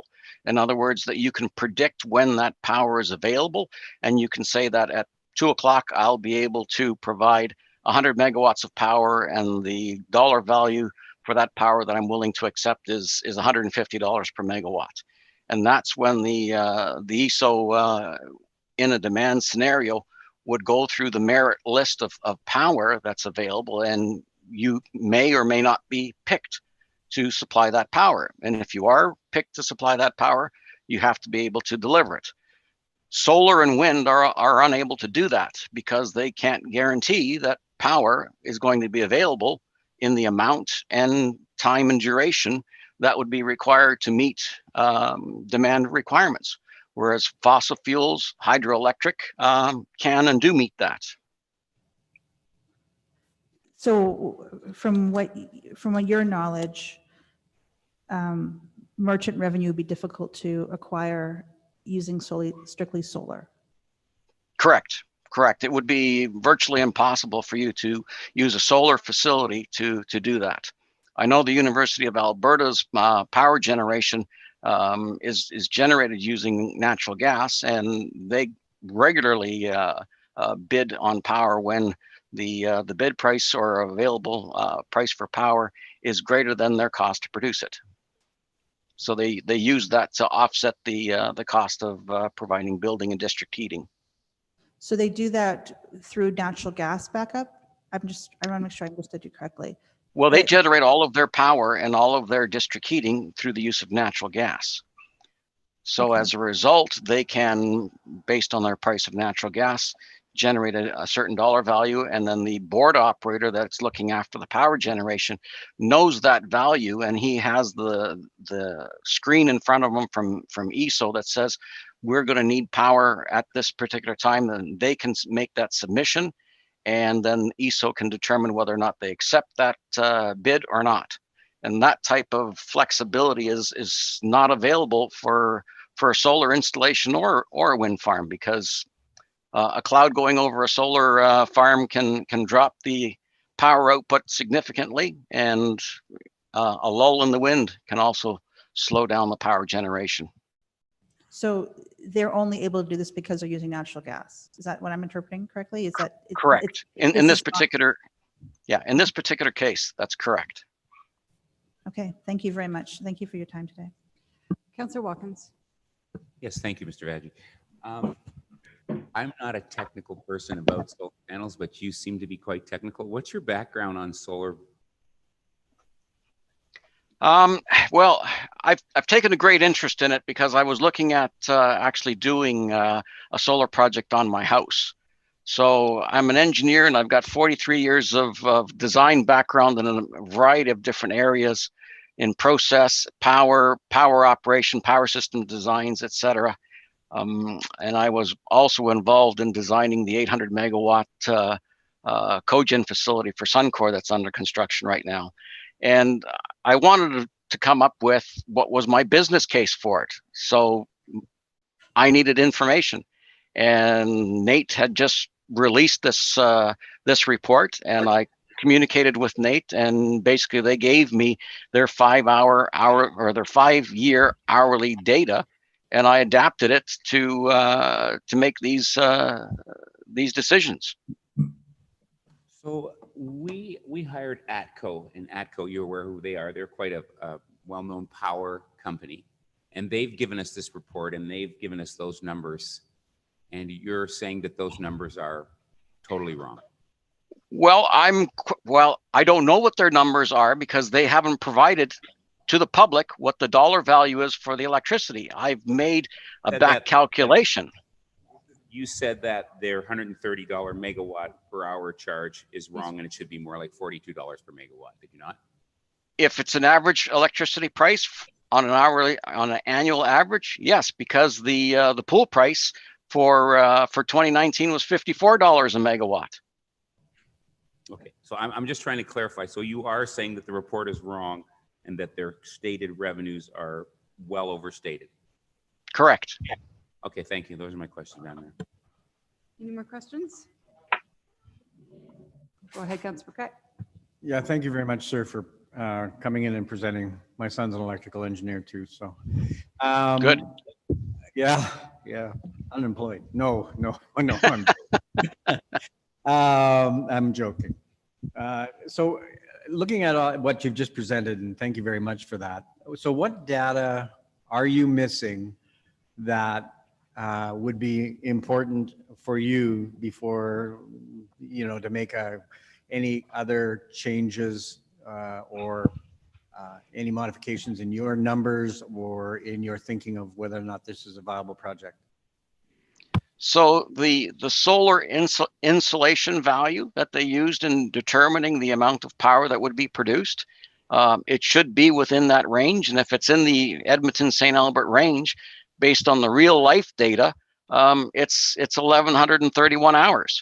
I mean, that's based on 5-year hourly data. So it's generated that calculus of calculating the area of the Gaussian distribution to give you that number.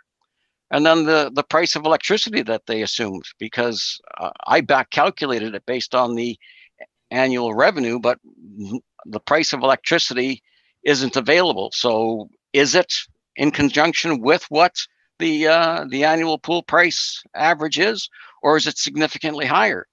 And if it is significantly higher, how do we realistically expect that to be achieved in a demand market? No, I appreciate it. I just wanted from clarity if there was an additional factor that may not have been contained in the public report that you would be missing, but you're just missing those two pieces of the equation or puzzle then.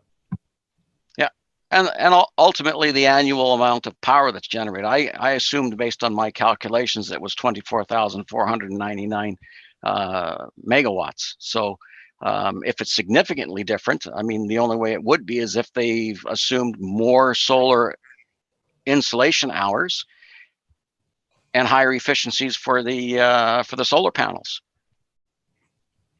All right, thanks. I appreciate the expertise. Sorry, I had a hard time getting that out. All right, seeing no more questions, Councillor, we do have a time. So the administrative report will come to us at 3:30, so we have 12 minutes to stretch. So we'll take a break back in our chairs at 3:30 to carry on the solar farm conversation.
fine, but. Oh, I didn't fill up my water bottle.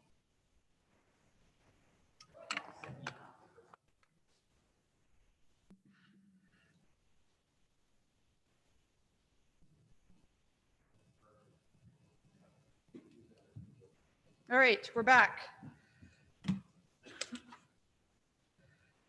So we're back to 8.1, the solar farm update. I've got presented by Christian Benson, Manager of the Environment, and Kate, Director Utilities Environment. So hi guys, I see you're here and ready to go. And you have some representatives from ATCO joining you, is that correct? Yes. Okay, and are they part of your presentation or just here to answer questions? The representatives from ATCO will be actually providing the presentation, and administration and ATCO will be available for questions. All right, so why don't we start with the presentation?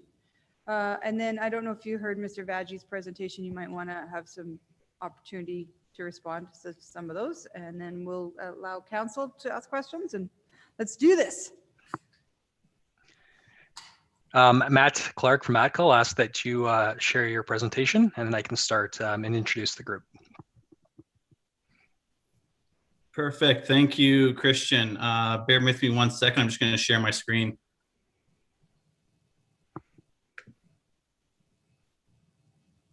Okay.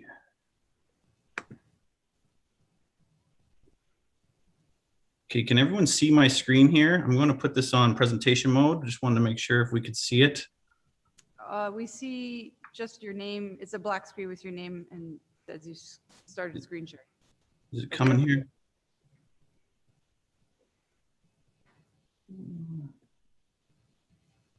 Apologies. Okay. We're used to it. Oh, the joys of technical delays here. Now we see, yeah, we see your PowerPoint, but we see all the. Okay, let me slides. just. So I don't know if you want to put it into, there we go. All right. We good now here? Yep. Okay, I'm gonna just stop my video. You're gonna hear me, and you're gonna see the screen. Just so the bandwidth is still there. I feel like it's a little slow right now, but I'm just to ensure. Sure. Okay, perfect. So yes, thanks, Christian. My name is Matt Clark. I am with ATCO here, and I'm the PM on this project.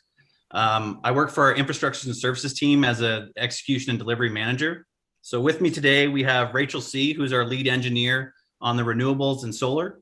Chad Baxter, who's our lead engineer for utility interconnection. Nicole Hupka, who is here as our planning senior planner, and with her focus on environmental and regulatory approvals. And then also with us today, we have Michael Lazinski, I believe is on the line here, who is with Boost Energy Ventures. And Michael's the principal at Boost there, and he focuses on analytics and software development and primarily around the electrical sector. And they have provided us with a detailed economic analysis and model that we will touch on today. So quickly to outline our presentation here, let's see if it's, yeah. Okay, perfect. So quickly to outline our presentation here, I wanted to touch on ATCO's capabilities. I know a lot of you might know ATCO as a gas company, and I want to touch on this side of ATCO, and then I'll touch on one of our projects as well that we've done, just to provide a little quick example there, and then we'll get into the specifics of this project, site suitability, environmental and regulatory approvals, transmission connections, considerations, design proposal, energy financing 101 to give you a little idea of how that looks like, and then the cost and economics, which obviously was discussed a little bit prior to us joining this call. So, and then we'll touch on recommendations as well. So when it comes to ATCO infrastructures and services, a lot of you might know ATCO Gas or ATCO as a gas company, utility company. We also have a strong electrical focus, specifically in Northern Alberta, where we are the utility provider for electricity in significant portions of Northern Alberta. ATCO infrastructure and services, really my team focuses on customer energy solutions. From wind to solar to cogeneration, we offer a full range of support from feasibility studies to engineering design, construction, commissioning, you name it, we do it. So over the last several years, our focus has been on solar specifically, and rooftop and ground mount solar. And I wanted to highlight a project specifically, Fort Chipewyan. they were tasked to go off diesel. And so we provided them a solution that was a 2.8 megawatt solar farm plus a 1.7 megawatt hour battery storage. And here's a picture here. I just want to give you an idea of what a solar farm looks like, ground mounted, spacing, size, just to give you a little bit of a perspective there.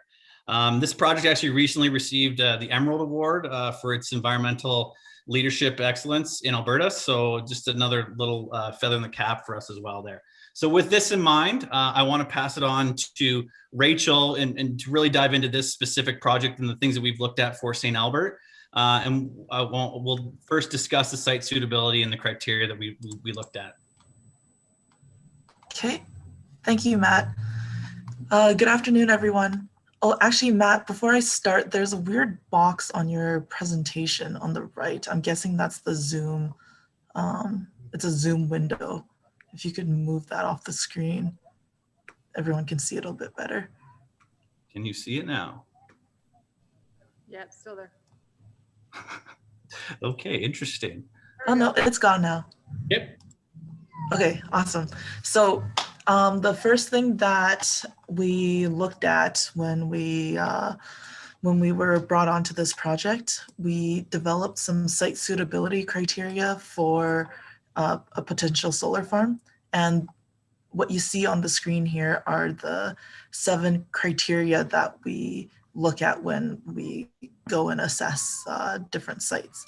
So we were asked to investigate other potential sites as well, in addition to Badgerlands. But the site suitability criteria include site irradiance potential, basically how much solar a site gets depending on where it is in the world, and incorporating weather patterns. There's proximity to distribution system infrastructure. This basically, the further away you are from the distribution system, the more upgrades you're most likely gonna have to pay for.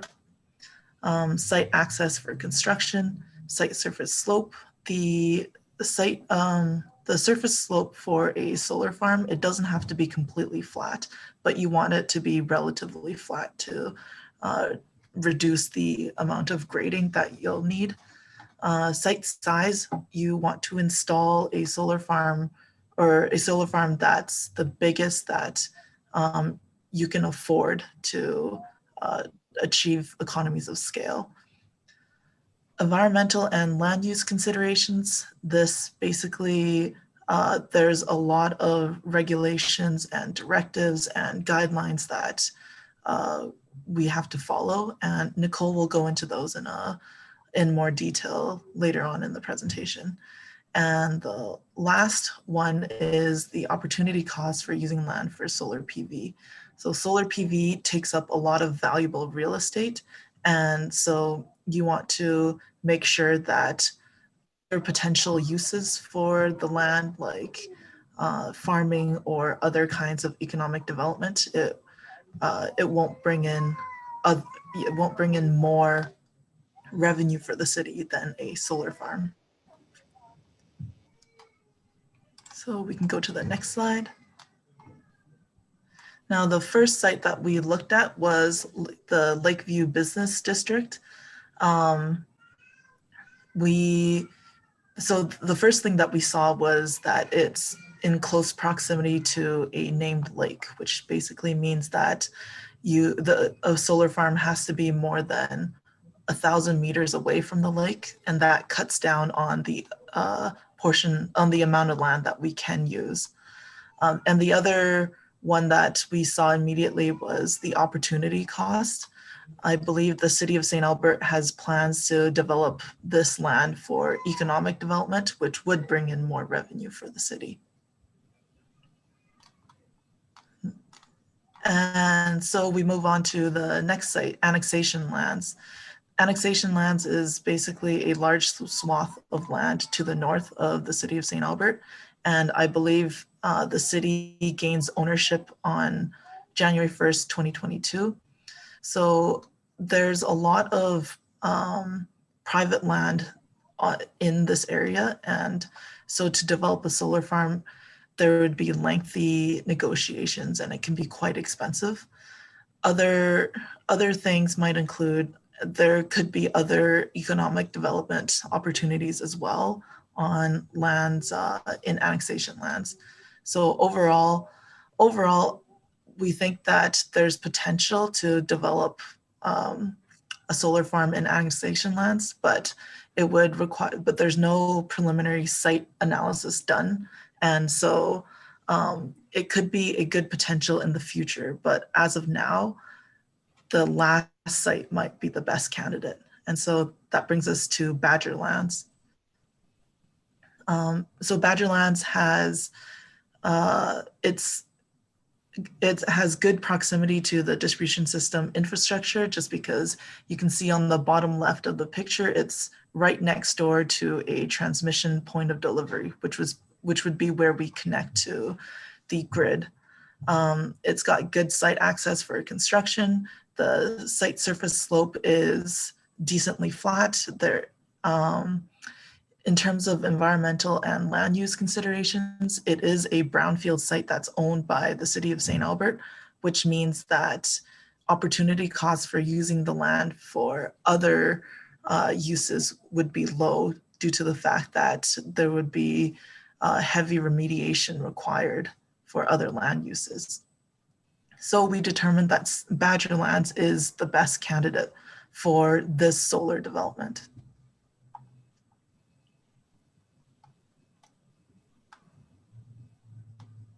Nicole, do you want to touch on the environmental and regulatory approvals needed for Badgerland?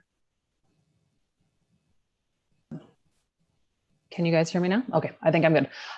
So good afternoon, everybody. I'll just speak briefly about regulatory requirements and how they apply here in Alberta. So here in Alberta, we have two regulators, the Alberta Utilities Commission and Alberta Environment and Parks. Both have developed guidelines and directives to help guide renewable developers. So let's start with Alberta Environment and Parks. AEP has put out a directive as of 2017, which sets standards and limitations for solar energy developers. And this is regarding both or all planning, construction, operation of those solar facilities. It includes all lands, both private and crown, and it is required for all developments over 1 megawatt. So this project would definitely fall within that, because it's at least 5+ megawatts. So, but there is an exception, and that exception is urban areas. So anything that's owned and inside of already existing urban areas is exempt in some areas. So we'll kind of discuss that in a minute. So the directive came about because constructing and operating solar energy projects can lead to large habitat loss and fragmentation. So site selection is the first and most critical factor in preventing negative impacts on wildlife and wildlife habitat.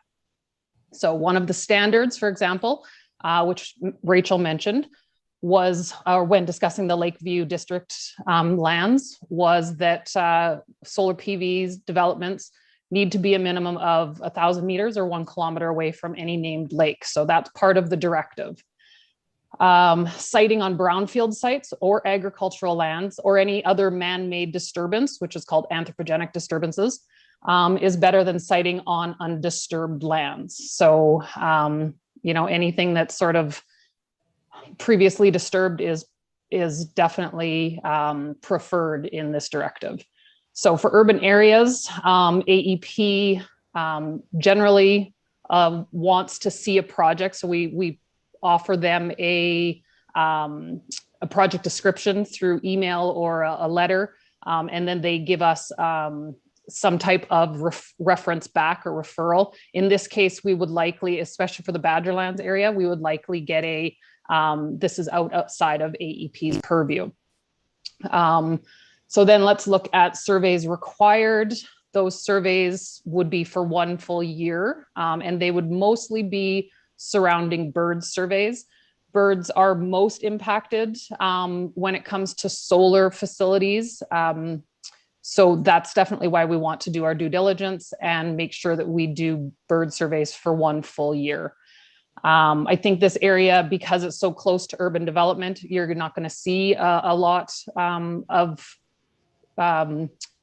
certain types of birds that they'd be looking for, but definitely we want to consider those species.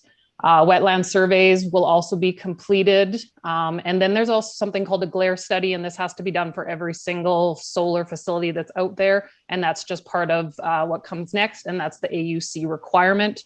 So Alberta Utilities Commission, we're completely, every application for an electrical development within this province needs to go through the Alberta Utilities Commission, which is dictated under the Rule 7. And this basically tells us as a TFO or a transmission facility operator what we need to do to get that facility approved. So everything from a project description and engineering components to environmental considerations and of course participant involvement. So that's the people that are around the area that we need to consult with prior to application. And then part of that Rule 7 as well is the environmental evaluation, which discusses baseline data for the site and will include an assessment of short-term and long-term impacts as a result of the solar facility. And I think that's kind of wraps up the environment and regulatory approvals. Dad? Awesome. Thanks, Nicole. Hi, everybody. I'm here to speak to the transmission and distribution interconnection, which of course is one of the most important parts of getting a solar site up and running. And like we've alluded to, the proximity to the facilities owned by Fortis is of particular interest. And it's also pretty exciting for me with Badgerlands. It's right next door to where I grew up in Deer Ridge. So pumped to go up there and see my parents and drive past this nice solar farm. So with the Badgerlands, we're right next to a bunch of Fortis facilities. So we've got all the distribution lines that run through Villeneuve, and we'll, we've seen massive growth in that part of St. Albert. So they'll definitely be taking advantage of all the solar generation. And we're right next to the substation. So with Fortis, we have to go through an application process that ATCO will aid St. Albert throughout, all the technical requirements for the applications from initial studies and formal studies. And then Fortis will propose basically what they're going to construct to our farm, and then we connect it from there. With preliminary discussions that I had with a contact at Fortis that I know, he immediately advised us basically to connect a 15 megawatt system rather than a 3-phased 5 megawatt approach. This will essentially save on 2 extra interconnection process and approval costs, which start getting pretty high when you're doing 3 at a time there. So still wanting to go with the 15 megawatt single system. The Alberta Electric System Operator, ISO, they basically oversee all of the transmission and generation electricity in all of Alberta, and they have a secondary process for the application, but that'll be mostly driven by Fortis themselves. ISO will come back to St. Albert and ATCO and lay out a certain amount of communication and protection requirements that we have to adhere to, but that's no problem. We do that all the time. Just like Matt said, we're basically the Fortis. We do all the electricity in Grand Prairie and Fort McMurray and Lloydminster. It's definitely our bread and butter up there. So with that, we would need a certain set of pieces of equipment, which include the 25 kilovolt circuit switching switchgear, which is the main point of disconnect under any emergency or fault conditions or maintenance conditions. That's the one point, and you can see it there in that first pole in that picture. It's called a recloser, and that's basically, it would shut off the entire site from either side.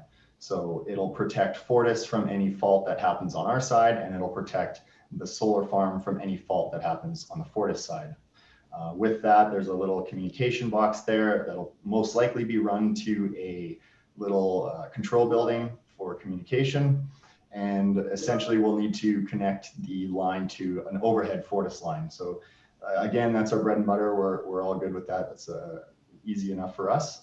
But just to make sure that Fortis is actually going to be providing the primary meter, which is going to be doing all the high accuracy measurement of the generation, and all your payment schedules will be based off the readings of that primary meter provided by Fortis.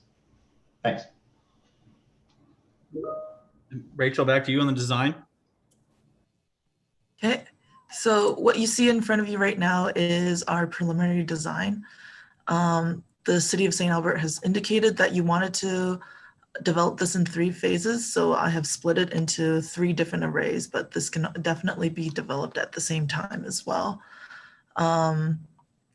So we have a total of 34,350 modules for a total array size of 18.19 megawatt DC. You hear 15 megawatts and then you see this 18.19 megawatt DC number. The difference between this is that when is basically the AC is the inverter size and the DC is the size of the modules. The modules aren't producing full power at 24 hours a day. So you typically want to oversize your DC a little bit just to get some more production from your system. So that's why you hear the 15 megawatts and then 18 megawatts DC here. System components include your inverters, which converts the power from the panels into usable AC power. You have your modules. Those are the solar panels that collect sunlight and turn it into power. And then the racking as well that supports these panels. So as a part of our phase 1 report, we provided a brief overview of for the city to see what typical O&M or operations and maintenance requirements are. And they are, the first and foremost is regular performance monitoring. So if anything does go wrong, you catch it immediately and it doesn't affect your performance too much. Number 2 is vegetation management. And then 3, visual inspections. 4, module cleaning if necessary. And lastly, thermal imaging and step-up transformer oil level temperature checks. Thermal imaging can tell you if a module is performing as expected or if it's not performing. The ones that aren't performing, you'll be able to see that they're at a much different temperature than ones that are producing at a normal rate. And so as a part of our phase 1 report as well, we provided a overview of how much solar output is expected for the next 25, 30 years. And then you can see here at year 1, we're looking at 21,800 megawatt hours. Actually, in 2023, you can see the bar is a little lower, and that's because we're expecting to finish in the first quarter of 2023. So you're not getting a full year's worth of production there, but the full thing should be 21,800 megawatt hours. So that's equivalent to about 25,000 houses so that can power 25,000 houses for a year. And that's assuming a typical Albertan 1,800 square foot house consuming about 8,900 kilowatt hours per year. Perfect. So really that leaves us with the financing and economics piece. By now you're probably starting to wonder, well, how do we generate revenue from this? Well, typically most large scale solar producers will use some sort of PPA agreement or can, and that ranges from $55 to $75 per megawatt hour, those outputs that Rachel just talked about. A PPA is a power purchase agreement. Really, it's a contract at a set rate directly with the purchaser, and it's really to hedge the fluctuating electrical prices. There was discussion, obviously, on merchant market price. So power pool price, really that's selling electricity back to the grid, and it fluctuates significantly. So if you have current rates from, it could be at $0 to $99 or $999, depending on the time of day, the producers that are online or the consumers that are using that electricity. So a lot of solar production will use that PPA to hedge that. And again, there is a range and there is a bit of an uncertainty with that range. So as we go and as people become more reliant on green electricity or push towards more green electricity, then this will fluctuate even further. The other thing I want to touch on as well here is, that's one source of revenue generation is from strictly the commodity price, also from environmental attributes. When we talk about carbon credits, so GHG emissions offsetting carbon intensive grid, the Alberta grid right now is quite carbon intensive, and we expect it to be that way as natural gas is still one of the primary electrical producers. So what that means is that we have an opportunity here with green electricity to basically generate some sort of emissions offset that can be sold. And especially as the price of carbon goes up through the government, these offsets we anticipate to go up as well. From a distribution credit standpoint as well, this is another form of revenue. Now, recent AUC decisions have actually voted on eliminating this distribution credit within the next 5 to 6 years. That being said, it is still something that can be used to generate some sort of revenue in the meantime. And what it is really is the utility provider pays for this electricity to be put onto the grid. Now, from an economic standpoint, there's a couple things that I wanted to highlight. Obviously, that capital cost is important. So what we had anticipated, high level plus or minus 30% of a cost of just under $25 million. And this includes the solar panels, the inverters, construction, commissioning, the interconnection piece, any civil work that needs to happen as well.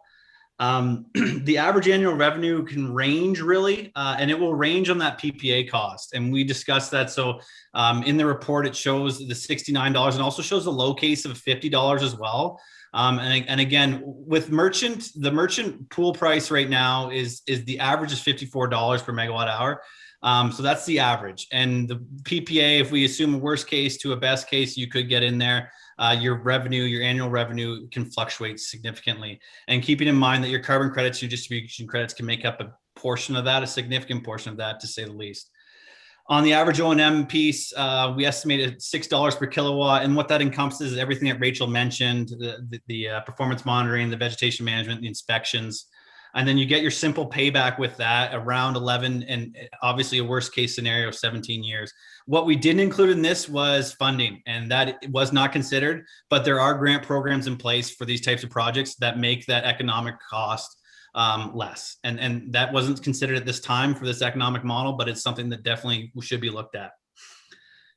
Finally, with our recommendations, obviously we touched on the size that we installing this solar farm at Badger lands. The financial models indicate a strong payback without funding. It's located adjacent to a transmission POD, and a substation. So that's also critical as well. And it being a brownfield site with the opportunity to repurpose that land that would take significant remediation if it was used for something else is definitely a big bonus as well. From a 1-phase to 3-phase installation, we highly recommend the 1-phase there's significant cost savings on the construction administration piece. Having to do this once over, not 3 times over. The single interconnection requirement, like Chad touched on, Fortis and ASO, if we do that one time, it quickens the process and allows it to be a lot more efficient that way. And then the simplified O&M, this is a critical piece. As technology changes over the years, you're going to have different inverters, different solar panels. If you can install at one time, you're able to basically ensure that your inverters are the same, your panels are the same, and you don't have to change or adjust those as it goes forward. So obviously next steps here, you begin the application process, the site prep, soil berms, tree location, and discontinue that Badgerlands, which you've already done. And then I guess the final piece there was on that PPA side of things is finalizing that. It is fluid at this time, but it's something that you'd want to finalize over the course of the next little bit here to ensure that that's something that, that economics work and it makes sense. So I'll pass it back to Christian at this point. Christian, I'll move the slide for you there. Thank you. So there's a couple other considerations that administration want to add to ATCO's presentation. First and foremost, that this project is not unique potentially within St. Albert and within the province. At the point in time we are in right now, there's over 35 solar PV farms that are currently completed or in construction between now and 2024 in Alberta. Some of the ones that I've highlighted are Claresholm, which is 132 megawatts. Strathmore at 40.5 megawatts, and the Traverse Solar Project at an astounding 465 megawatts. In addition to this, there's also precedent in other municipalities owning and operating solar farms, including Innisfail Solar at 25 megawatts, Cardston at 1.9 megawatts, Viking at 1.5 megawatts, and the recently completed Fort Chipewyan project with Three Nations Energy at 2.8 megawatts. Land use, the Badgerland site, it was covered briefly in the presentation, but for council's consideration, the Badgerland site is currently deemed a brownfield site, and due to this, due to the former snowmelt operations, what that does is, unless remediated, the Badgerland will be limited in land use options. So the benefit of a solar PV farm is that it's a permitted use, and after the 30 to 35 years of operation, the city would retain these lands with potential for remediation with future technologies, and that there's also an added benefit of increased land values over the course of 35 years of the operation of solar PV farm operations. Badgerlands, as mentioned by Chad, also has an immediate proximity to a transmission point of delivery substation, which is another major benefit that would reduce overall cost of this project. There's some other potential benefits from a solar PV farm, in addition to the financial business case. It also includes things like co-hosting the site as a refuge for native vegetation with pollinators and bees, which is common in Alberta. In addition, there's also an economic benefit that could be realized through the construction process, as well as the creation of secondary industries associated with solar and alternative energy production. Finally, council can make the decision to retain the carbon credits produced by the project if they so choose. Next slide, please. The final slide is the city administration recommendations as produced on the agenda report. Number one is that council received the solar farm update report dated June 21st, 2020 as information.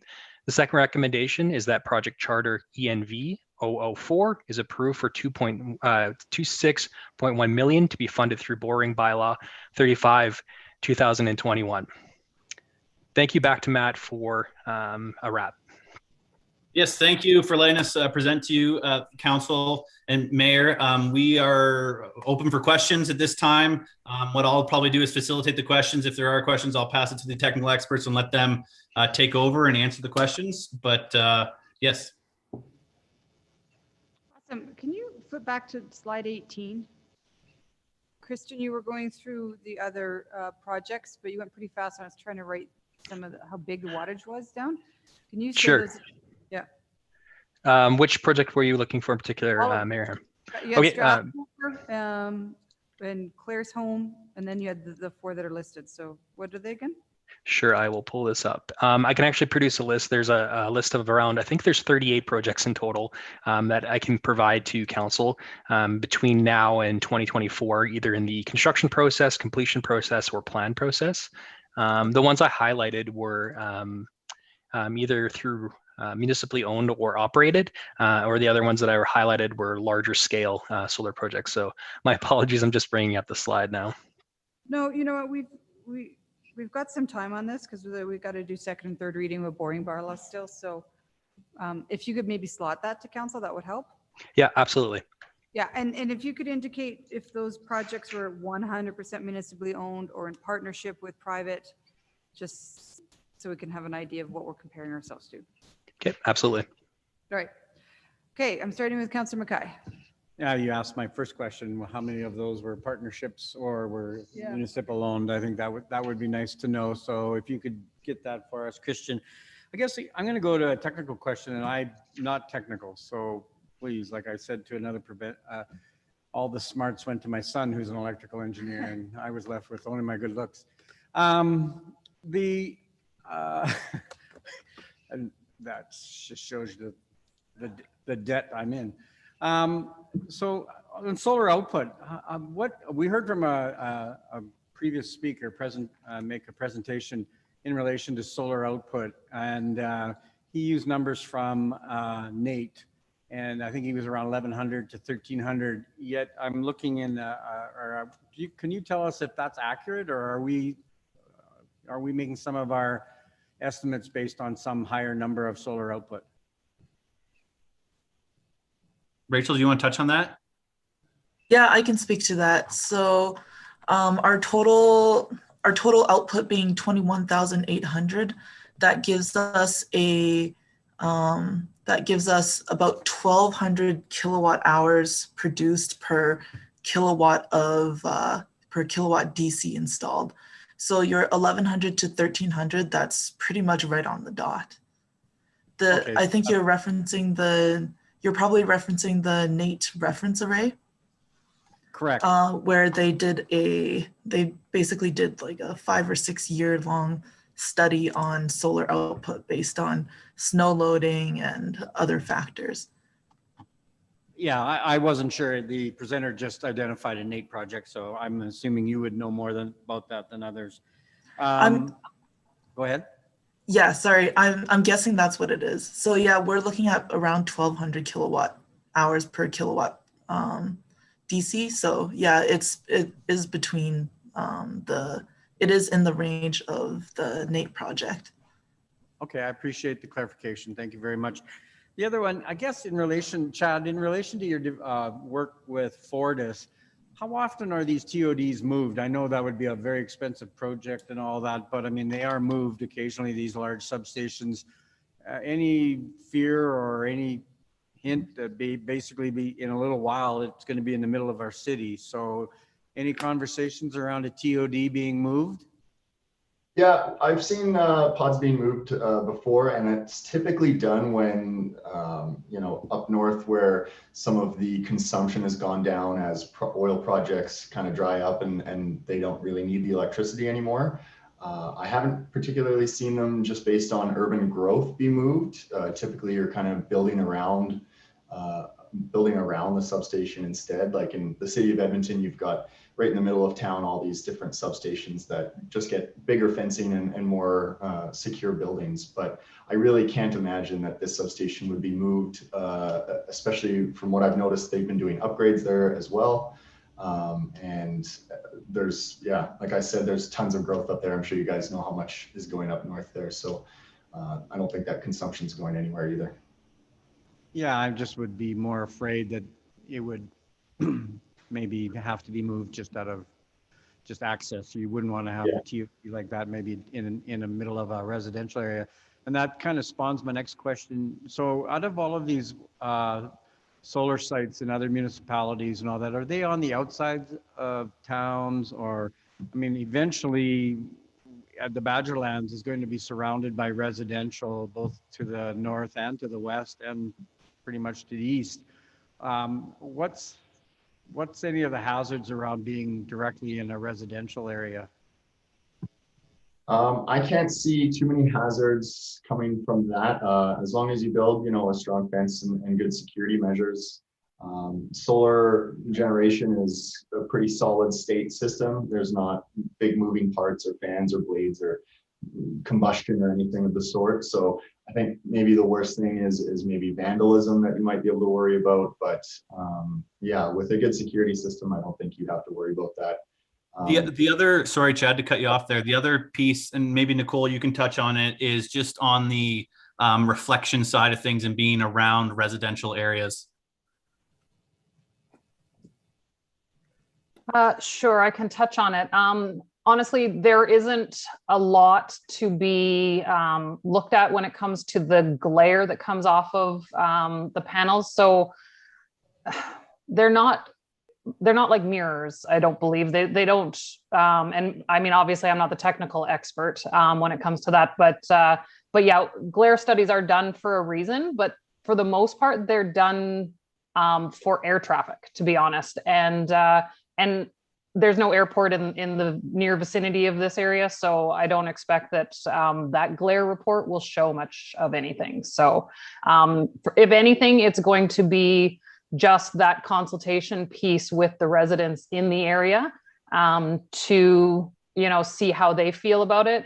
But again, a lot of them are already living close to distribution lines and transmission lines, and this is not going to have the same sort of EMF reading, for example, that some of those transmission lines might have. I'll mention in addition, from administration's perspective, certainly within the city of Edmonton and Edmonton International Airport, with the announcement that they are producing 120 megawatt solar farm on a 627 acre site directly adjacent to MEIA is good indication that the scale of projects that are happening both within the region and the approvals and impact that an array would have on glare. So obviously one of the largest airports in Canada is producing a large 627 acre solar farm immediately adjacent to their airport site. As well, in addition, the solar farm that was mentioned a couple of times up in Fort Chipewyan with Three Nations Energy, that's directly beside the airport up there as well. Okay, good. Yeah, Nicole, there is Villeneuve Airport there, but I'm glad that there is good examples of solar facilities near airports. Okay, no, those are my questions. Thank you very much. Good. Okay, I'm moving on to Councillor Hughes. Thank you. How many acres is this going to take up in total? It was not mentioned. I can bring up that number quickly. I don't have it off the top of my head. Sure. Because it looked like it was almost the whole property, but then I don't know if that was the subsection. It's pretty much the whole property, except you can see that there's a tree line on the west. Yeah, on the west side of the site. We're proposing moving or removing the trees on the northern 2/3 and keeping the trees on the southern 1/3. So yeah, it covers the whole area, but not quite. So almost all 80 acres are going to be put to this then. I'll mention, Councillor Hughes, you'll see within the proposed design that the compost depot operations are being retained and there's no plan for panels over that site currently. Right. It's just, I thought when this came last year that we were discussing 15 acres and not discussing 70. Okay. Yeah, the total number is around 55 acres. But basically the whole site's just that and the compost. We don't have anything else in there. Okay, and there's no batteries associated with this project, correct? That's correct. Okay. So when I did the math on your numbers saying you had 1,200 hours, how I've understood to calculate how much money you make off of electricity is you take the number of hours of daylight use, which in this case is 1,200 over the year. You multiply it by the expected revenue amount per a megawatt hour, which in this case you had stated 55 to 70. And then you also do it by the energy generation of it, which is 13.8 on the AC. Is that correct how I would do the formula? Councillor Hughes, maybe I'll ask, I see Matt Clark, if you have the opportunity to bring in our Boost Energy Ventures subcontractor to maybe discuss a little bit on the financial side. Correct. Michael, are you on the call here still? Yes, I am. Yeah. Do you want to touch on that economics piece there? Sure. Yeah.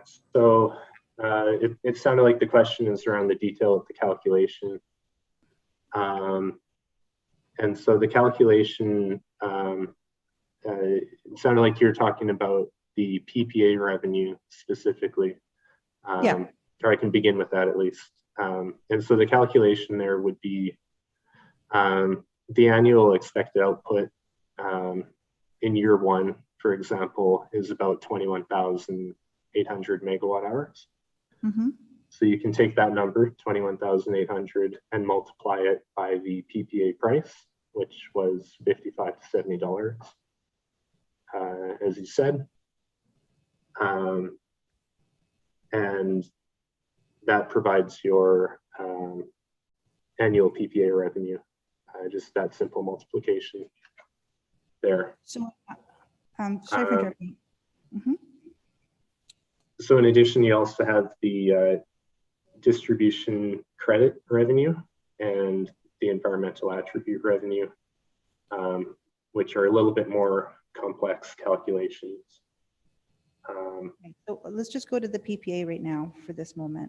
So to figure out the number of hours of sunlight that we're expected to be utilizing, if you say you have 21,000 in the first year, the selling price is on the AC mega voltage, which will be 13.8. So when I divide 21,000 to 13.8, it equals 1,521 daylight hours, not less than 1,200. So are we using, and then when I calculate the number of hours, then multiply it on the 1,200, when I do 1,200 hours at $70 a megawatt hour, which is your most optimistic of your range, I still come in at 1,159,000 and not 1.7 million or 1.5 million as you have stated in your thing. So how many daylight hours are we using to calculate the energy generation? I can try to answer that one. Mm-hmm. So in regards to energy sold, we don't really look at the number of daylight hours that we're selling. We look at the total energy sold, which is 21,800. And so you take that number and you sell it to the grid at whatever the PPA contract is to get the total. And it's not a simple calculation by any means, but you take that 21,800, multiply it by the PPA contract, and then there's other revenues that there are other sources of revenues as well, like we were talking about earlier with DCG credits, carbon credits, et cetera, et cetera. So, so yeah, it's not a simple calculation, and it'd be hard to do it off the top of your desk. We have an entire spreadsheet dedicated to, or Boost has an entire spreadsheet dedicated to calculating this. If I could maybe add quickly, I think the hours of daylight may be a little confusing because you have a spectrum of production during, depending how much daylight you have and what time you're at in the day and what season you're at. So yeah, it's maybe a bit a little more complex than multiplying by the number of hours of daylight that you have. How do you come up with 21,800 megawatt hours then? Because That's, you have the number of hours of sunlight to calculate it. Yes, that's done through a industry standard modeling software called PVSYST. It uses the specifications for the solar panels that we're using. We basically put in the solar panel specifications, the inverter specifications, what orientation the panels are at, if there's any shading sources around the module, and the program uses site-specific solar irradiation data to calculate the total production based on the specs of all the equipment that are at site. Okay.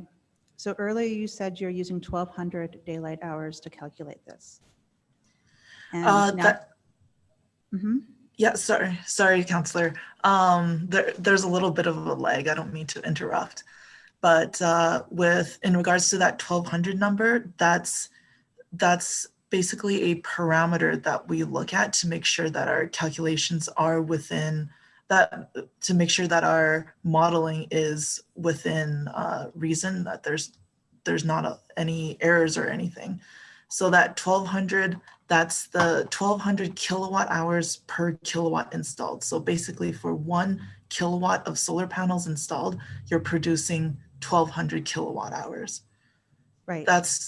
So that's just the parameter that we look at to say, this is how efficient your solar array is. Right. That's basically how much sunlight's actually hitting it, depending on where it is in the latitude and longitudes, et cetera, and shading. So if we look at 1,200 hours and the output after conversions, inversions, inverters, all of that is 13.8 watts, then that does not equal 12,800 or 21,800 megawatt hours. Actually, yes, you're correct. So the 1,200, if you multiply that by the total kilowatt DC installed, and that's 18.1. So you multiply 1,200 by basically 18,100,000, you get about 21,720. So the actual number is, the actual kilowatt hour number is 1211. Okay, now, but you can't sell DC, you have to sell AC, and the AC has a final rate of 13.8. So kilowatt hours doesn't have an AC or DC assignment. It's basically how much energy. So kilowatt hours is a measurement of energy, and when you sell to the grid, you sell energy. So do you sell it DC or do you sell it AC? You sell it AC, but okay. And so yeah. AC is 13.8, DC is 18. So after it's converted from DC to AC, it goes down to 13.8. Correct? Yes, that's correct. But the 1200 kilowatt hours per kilowatt DC is a measurement of how much energy that DC is producing. But we need to measure how much we're selling. So we're selling it at 13.8 megawatt or kilowatt hours. And we have 1200 hours you're saying that you're using. And at $70, which is the most optimistic of your pool prices, it comes in at 1.1 million, not 1.5. That 1200 kilowatt hours per kilowatt, that accounts for the conversion from DC to AC already. Okay, the DC says 18 and the AC says 13.8. So the conversion has not been done at 18. It has to go through the inverter and it gets down to about a 76% carryover to 13.8. That's correct, but that 1200 number already takes into account the conversion. To get that number, we look at our model tells us that we're getting 21,800 megawatt hours. And then to get that 1200 number, we divide that by the DC value. So, so you can just see that number as like it incorporates all the conversions and stuff already. So we're actually selling 21,800 megawatt hours. We're selling that much. Yeah, exactly. So we're selling it at the DC. We're selling it at we're selling it at AC, but that's how much the AC system is producing. Okay. 21,800. So you go through so it goes from the solar panels to the inverters to the meter, and the energy that the meter sees is 21,800 megawatt hours. We've done all the conversion and stuff already for you.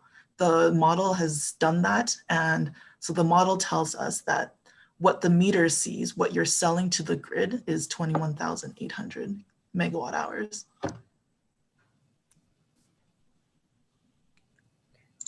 I don't even know how to go on with it because it says you're saying you're selling it at 13.8 and then you're telling me you're selling it at 18, which is not the same.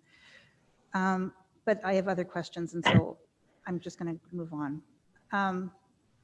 Why are you putting the merchant account at year 16? Michael, do you want to speak to that? Would you mind repeating the question, please? Why is the merchant account revenue starting in year 16, and how is it starting in year 16? So in the model, we assume that any output from the solar facility not sold under a PPA contract is sold merchant, which means through the power pool. And so we have the merchant revenue beginning when the PPA term expires. Sorry, what term expires? The PPA term. So the contract will be for a defined term. And when that term ends, we assume the full output then is sold into the power pool. So the PPA is going for year 1 through 15 and the merchant's going from 16 to 35? That was the assumption, yes. You have here on the sheet that it's PPA averaging 1 through 35, and then a doubling up of merchant revenue in 16 to 35. Councillor Hughes, sorry, that's potentially a typo on my behalf. Their financial model only considered it for the first 15 years and then transferred completely into merchant revenue. Okay, so let me make sure I've got this right, because it's actually major what you just finished telling me. So you're telling me the PPA is only going for 15 years, and then it's switching over to merchant revenue for the next 20. That's correct. It doesn't preclude additional contracts done for that second term, but we did make the assumption that a more conservative value would happen post PPA for initial contract. Okay, so then the net average revenue isn't 2.42 million because all of this is under consideration of many things that are not going to materialize because we're not actually doing 2 contracts, we're only doing one or the other. No, the 2.4 is still accurate. So Matt, do you want to speak to kind of some of the other pieces? But the 2.4 does average it. Again, that's what the boost model pulled together. So what we had was Rachel's model from an electrical sort of an energy generation rate sort of provided the first step in the overall process that then fed into the boost venture model, which provided kind of a fluctuating rate depending on what time of day it was, what generally is happening on the power pool, et cetera, because the rate does fluctuate substantially.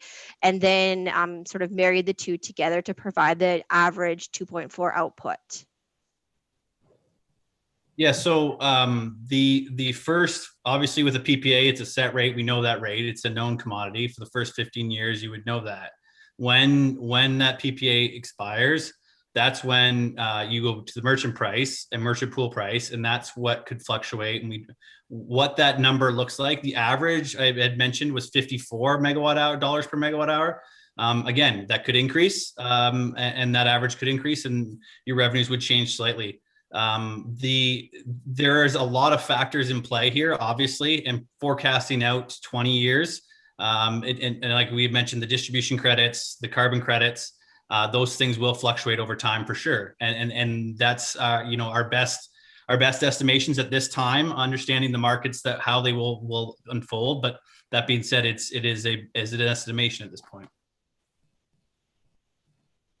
So why aren't you just renewing your PPA at the end of the 15 years and doing another 15 at PPA? Because you could make more money at PPA than you would in merchant. Totally agree. We assume that we would just do one PPA. You can do a second PPA if that's in the cards. That's a possibility. Typically, and again, Michael, you maybe can speak to this, but PPAs after 15 years, it depends on the customer, right? You need to find a customer that is going to sign on for that PPA. So we assumed a worst case in that sense. But if we want to change that model and say that we could potentially get one, then we can look at that as well. Okay, so if we actually, because this spreadsheet that we have in this backgrounder is incorrect. Because I do PPA 1.5 million, then you're saying 500,000 on environmental value. So that's environmental value is carbon credits, I'm assuming? Correct. And you have a range here of 300 to 700,000. So I'm assuming that right now it's 300,000? Michael, you can speak to this, but it fluctuates based on what that carbon price could be, right? So they've taxed carbon right now at $30 per ton. And what you're doing is you're offsetting that carbon intensity on the grid. And that's the gist of it there. So what happens is as that value of carbon increases, there's a potential that the carbon credits for St. Albert could increase as well. Okay, but I'm not going to work with what could, unless we know it's happening. It's only a could. So right now, if we were to just take the carbon credits today, would we get 500,000 from the carbon credits or we get 300,000? Because you have a range listed here. And since you're telling me that you're expecting the carbon credits to increase, right now, right, according to the Canadian government, they are supposed to increase to 100 and some odd tons by 2030. So Mike, I'm sure you can speak to your model there if you want on just the price of carbon credits there. Sure. Yeah. So there is uncertainty around the future price of carbon. As Matt said, the federal government proposal is to increase the price of carbon to $170 per ton by 2030. Today, it's only at $40 per ton, going to $50 in 2022. And so we do assume the federal proposal comes through. But again, it's true that that's not a fully determined value. So right now, from carbon credits, we could get $300,000. That's what I'm reading right now. And then if the Trudeau or another government continues to climb it up to $170 in the next decade, we have the potential to get more. Is that what I'm hearing? I don't have the exact 300,000 in front of me, but I think that's approximately correct. Yes. Okay, because you have it listed as 500, but you say it's a range of 3 to 7. And I would assume that 3 would be present day then. So we have 300,000 for carbon credits for environmental value. And then the merchant, we've heard from a resident that was concerned about being able to sell a merchant because solar is not a reliable source of energy in case there's clouds, storms, et cetera, also night.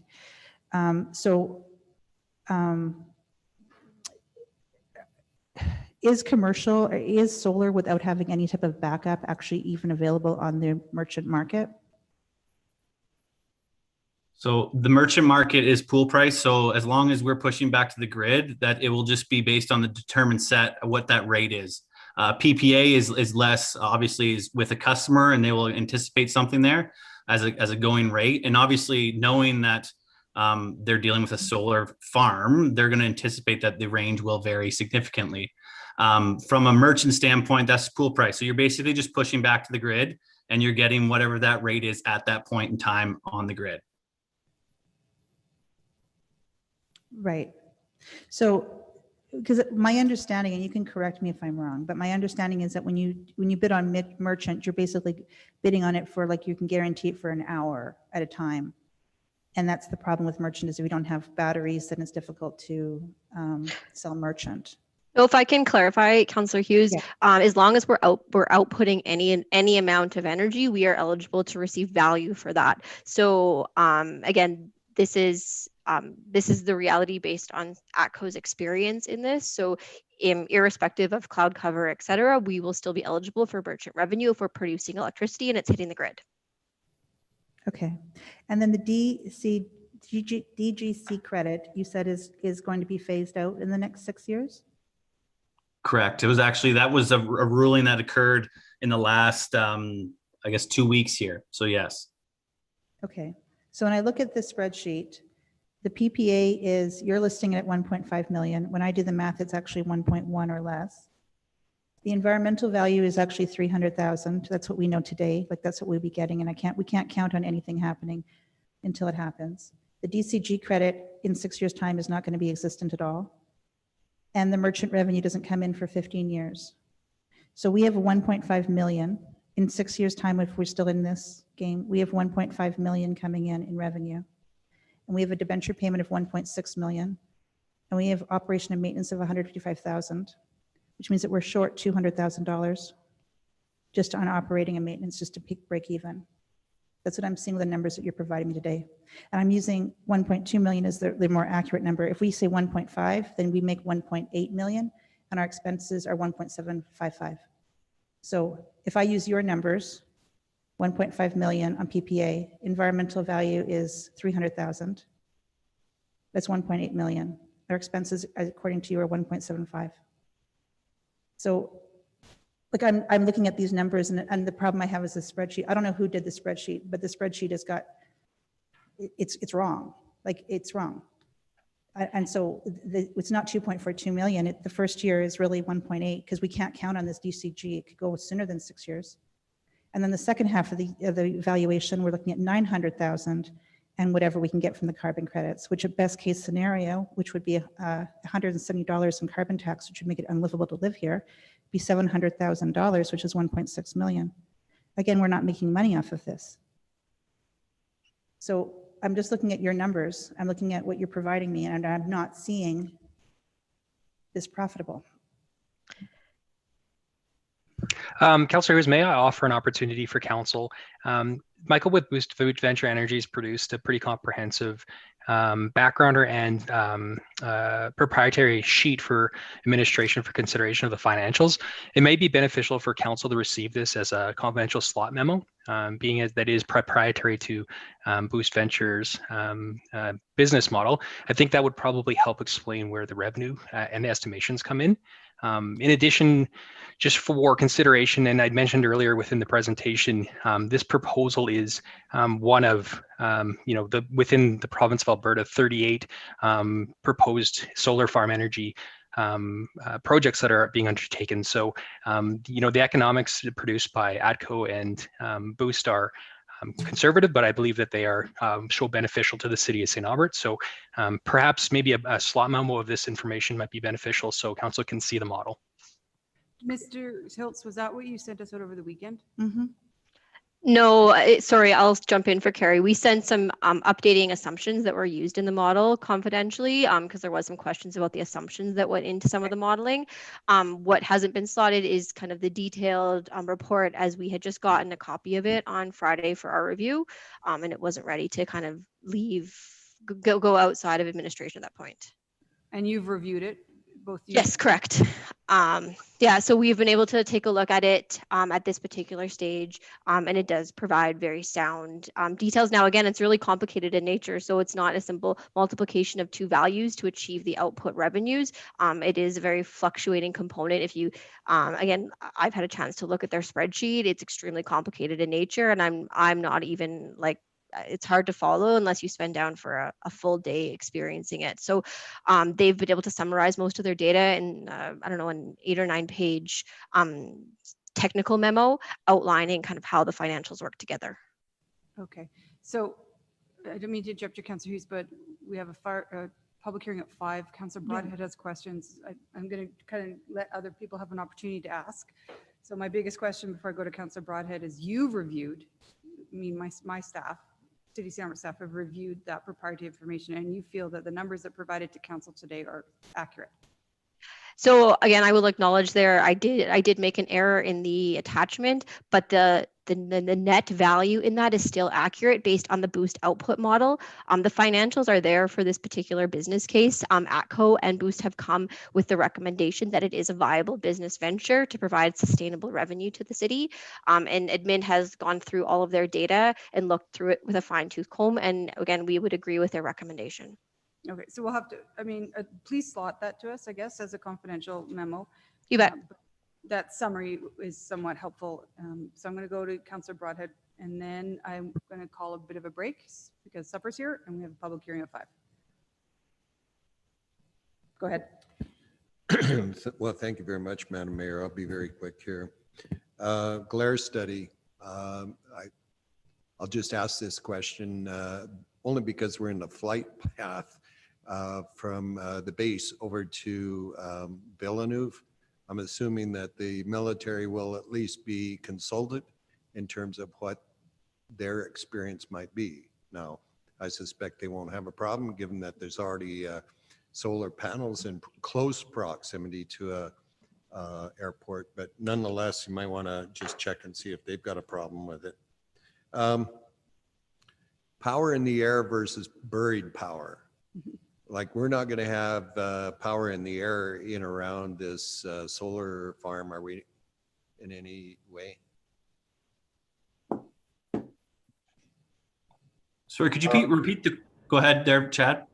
Yeah, I was just going to say, outside the Fortis substation, it's on the site visit there, we noticed it's basically all overhead. It's the power poles, usually 40, 45, maybe even 50 feet up on the power lines. In the solar farm itself, it'll be underground cable that run to kind of the interconnection point, which is where we go overhead with it to connect to Fortis. But in and around the solar panels, it's all buried. Yeah. Okay, fair enough. Thank you. So the model is based on current solar panel and photovoltaic technology. What's the status of, like, is this an increasing technology that 5 years from now, the panels will be double the efficiency? Is that the kind of growth that we're seeing, or is, I recognize that the panels are going to be here for the full 35 years, but what's the story on that? Hi, Counselor. I can speak to that quickly. Solar panel technology has been improving at a exponential rate for the past few years. To give an example, when the first system that I designed was using 400-watt panels, and that was just out of this world, like big for a commercial system. And now we're seeing the cutting edge technology at 600. I've seen 660-watt panels available for commercial use. And we're seeing that in the next few years, we'll probably crack 1,000 watts per panel. So they are improving, but it's like computer chips. They'll keep improving at a certain rate and then it'll taper off. But as we see it right now, we modeled using 530 to 550 watt modules. In a few years or probably if this project proceeds to construction, we'll definitely reassess modules and the current technology right before procurement and update and use the most updated technology at that point. All right, but based on current technology, you believe that this project is still viable, correct? Definitely, yeah. When we did the design, we used the most up-to-date technology for today's time. Thanks, Madam Mayor. That's all I need to know. I'm a little concerned about where we're at in the meeting because we have this public hearing, and the public hearings are going to be a couple hours. So maybe we should get as many questions, at least for ATCO and Boost, out of the way. So is there any more? I'm hoping Christian and Kate, you'll be available after the public hearings. Okay, I'm seeing some nods. Sorry about that, but might need you. So is there any more questions for Boost or ATCO? Did you say something, Councillor? Okay, go ahead. Thank you. Great presentation. Just to follow up on Councillor Broadhead's questions. So if a panel needs to be replaced at some point in time in say 5 or 10 years, something goes wrong, do you replace it with a more efficient panel at that point in time, or do you stick with the same? And is there a possibility to keep improving in the lifetime of the solar farm? Yes, councillors, thank you for your question. So based on the way solar strings are designed, you want to use a similar powered panel if you are going to replace it. So I know that a solar farm has a lifespan of 30 plus years. So one way to avoid not having the same panel to replace it with is to stock up in spares, and we will recommend sparing a certain percentage of your entire solar farm for these purposes. Now, if you do end up running out of spares for any particular reason, you can put in a different size panel. It just won't be as efficient as putting in a panel that's exactly the same. Thank you very much. I've learned a lot. All right, any more questions for the consultants? Nothing from you, Councillor Jolly? Okay, Councillor Hughes, go ahead. Just one quick question. The DCG credit, is it decreasing or is it going to be a flat out stopping within 6 years? Do we know? DGC credit? Matt? Yes, it is expected to lower over time and then be flat out done over the next 6 years. So it is supposed to decline. So it's just decreasing then? Correct. And so based on that, did you want to change that number from 242 to something different? I know. 220,000.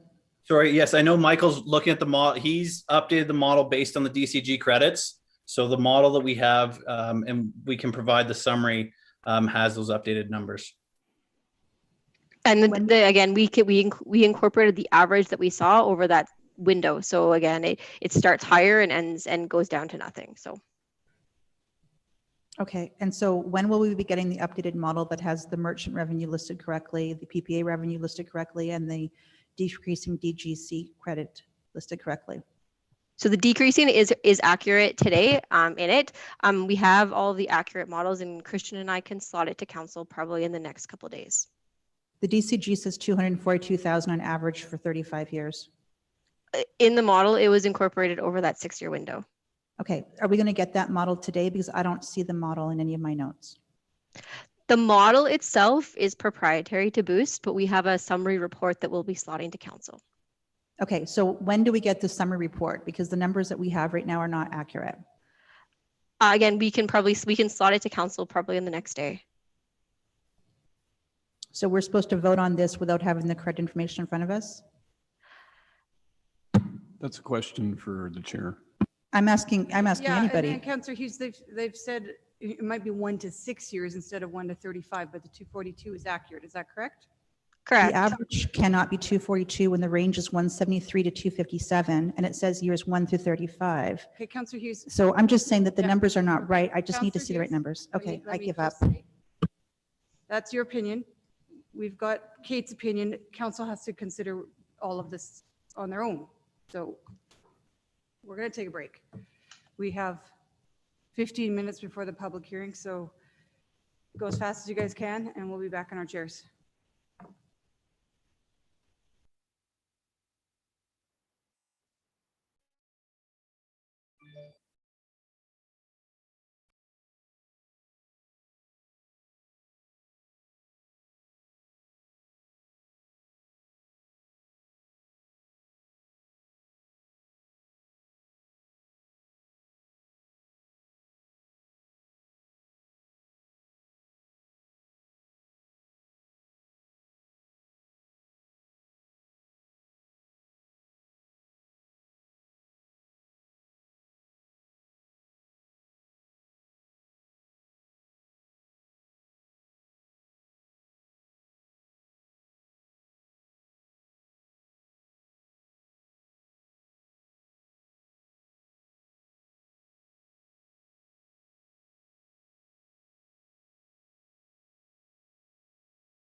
5 o'clock.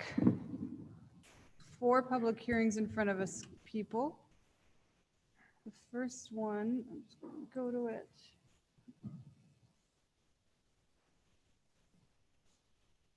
All right, so this is for bylaws, or bylaw 2021, which is a redistricting in Riverside. So I'll call that public hearing open. We will do the normal procedure. We'll have presentations from our administration. We do have, I think, 4 registered speakers for this public hearing. So administration, council can ask questions of administration, then we'll go to the public, and then we'll come back to administration, and then we'll entertain a motion to close the public hearing and do the vote. So that's kind of the process, and you guys all know that. Mayor Herron? So, Mayor Herron? yes. Is there not an applicant here? There's no applicant in this case? Oh, that's true. There, yes, the applicant is here. I was told they were only here to answer questions, but I will go to them. So thank you for that. Yeah. So first off, we'll go, Tracy, Sui, I see you. Thank you. Do you have a slideshow or some sort of presentation for us? Yes, we have a slideshow. Slideshow makes it sound like entertainment. We need popcorn. Yes, we can see it. Okay, great. Again, my name is Tracy Sui. I'm here to present on bylaw 20-2021, which is a land use bylaw amendment to redistrict Riverside Stage 33. Select Engineering on behalf of Genstar has submitted a redistricting application to amend Schedule A. As shown by the location map on the left, the proposed redistricting is located in the northern area of Riverside neighborhood, bounded by the CN Railway to the north and McKinney Avenue to the south. As shown by the map to the right, the approved Riverside Area Structure Plan designates the future land uses for this area as low density residential, medium density residential, and park.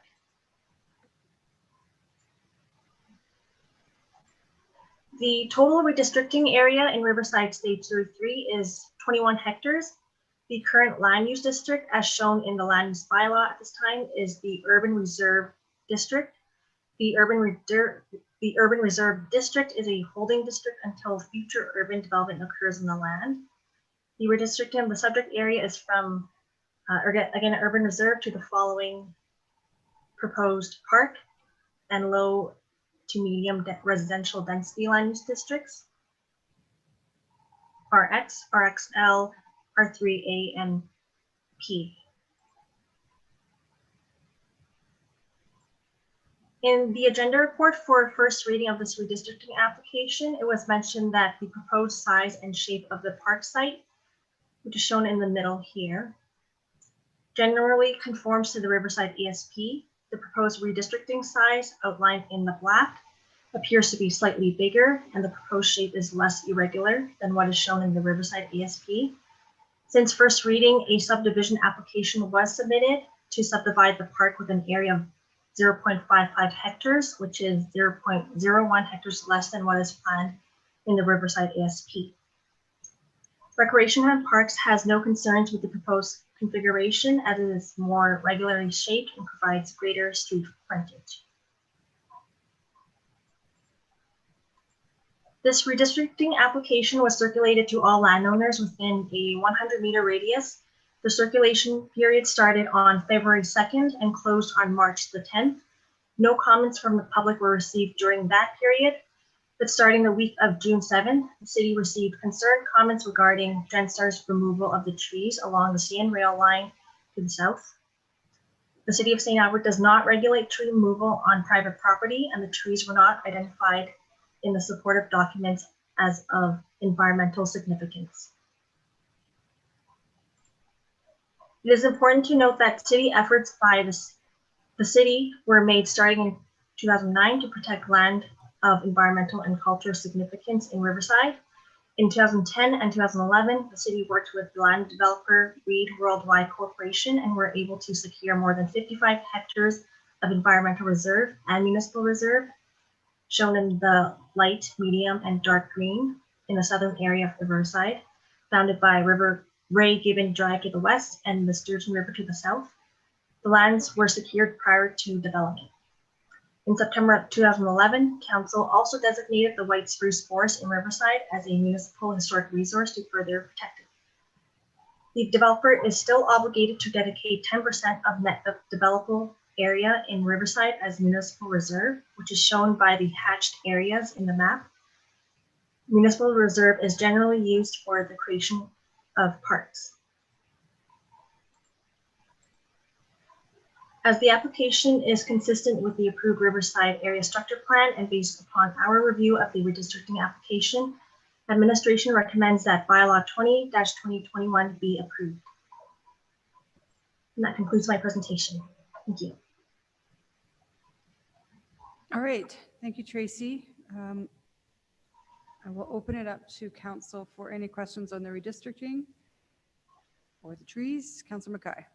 Yeah, I'll open up just in relation to it, because you touched on it, Tracy, in your presentation. You did touch about the public consultation around the CN property and the number of old stand poplars that are still at that location. But again, can you outline city policy around our involvement with that or not involvement with that?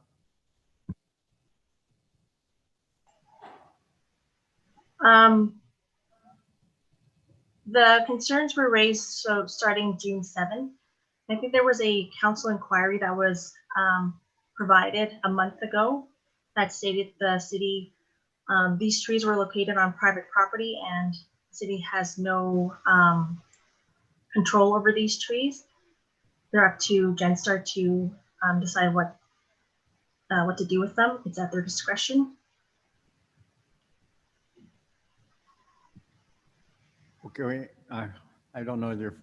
Did you have some more to add or no? I couldn't tell if you were frozen or not. You looked like you were frozen for a second. Okay, so you're not aware of any, or the city's not involved in any discussions between CN and Genstar. We wouldn't get involved with that. Through the mayor, not that planning is aware of. Perhaps I'll look to my colleagues. Mr. Scoble, perhaps, do you know if there's any other conversations going on between any other department and Genstar, but not in a planning context, no. Mr. Scoble, I can ask the applicant later if that's more appropriate.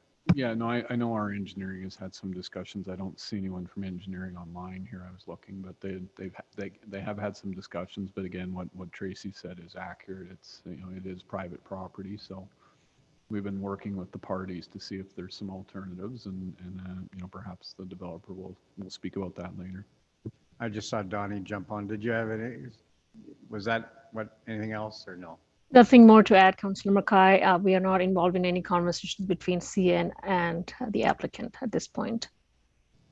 I'm sorry, Donnie. So just you kind of broke up, or I couldn't quite hear it in the chambers. So did you just facilitate the conversation or nothing at all? Nothing at all. It's between CN and Genstar at this point. Any conversation that has occurred in terms of the berm requirement and the tree retainment.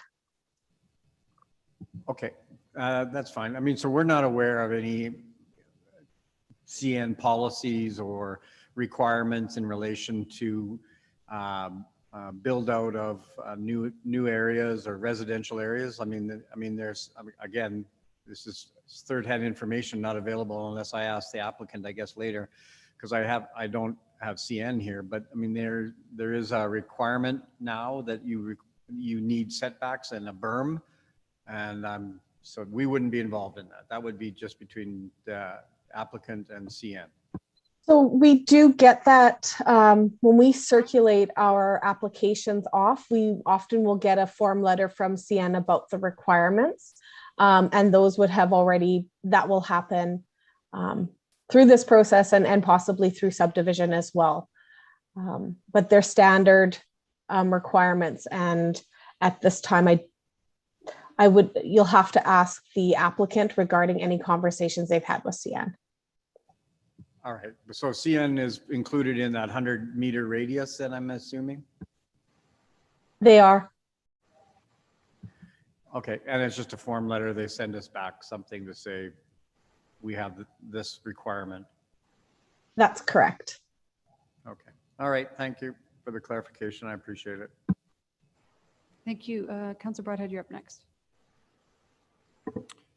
Thank you, Madam Mayor. Just a follow-up question related to the trees. Has the city had the opportunity to do an independent assessment as to the viability of the trees? I mean, poplars get big and they get old and their lifespan is X. I'm just wondering if we've had an assessment of their health.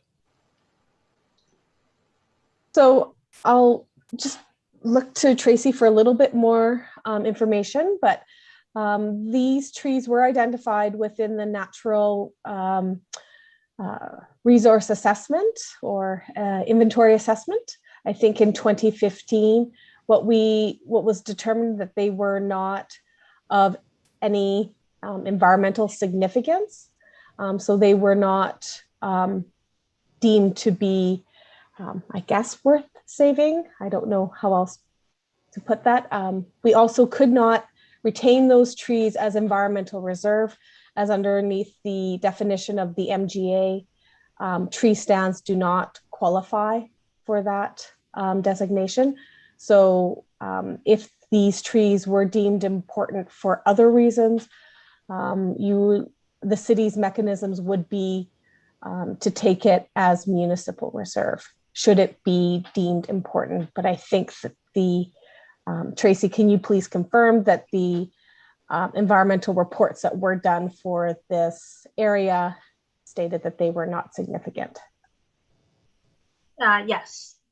Based on the 2015 natural area assessment and inventory, and way back when Timberley ASP was approved, they also did a natural environmental study in that area and also found that area was not environmentally sensitive to protect. Thank you very much. Okay, Councillor Hanson. Thank you, Madam Mayor.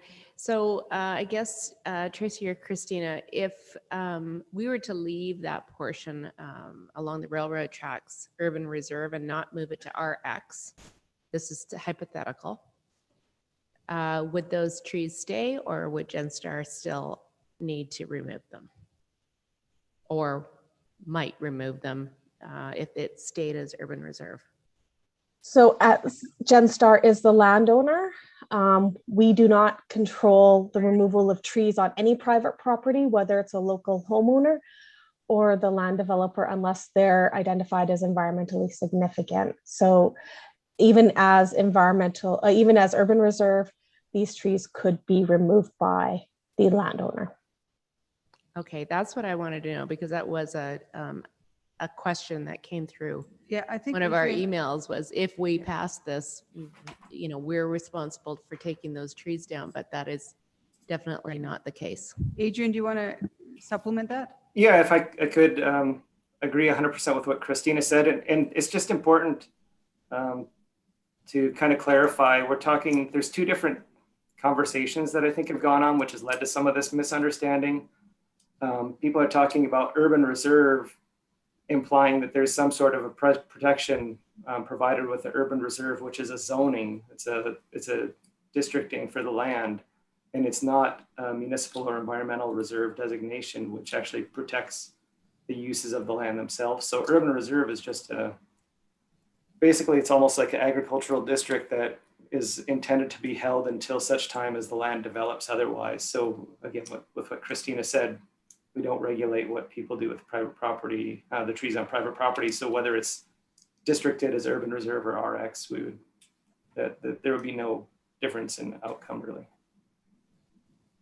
Should we consider changing the yes word LUB to say, instead of urban reserve, call it holding district or something? No, we've actually had some internal conversations as a result of this discussion, because it's again, I said, it's not this conversation itself. This is about the 10th time where I've fielded calls over the past 5 or 6 years where people get really confused about what urban reserve is and means versus municipal or environmental reserves. So yes, we are reviewing that, and that's something that we'll be looking at.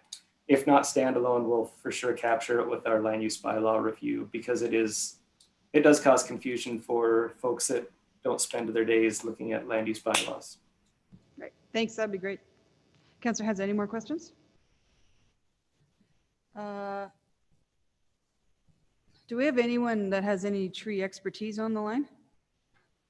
I don't know. I'm just wondering the lifespan of a poplar and how old these poplars are, because if they're already near the end of their life, are they worth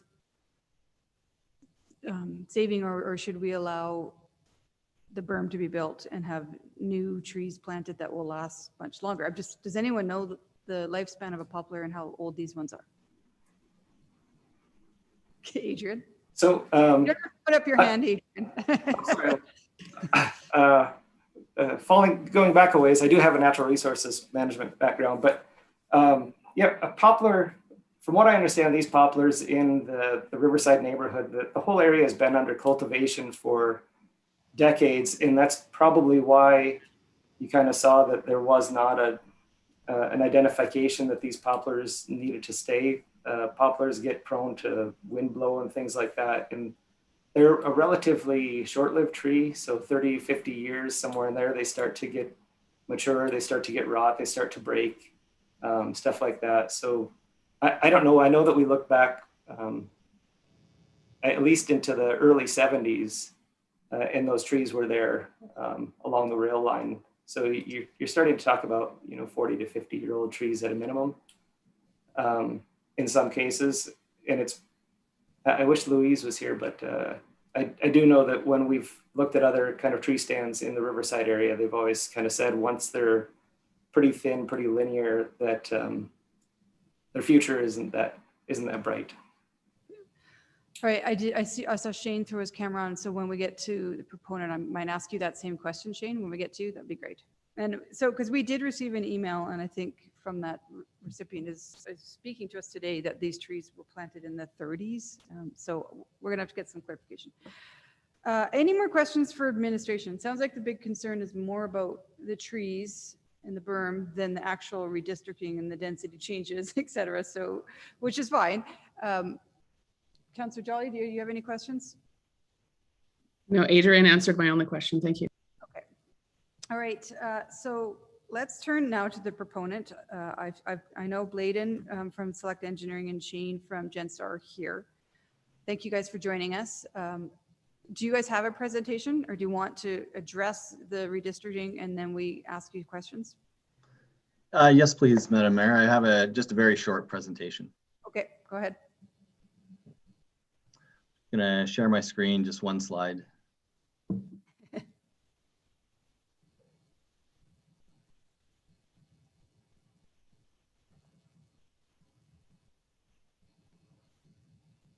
Okay, hello, Madam Mayor and Council. My name is Bladen Dibben. I'm a planner with Select Engineering Consultants. I'm here to speak to the public hearing on behalf of the applicant Genstar Developments. And as you know, Shane is also here to answer questions. I don't want to repeat too much of what Tracy has already presented, so I'll just run over the application briefly. We've applied to redistrict approximately 21 hectares of land in Riverside neighborhood.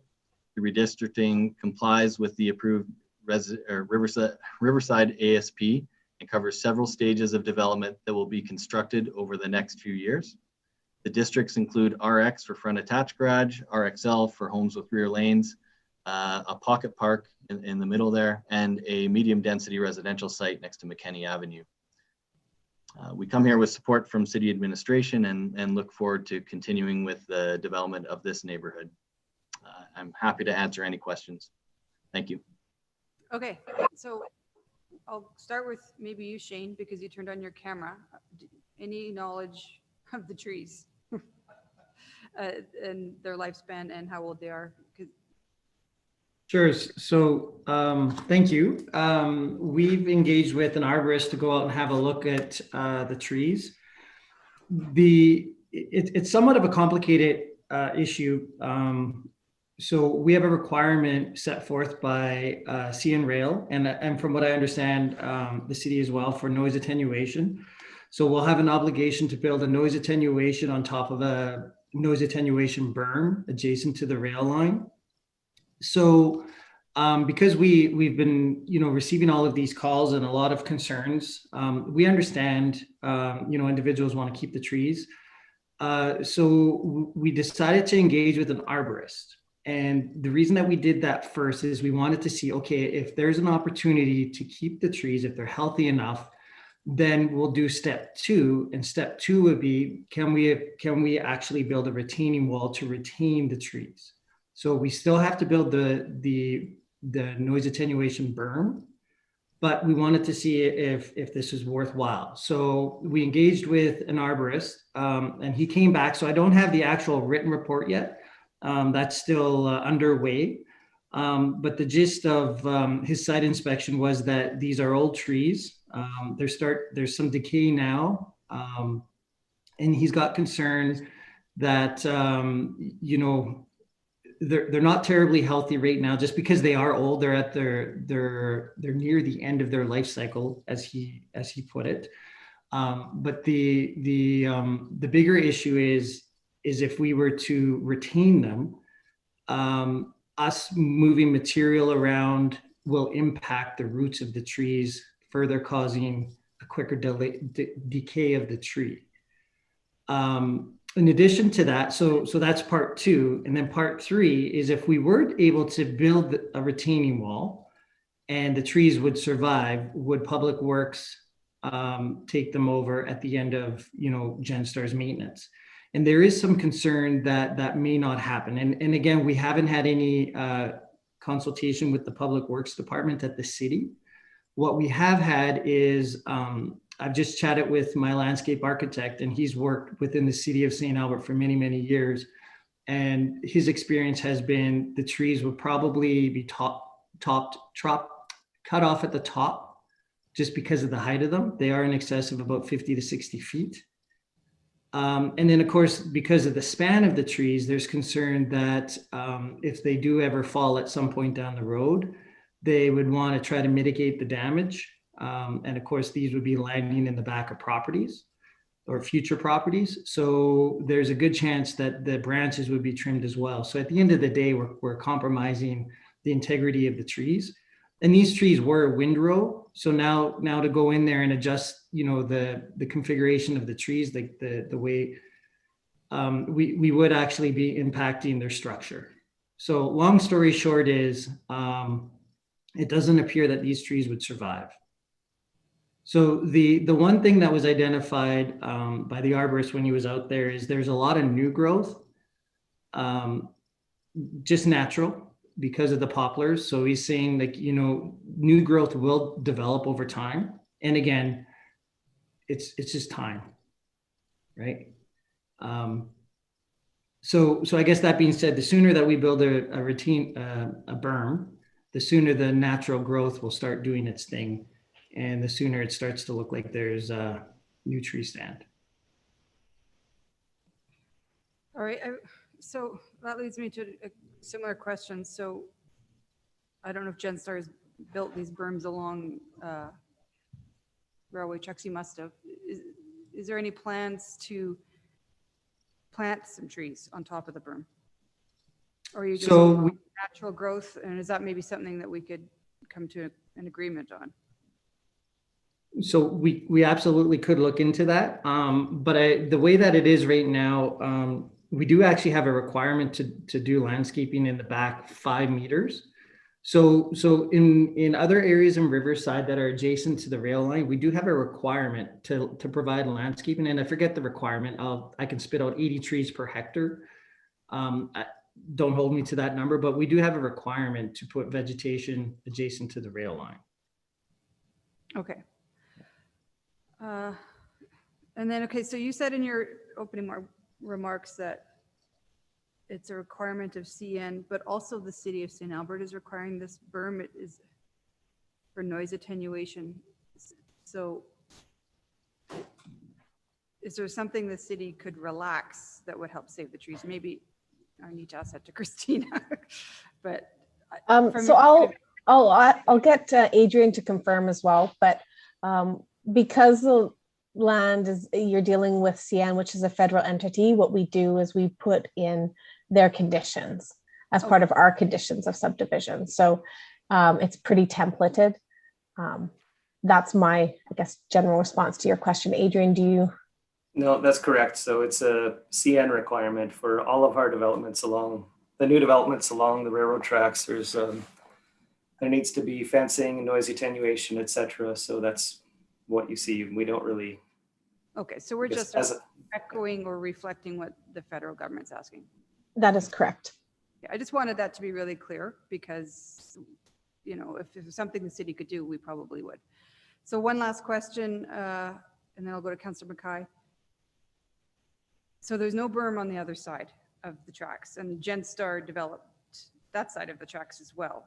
Although, Shane, I don't know if you were involved with it back then, but I'm just wondering if you understand why there's no berm on that side of the tracks, and if you are aware of any trees or tree stands that needed to come down for development of that side of Lacombe. Sure. So I wasn't involved in that, but I do have some history on it. So the reason that there's not a retaining wall, or sorry, a berm on the northern end or northern side of the rail line is because there's a municipal reserve strip, so MR strip, and public utility. So there is pond. And apparently, again, because I wasn't involved, that was sufficient enough for CN, I guess, with the separation from the tracks themselves, that it didn't require a berm. Okay. Okay, now you've just given me one more question. Sure. And I think you probably know what it is. Although it's, did you consider putting an MR strip along the tracks on the south side? No, we have an obligation to have a 5-meter strip south of the rail line. So that is an obligation that we have to give up. And so we're giving up the minimum requirement. And so we haven't considered giving up another 5 meters or 10 meters of municipal reserve or anything like that. And again, and again, if we were to do the MR, like another strip of MR, then it would have to come out of somewhere else within the lands, whether it's a school parcel or a pocket park, wherever it may be. Okay, yeah, just to be clear, Shane, I wasn't asking that you add your MRs taken away. I was assuming you would take it from the 10%. And you're right, we'd probably get rid of that little green park to accomplish that and maybe more. Because anyway, that was just a thought. I keep trying to figure out ways to do this. So I'm going to go to Councillor Mackay. Yeah, you actually asked two of my questions. Thank you.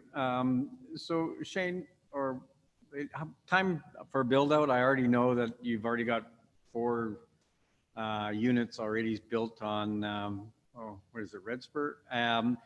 So when would you build out your product?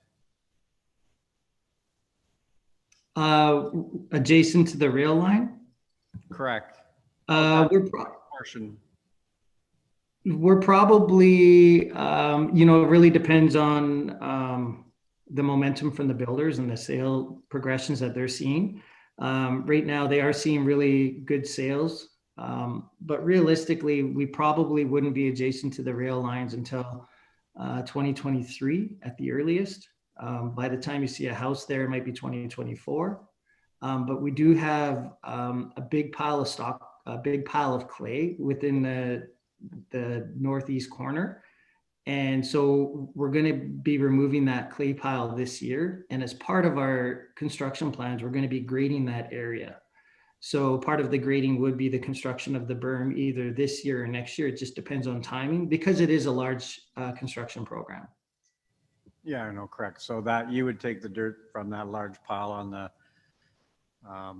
south side of McKinney there and move it over is your plan. Okay. Yeah. All right. All right. And Mayor Heron asked me in relation to building the berm out a little bit further, also adding trees. What about selectively harvesting some of the more diseased poplars that are in the current stand, which would allow a little bit more root growth if let's say there was earth moved or something around them? Would your arborist or provided you any information on that, like selectively pruning out some of the trees that maybe weren't as healthy? Yeah, we did look into that as well to see if there was an opportunity to go and, remove every third tree or every second tree. But the problem that he identified, and again, we'll probably see this in the report as well, is if we were to do that, we're compromising the tree stand because it's grown up as one big windrow, and now we're affecting the strength of it by removing trees here and there. So there is a concern, and again, I can't speak enough to it just because I don't know much about trees. But I understand that's one part of it. And then the other part of it, of course, is if we do actually bring in material and build up a berm, we are compromising the integrity of the root system and the amount of air that the roots receive. So it's quite a convoluted scenario, I guess. So in your history of building and in being involved in developing retaining walls, what type of retaining wall and length, height, and cost would it be in relation for you to build a retaining wall that would have some impact in that area? So the quick answer to that is the retaining wall would be 1 meter in height and 1,300 meters in distance, and it came out at $427,000 for a retaining wall. And then the requirement is after you're done and that retaining wall turns over, the ongoing maintenance becomes the city's responsibility. Okay. That is correct, after 2 years. Can we make a deal? I'm joking. Good. All right. I'm seeing no more questions of the proponent, so I am going to go to our registered members of the public. I have a list of 4. I have Mr. Paul May, Mr. Held Schmidt, Shelley Kaminsky, and then Aislinn McIntyre. So I saw Paul, he's first on my list. I saw his camera on, ready to go. So Mr. May, thank you for joining us. You can turn on your microphone and start whenever you're ready, and you have 5 minutes to present to council, and then we may have some questions for you. Thank you, Madam Mayor, City Council. I'm glad to have the opportunity to speak to you. My wife and I think the council has received a letter from us. We moved to St. Albert from the city of Edmonton because of them being known as the the beautiful city for the growth and everything else. And we moved to an area alongside the train tracks. And because it was a train track, we sort of debated if we should live there or not. But the tree line that we had there, and there was an open field in the background, decided that, you know what, this still gives us the urban look what we're looking for. So it didn't matter if we were close to a train or not. So during development, when we moved in here, we just found out shortly that the developer was planning to cut down these beautiful trees that we've had. And within those trees, we've got birds that live there. We got animals going back and forth. And to have them chopped down, that we found out that the developer wanted to do, just didn't seem right. The developer answered quite a few of the questions that we were wondering about as far as the arborist goes. And I can understand their concern in the lifespan of them. Has any of the city council or the mayor, have you ever seen the trees that they planned on cutting down? So you've seen that whole branch? Because I do have a picture right here. And I mean, that happens to be a lot of trees. And this is only in a partial area that they're asking for, because this land protrudes even farther down to Ray Gibbons. And eventually they're going to be asking the same thing to cut all those trees down as well. They also mentioned putting up a noise retention. When I was talking with the city of St. Albert, with Tracy, it was mentioned there that they were going to build a berm and they were going to build a fence on top of the berm. This was required by CN in their development that they had working with municipalities in 2013. Well, the area that I'm in now was built in 2014. And again, it was answered why we don't have a berm. We do have a fence. And this is such a beautiful area that they're going to build a noise retention barrier there. And if they build a fence on top of there, it almost looks like it's going to be a concrete city again, which we tried to get away from. We're going to lose our view of the trees. We lost our view already of Big Lake. We're going to lose the sound of the trees. And what I get to look out of my backyard on my balcony is going to be a berm and a fence. And the fence for noise suppression is going to be on the south side of the railway track, which way is the noise going to stop? It's going to be reflected back on the north side of the tracks. So having that there doesn't seem feasible. If there was a berm, noise attenuation on both sides of the tracks, I can see that. But the way it's being going right now, what we bought into and what all of our neighbors see coming up is not what they bought into, because it's a beautiful green area. We live right beside a dog park. Our views are tremendous, and they just want to chop down the trees. I grant you they are getting a little old, but building a berm a meter high, I find it really hard to believe that it's really going to affect the root system that much, when they could possibly, like one of the councilmen said, get rid of one of the really bad trees and replace it with a new one and keep that growth going all the way through. It's a beautiful thing that St. Albert lives up to. It's botanical city was the word I was looking for. And it's on Indian Reserve. I was listening to City Council there today, and right at the beginning, they were talking about being on Indian Reserve and how we want to promote the growth and maintain the existing mature trees that we have. And these are mature trees. So to cut them down. About 10 more seconds of your 5 minutes. I would like to see the developers try everything in his power to save those trees. And I ask City Council to help me in that move forward. Thank you.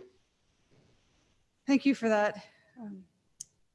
We'll have an opportunity to go back to the developer. I think we all kind of have that same goal, but we can go back to that. I mean, we're trying our best to preserve what we can. So any questions of Mr. May? Oh, Councillor Watkins, go ahead. Thank you for your presentation, Mr. May.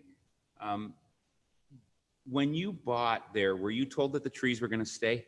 Did anybody make any representations to you about the trees? No, there was no representation. We seen that development was going to happen there. We knew it was going to happen, but being so close to the train tracks, we never ever fathomed that they would remove something of such beauty. Do you have any concerns with the land uses that are being proposed other than the removal of the trees? None whatsoever. Like, see, I live in St. Albert here, and I got a 40-foot evergreen tree on my front lawn, and it provides shade for me and my neighbors, and it's a beautiful tree, and there's birds that live in it too, but I'm thinking of cutting it down. Do you think the city should be able to tell me that I shouldn't be able to cut it down on my own private property? No, they should not. Pardon me? No, they should not. Okay, thank you. Those are my questions. Yeah, and that therein lies the problem. This is private property, so we're. If I could comment on that though, but I would work with the city to try and make amends to that. Any more questions for Mr. May? All right, we'll go to the next speaker. And Councillor, I did mess up. Aislinn is here to speak to bylaw 10, not 20, so we will get to her later. So the next on our speaker list is Held Schmidt. I see him, his camera was on, now it's off. Mr. Schmidt? Hello. Hello, thank you for joining us. So just so you're aware, because I didn't explain it to Mr. May and I should have, there will be a little bell at the 4 minutes and 30 seconds so you kind of know how your 5 minutes is going. When you're in chambers, it's much easier because we have a clock for you to see, but Zoom makes it difficult. So we have this little bell. So you could start whenever you want to, and we'll.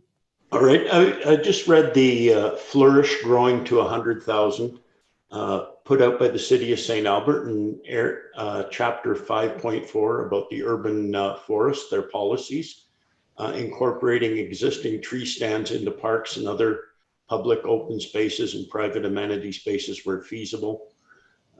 Encourage the protection and maintenance of existing private mature trees, and it goes on for, I guess, 8 other subparas on there.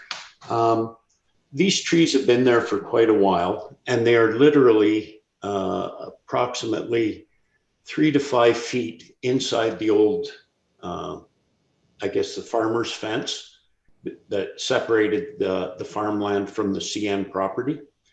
So they're literally right on the edge or on the border. Shane was saying that they were going to leave a 5-meter gap from the property line. That would include those trees.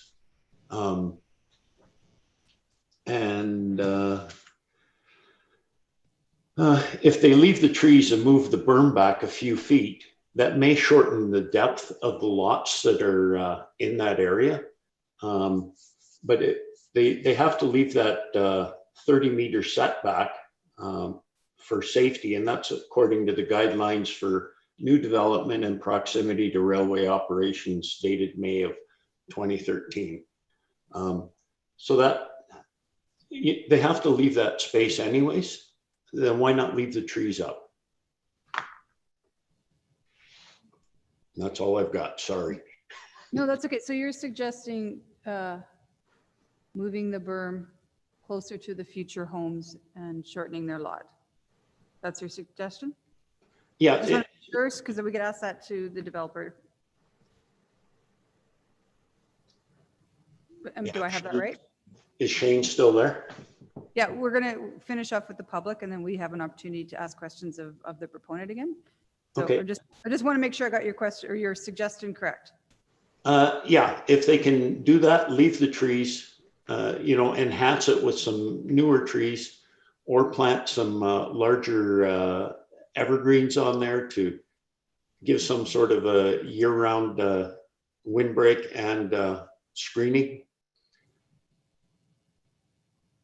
Okay, so we were given, and I don't know if this is, if we're able to share this, but we were given a really good graphic of where the future homes were, the tracks, the trees, and maybe at one point I'll get that shared on the screen.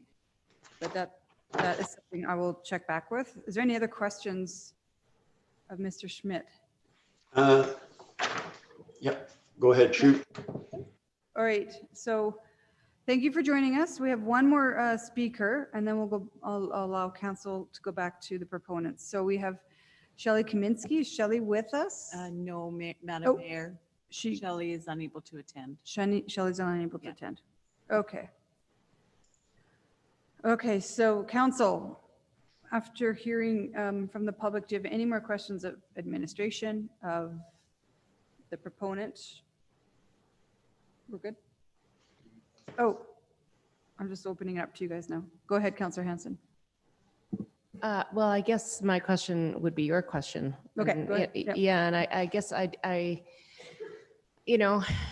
do think it is a shame that these trees may have to come down, and I wish that there was a way that we could figure out how to save some of them. I do understand the root system.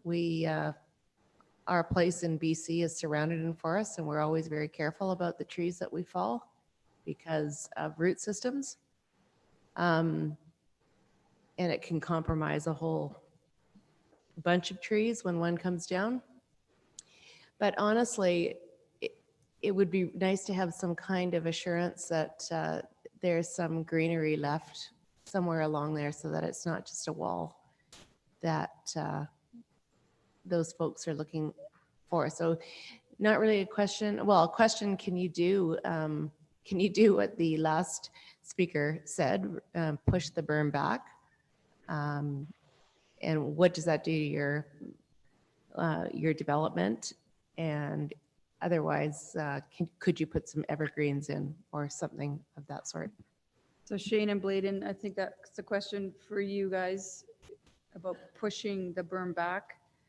From what I can see on this drawing you sent was that would be about 2.5 meters, but that would take about 2.5 feet out of the future backyard.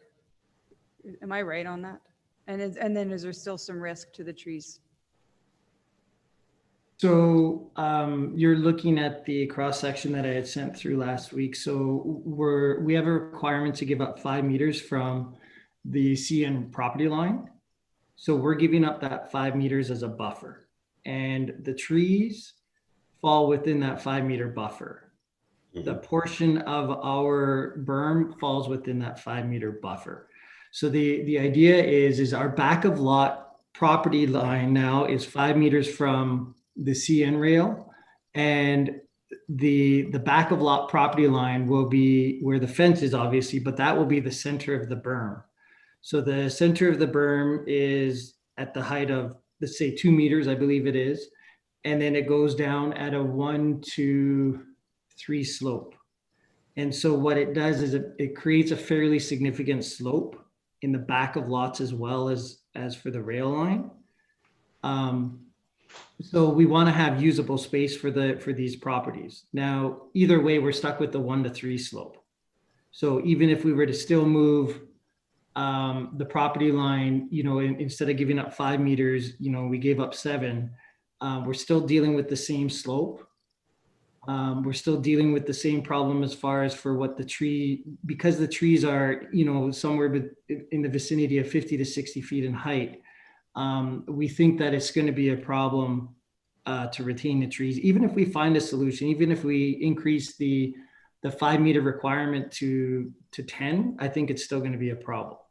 Now, the other side of it would be, well, if we have a requirement to give up a minimum of 5, why would we necessarily give up 10?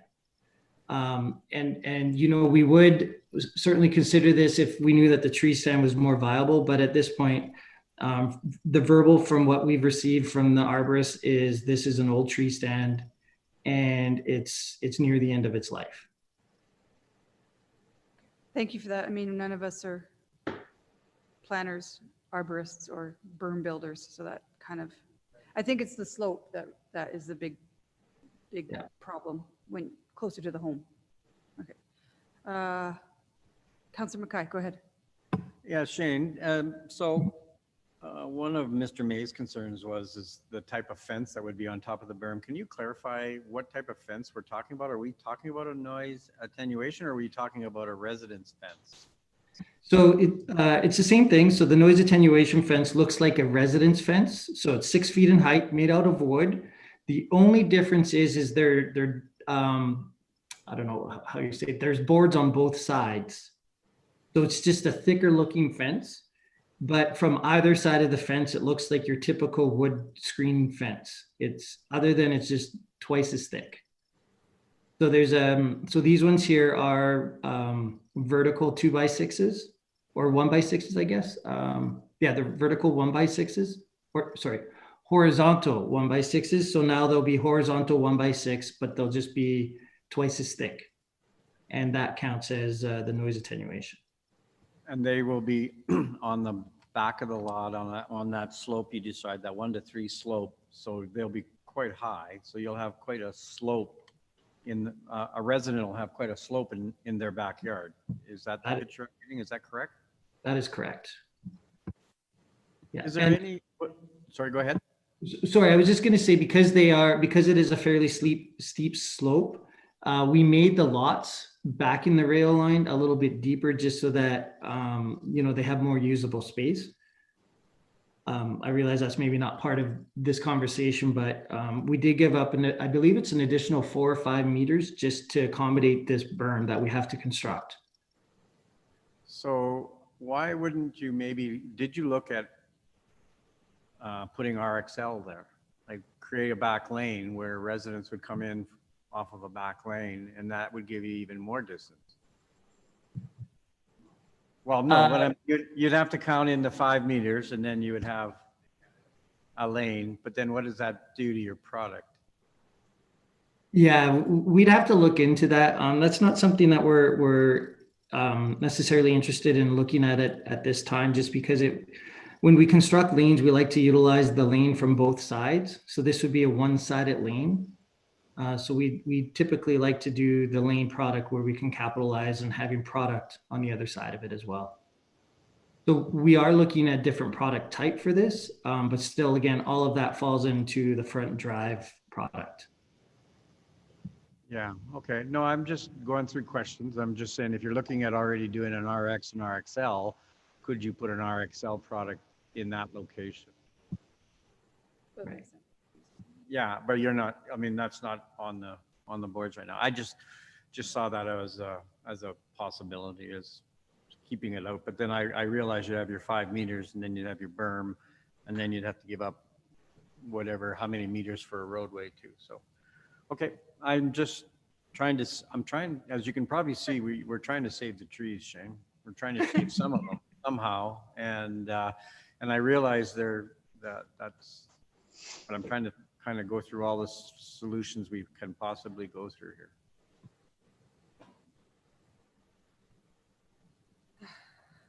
Okay. Any more questions from either the proponent or administration? I have one. We can get to that. And this one is for you, Mr. LaFleur. Are you online with us? Yes. I am. Yes. Okay, thank you. So on Friday, at around Friday evening, we did receive an email from a resident about a petition. So we have seen nothing about that since that time, because I think they were asking you to inform this resident on the procedures for the acceptance of the petition. So can you tell me the status of that at this moment? Yes, generally speaking, I can. Our staff did get a hold of them and explain to them, what the Municipal Government Act requirements for a valid petition are. And as I think they understood that, they were wondering if they could do something on an informal basis, even if they didn't have 10% of the population, which I think all council members know is kind of the minimum number for a valid petition. The bottom line is that I think we are going to be getting something from this resident, even though they fully understand that it probably won't be a formal petition within the meaning of the MGA. But this has happened many times before. Basically, they just want to be sure that council is aware that there's a certain number of people that feel strongly about an issue and are willing to put their names, their signatures on a document that's styled as a petition. So do not expect that I will make a ruling that there'll be a valid petition. We've been led to believe that there won't be that many signatures, but a document of that nature will be coming through, and I will be sure that council's made aware of it when it does. Okay, thank you for that explanation. All right, any more questions of administration? I got to make sure I can see Councillor Jolly too. Hold on. No questions, Mayor. Thank you. Okay, thanks. Go ahead, Councillor Mackay. Shane, do you, on the diagram, so the part that's RX, that's boundary to the stormwater pond, and then there's a blank area. Does Genstar also own that piece of property between McKinney and your RX? Or what is that? Is that still urban reserve, or is that? Or what piece? So I mean, if you go to the previously distributed, I'm on page 217, but you can go earlier. So it's just to, I guess, would be to the east of the proposed amendment. Do you guys own that? My apologies. I'm trying to visualize where you're talking. Would somebody be able to put up a map? Pretty much, he's asking, your proposed redistricting, you essentially own all the lands completely east up to Ray Gibbon Drive, do you not? Yes. West, sorry, that would be west. And I'm talking east. So from that piece that wraps around, that follows the train track, that would back onto Lacombe Park and the dog park, and move over to your existing area, like right across from Riverside Drive and in that area. So do you own that They own the piece? whole thing. So I just put up the map. That's the map I presented earlier? Is Yeah, this? right where your cursor is, Blake, right in Yeah. that area. Is that all Genstar property too? Yes. So, well, it's a storm pond.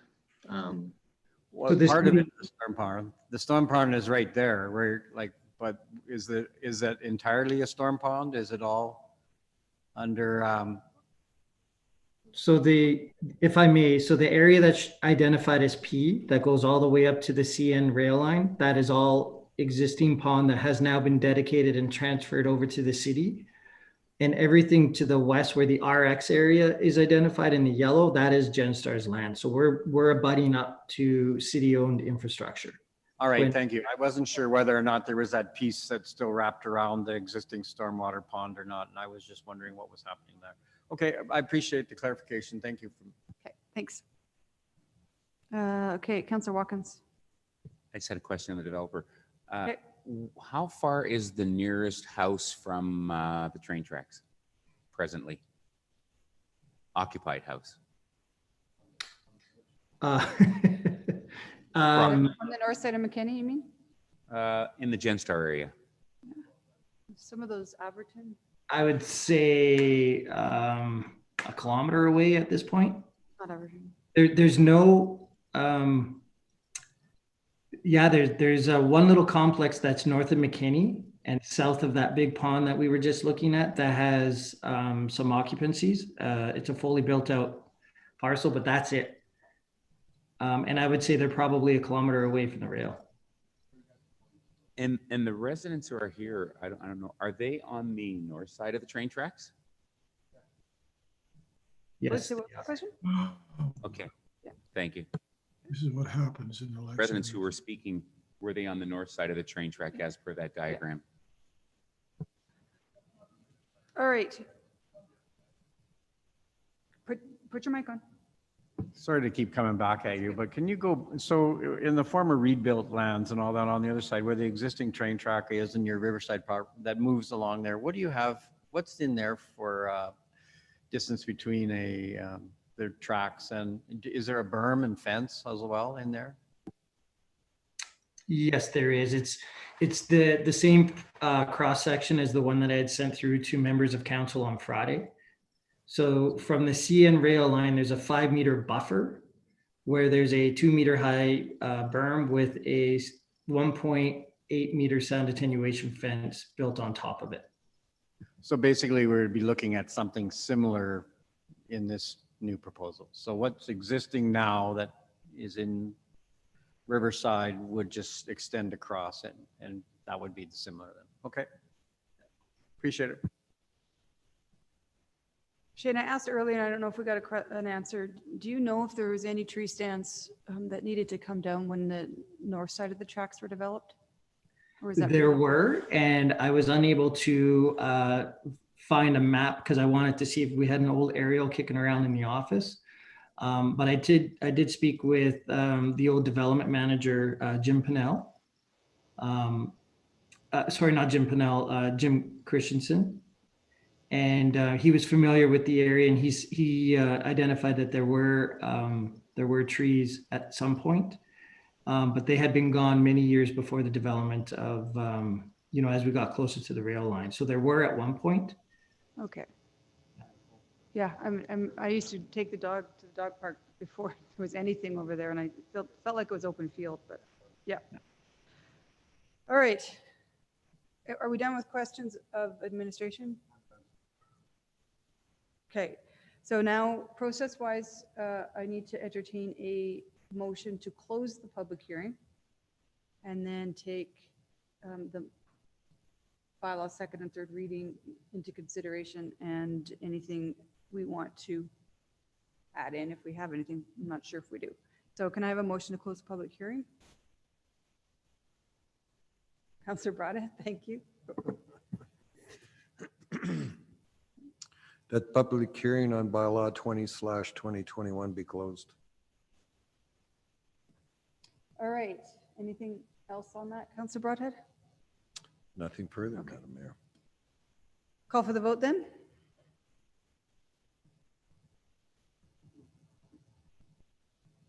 That motion has passed. All right, so I need a motion for bylaw 2021, second reading. You want me to keep going? Well, Or, Ray was ready to go jump ahead, in. Ray. Go ahead, Ray. That,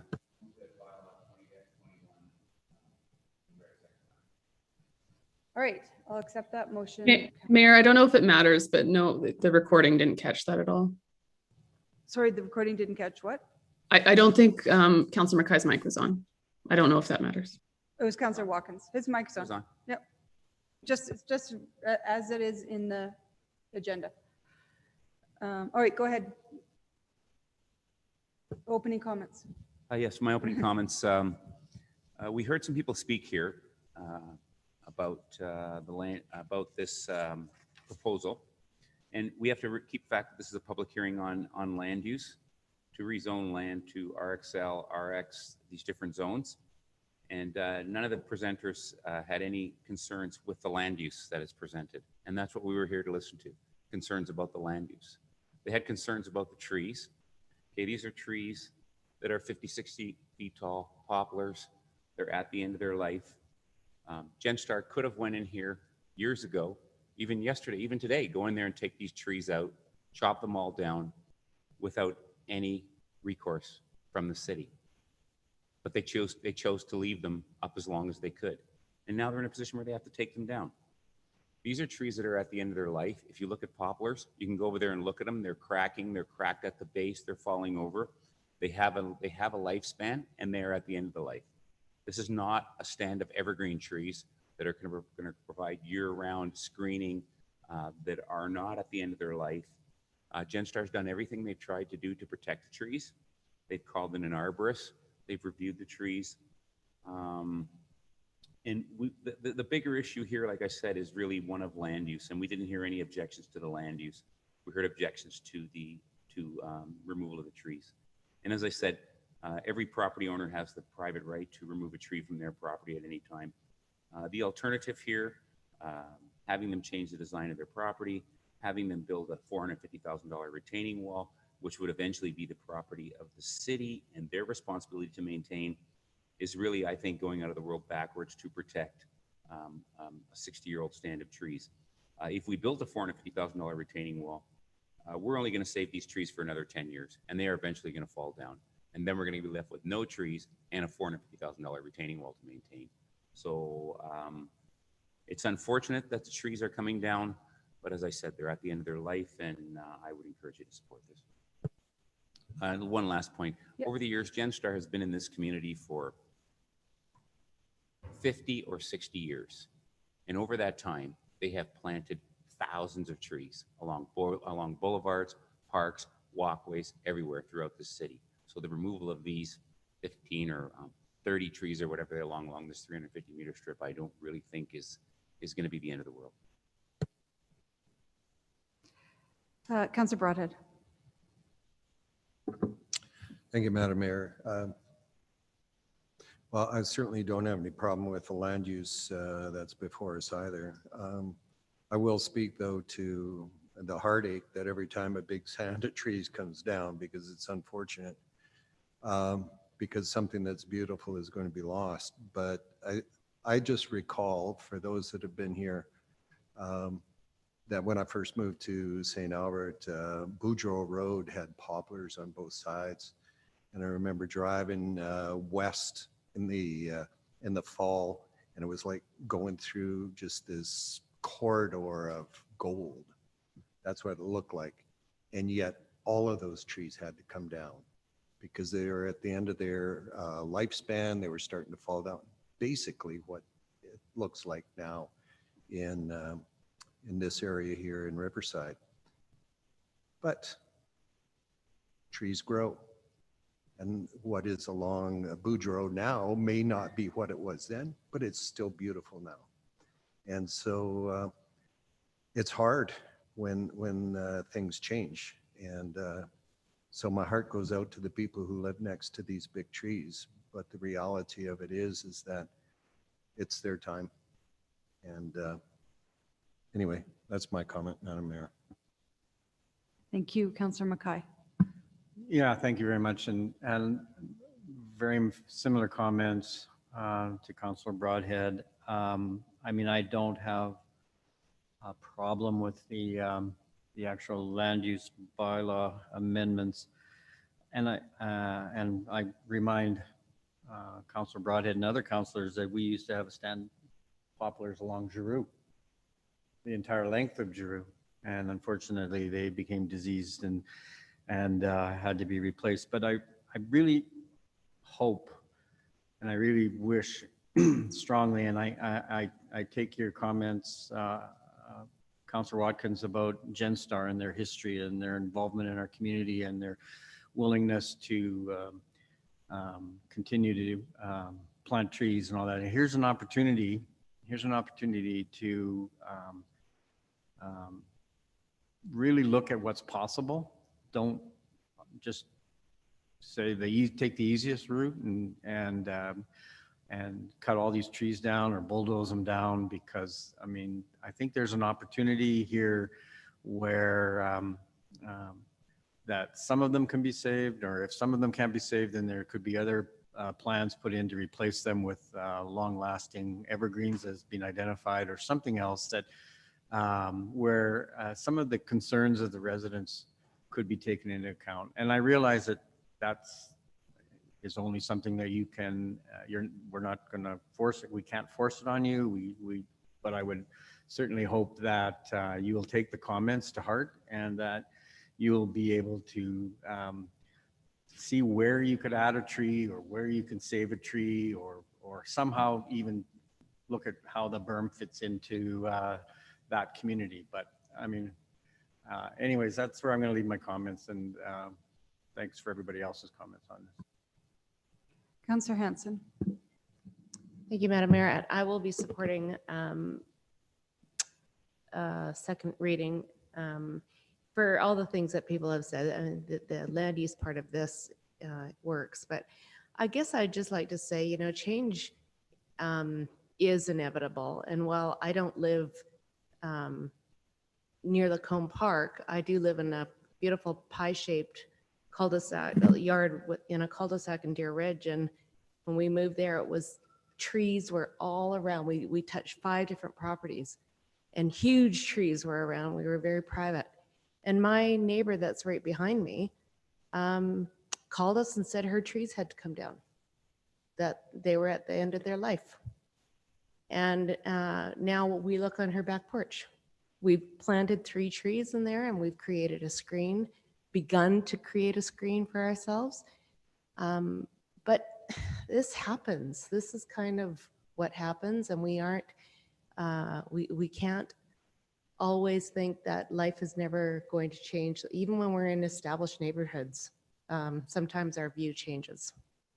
So it is what it is. So I hope GenStar can do something that will beautify this when it's all done. I hope that that happens. And but otherwise, what we're here to debate tonight, I certainly don't disagree with. So thank you. Any more speakers? Councillor Jolly? Yeah, just really briefly, I'd like to thank GenStar for really taking the concerns of residents seriously and looking into options to save the trees. So I really appreciate that, and really you went out of your way to take those concerns seriously, and that is appreciated. Otherwise, this is a straightforward application for a land use that is intended for this area. So no concerns with that. Thank you. Thank you, Councillor Jolly. Councillor Watkins, you said something in your opening comments that really struck home with me, that those trees could have come down without the redistricting. I never thought of that, but they could have come in last year, shut them down. This redistricting would have been much simpler. Yeah, so that was a really interesting thing you point out, because you're absolutely right. You know what, Council? I think, honestly, GenStar for sure, our city staff for sure, and the 7 of us at this bench have done their due diligence and really hashed this out and looked for options for the trees. And for me, the fact that they are at the end of their life and what we could see in the future is a berm with a fence and new, healthier trees that will actually last longer is a new and better option. I really want to pursue, this is a kind of a message for administration, to get rid of that UR terminology in our land use bylaw, because it can be confusing for a resident that bought on the north side of the tracks thinking that there would be nothing behind them, when in fact there was no environmental reserve and there was no municipal reserve. There was just that holding district. So yeah, I think all of us need to be commended for not just dismissing the concerns of the residents there, that we hash this out and we ask the right questions, and it is about change and trying to minimize as best we can. So Councillor Watkins, I don't know if you have anything to add for, oh, and just by the way, Councillor Watkins, thank you for also mentioning the work that GenStar has done in the community. So the people that live in the north side of the tracks live in a GenStar community, and it's beautiful. So we know they do good development, and so when they develop out the south side, I expect it will be a reflection of a beautiful community. So thank you for pointing that as well. Yeah, I'd just like to say that, like, as I pointed out, GenStar could go out at any time, even today, and go take down those trees. And they chose to do something different. They chose to try to work with the community. They chose to try to find out a way if they could save them. They looked at building a berm around the trees. They hired an arborist. And the facts are the facts. The trees are at the end of their lives. Now, if we left them there, you know what's going to happen? They're going to fall down eventually, and they're going to fall into somebody's backyard. They're going to smash down somebody's fence in a windstorm or something, and then they're going to be a maintenance problem or an issue for liability against the city. So, I mean, it's unfortunate that they are at the end of their lives and they've been there a long time, but I really do think we have no other choice but to take them down, or let GenStar take them down. And I think we have to also keep in sight that there's another step in the process here, which is the subdivision approval process. And they're going to get a zoning, but they're also going to have to get a subdivision approval. And as a condition of that subdivision approval, they're going to talk about the requirements of the berm. And, you know, at that time, staff may ask for additional vegetation on that berm, or they could ask for some additional evergreens along the top of that berm. So instead of just having trees that start at the ground, you're going to have a 6-foot berm and then evergreens or some kind of tree on top of there. And, you know, not to point this out, but the persons who live on the other side of the track as an abutting property owner also have the right to appeal that subdivision. So if that subdivision is approved and they don't think there are enough trees on top of the berm, they can launch an appeal to the Subdivision and Development Appeal Board at that time and request that additional vegetation be put on top of the berm. So for that reason, I think we should support it. It's a good project. And as I said, I think as we go through in time here, GenStar's proven over the last 50, 60 years that they're a good corporate citizen, and I think they're going to continue to be. And they'll try to do something on top of that berm to mitigate the impacts on the residents abutting the train track. All right, call for the vote on second reading.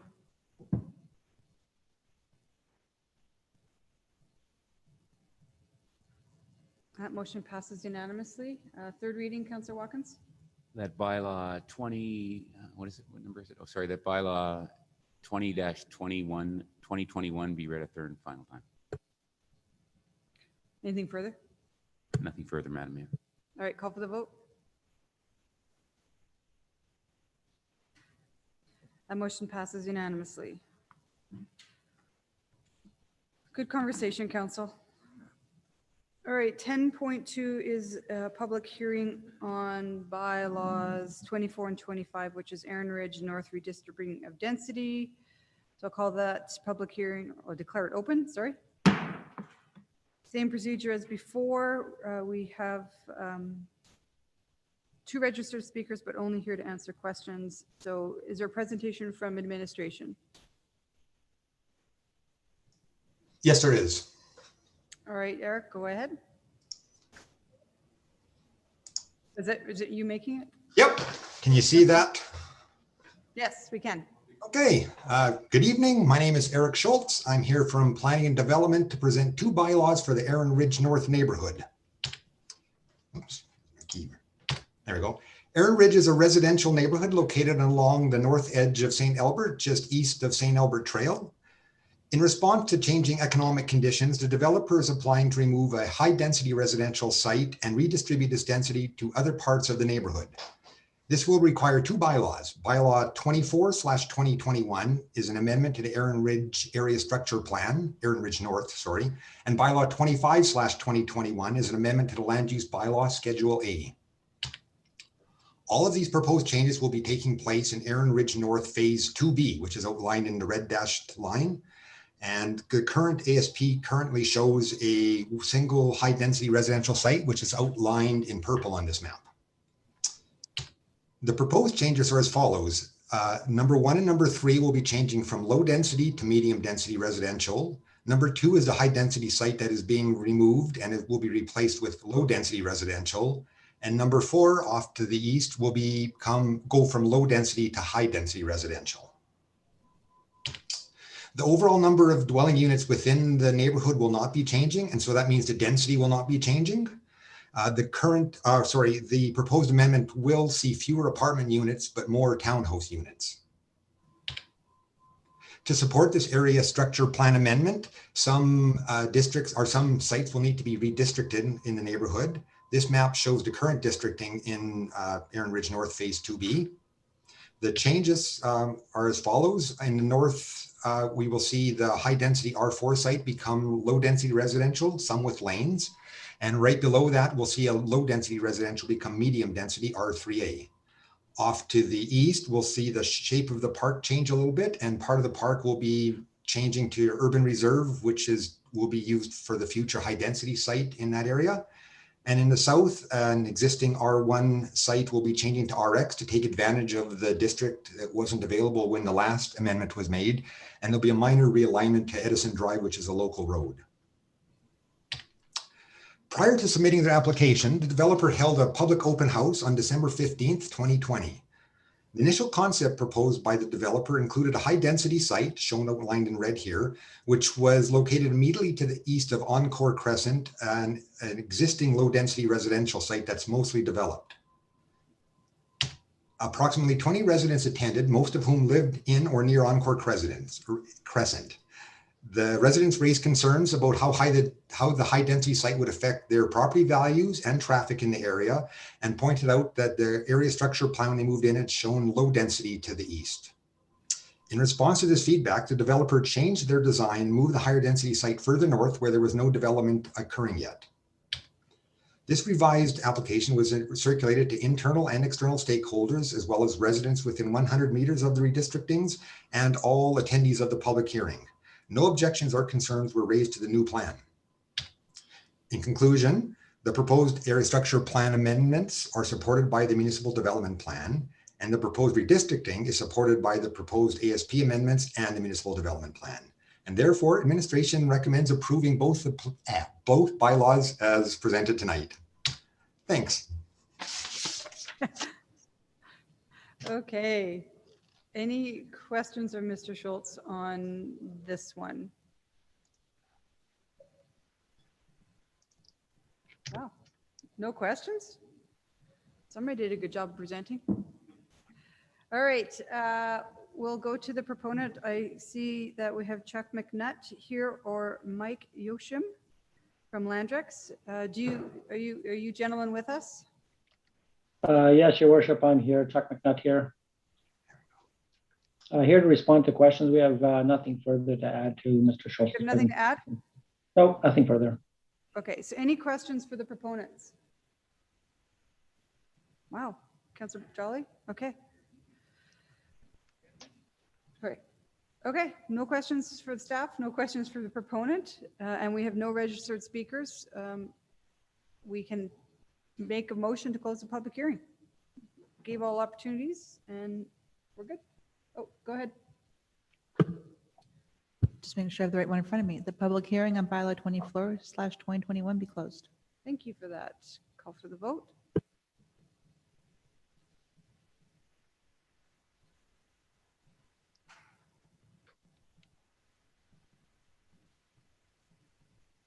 And that motion passes unanimously. Do you feel like keep going, Councillor Hughes?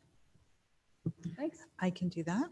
That bylaw 24/2021 be amendment 11 to the Aaron Ridge North Area Structure Plan be read a second time. Let's get to this. All right, accept that. Do you have any opening comments? I just wanted to thank the developer for acknowledging the concerns of the residents and adjusting his area structure plan accordingly. Again, it was about listening and then responding, which obviously made this decision a lot easier for us tonight. All right, anyone else have anything? Sorry, I was just making sure we close the public hearing on both of them. I only closed the 24. Do you want me to close 25 as well? Yeah, let's do them both and then we'll go into the motions. Okay, so we'll just Sorry about that. That's why ignore I'm that one. stuttering. Okay. Yep. So public hearing on bylaws 25/2021 be closed. Okay, thank you for that. Can we vote on that one?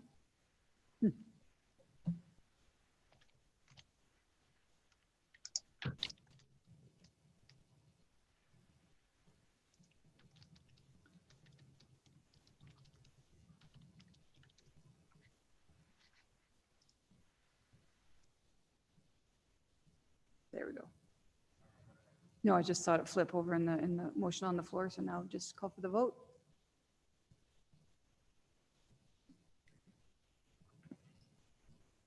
Thanks. Okay, sorry about that. We should have done both at once, but okay, now Councillor Hughes, let's do second reading of bylaw. Okay. 4. Bylaw, you want me to do both? We can No, only just do one one at- bylaw at a time, right? Yep.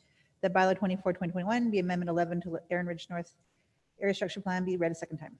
And everything I just said before counts again. Okay. Anyone else? Okay, call for that vote.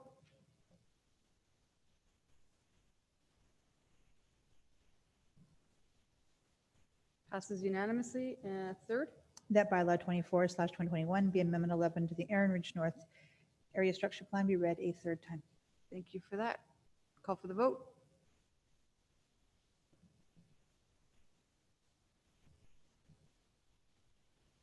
Passes unanimously. Okay, second reading on 25. Are you good to go? Sure, I'm doing really well. I'm getting all these positives. That bylaw 25/2021 be amendment 195 to the land use bylaw, Schedule A be read a second time. Any comments on the land use bylaw? No. All right, call for the vote.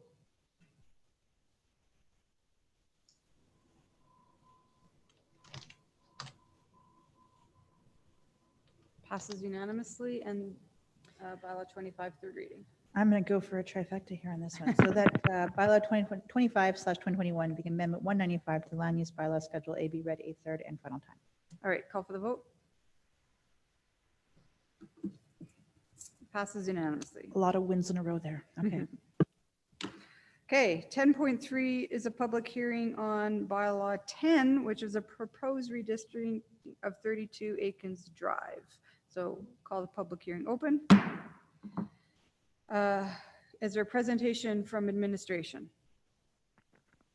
Yes, there is. Can I get confirmation that I can be heard right now? You sure can. Thank you. And I will just take a moment to share my screen here as well. Colin, do you say your last name Krywak? Kriviak, actually. Oh, I'll never Yeah, remember. the W is a V sound. Okay, gravy. I will try to remember that. Can you see my screen presently? Yes. Perfect. Thank you. So good evening, Mayor Herron and Council. My name is Colin Kriviak, Manager of the Development Branch, and I'll be presenting this item today, which is a proposed land use bylaw amendment from R1 to direct control, as well as a subsequent development permit for a birthing center. The proposed location is at 32 Aikens Drive in the neighborhood of Aikensdale. I'll just go into a little bit of background now. Council has been approached by a group of midwives identified as the St. Albert Community Midwives to permit a birthing center at 32 Aikens Drive. The lot is required to be redistricted to direct control so that council can permit a birthing center use from this location. A virtual public open house was held back on January 12th, 2021, and a mail out was delivered to 100-meter radius of 32 Aikens Drive. 2 actions are required to allow this to take place. So the redistricting to the direct control, and then the approval of a development permit application to allow a birthing center. The purpose of the land use bylaw amendment is to amend Schedule A, Map 16 to identify 32 Aikens Drive as a direct control lot. Currently, the lot is low density residential land use district, and proposed for the lot is to be a direct control, to be a zone direct control land use district. Some of the proposed development permit conditions are as listed. The development permit application is for a change of use, occupancy alterations to allow a birthing center as a use for this lot.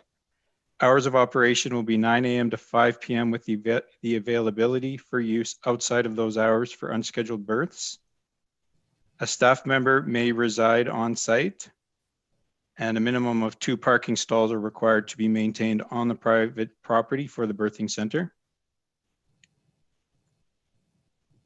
Recommendation from staff is that bylaw 10/2021, being amendment 188 to the land use bylaw, be read a second time, and that bylaw 10/2021 be read a third time, and that upon passage of bylaw 10/2021, council approve development permit 066845 with the recommended conditions.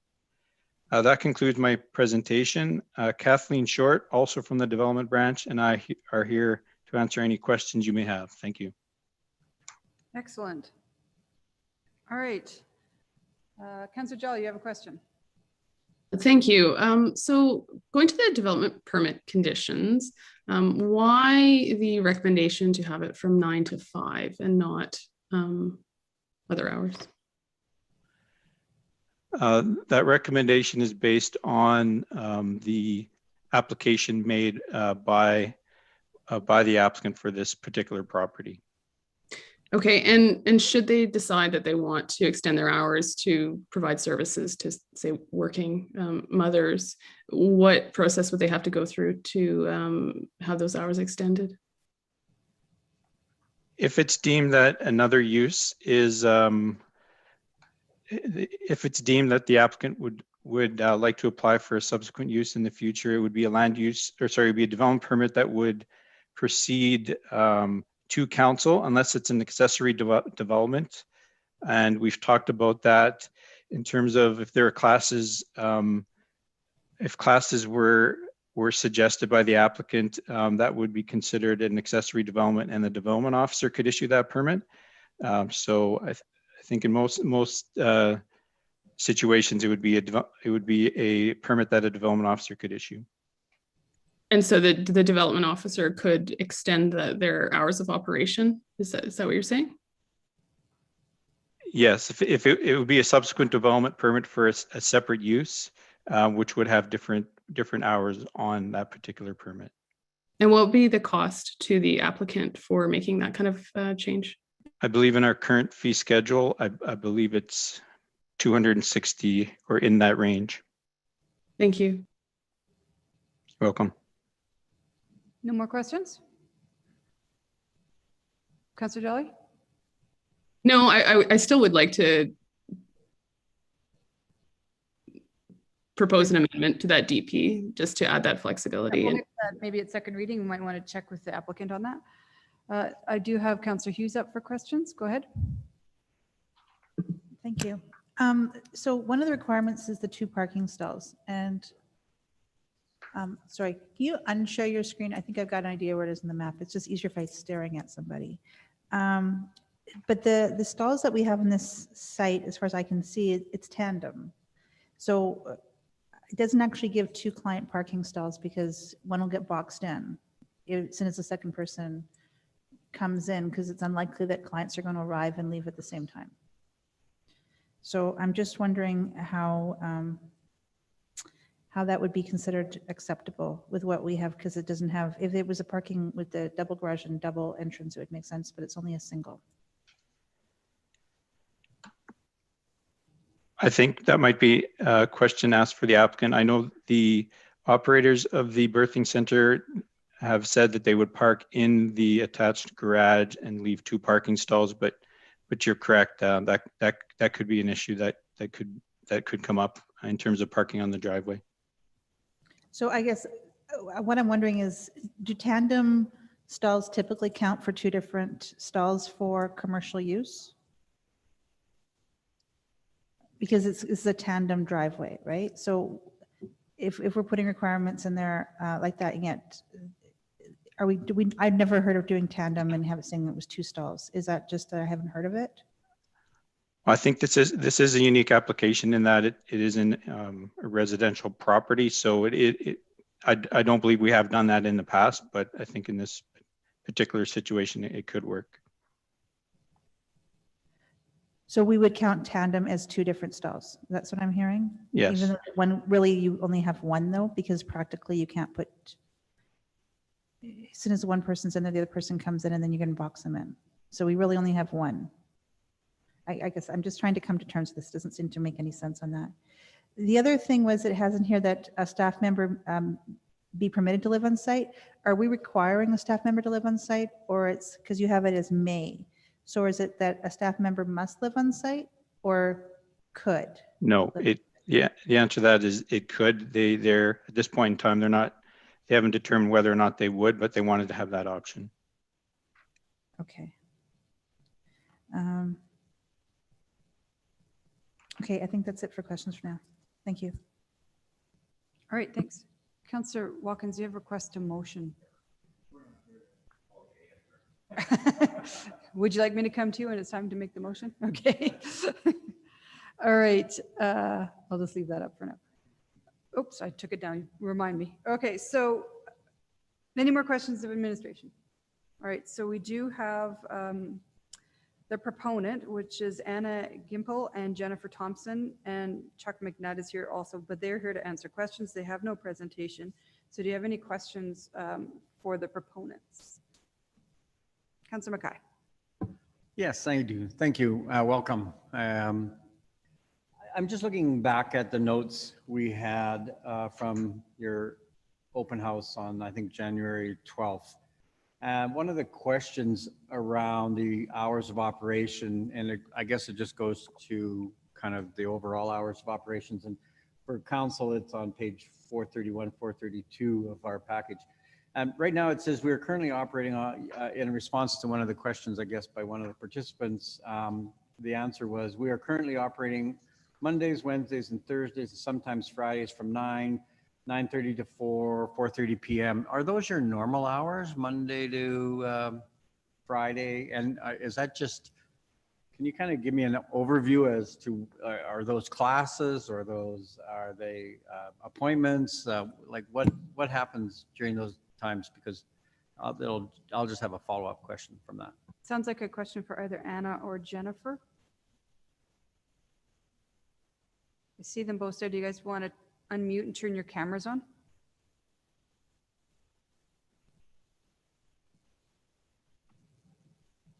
There we go. Thanks. Hi. Thanks for joining us, lady. So I don't know which one you want to answer that question. So at the moment, our clinic days are Mondays, Wednesdays, Thursdays, and Fridays. We have 4 midwives at the moment. And our clinic days are normally business hours, so 9 to 5. So you're just asking right now from Monday to Friday from 9 to 5. But live births are going to happen. I mean, of course, that's the terminology. Yes. I apologize. Live births are going to occur, and those are often very unscheduled. So so is that going to be granted as an accessory? So how do you'll have patients arriving at any time of the day and night, correct? Correct. Yes, we could have, yeah. I can respond to that, Councillor McKay. So the normal business hours, they were a little bit varied when we first applied for, so we wanted to streamline that a little bit. So picked basically a range that could accommodate most of the hours throughout the week and get most people in. So the 9 to 5 is kind of that normal operating business time. And then there's also a provision in the permit that would allow unscheduled births at any time, because obviously you don't know when that's going to go on. So that's already included in the permit. So it's already included in there. So, I mean, you wouldn't need something from Monday to Sunday, 24 hours a day, would you? Or is that just, would you want something like that? I guess, Jennifer, if you want to respond about what you need in terms of the overall needs of your client meetings and whatnot, but the berths are already in there. Yeah. The only other thing we were thinking about was prenatal classes, right? And they would probably need to be in the evenings to accommodate for partners to come if they're working and things like that during the day. But that's not, that would be something in the future, right? We just want to get in our space and get it organized first. But we would be looking maybe in the evenings for something like that, yes. Yes. And Your Worship, I can also add to that.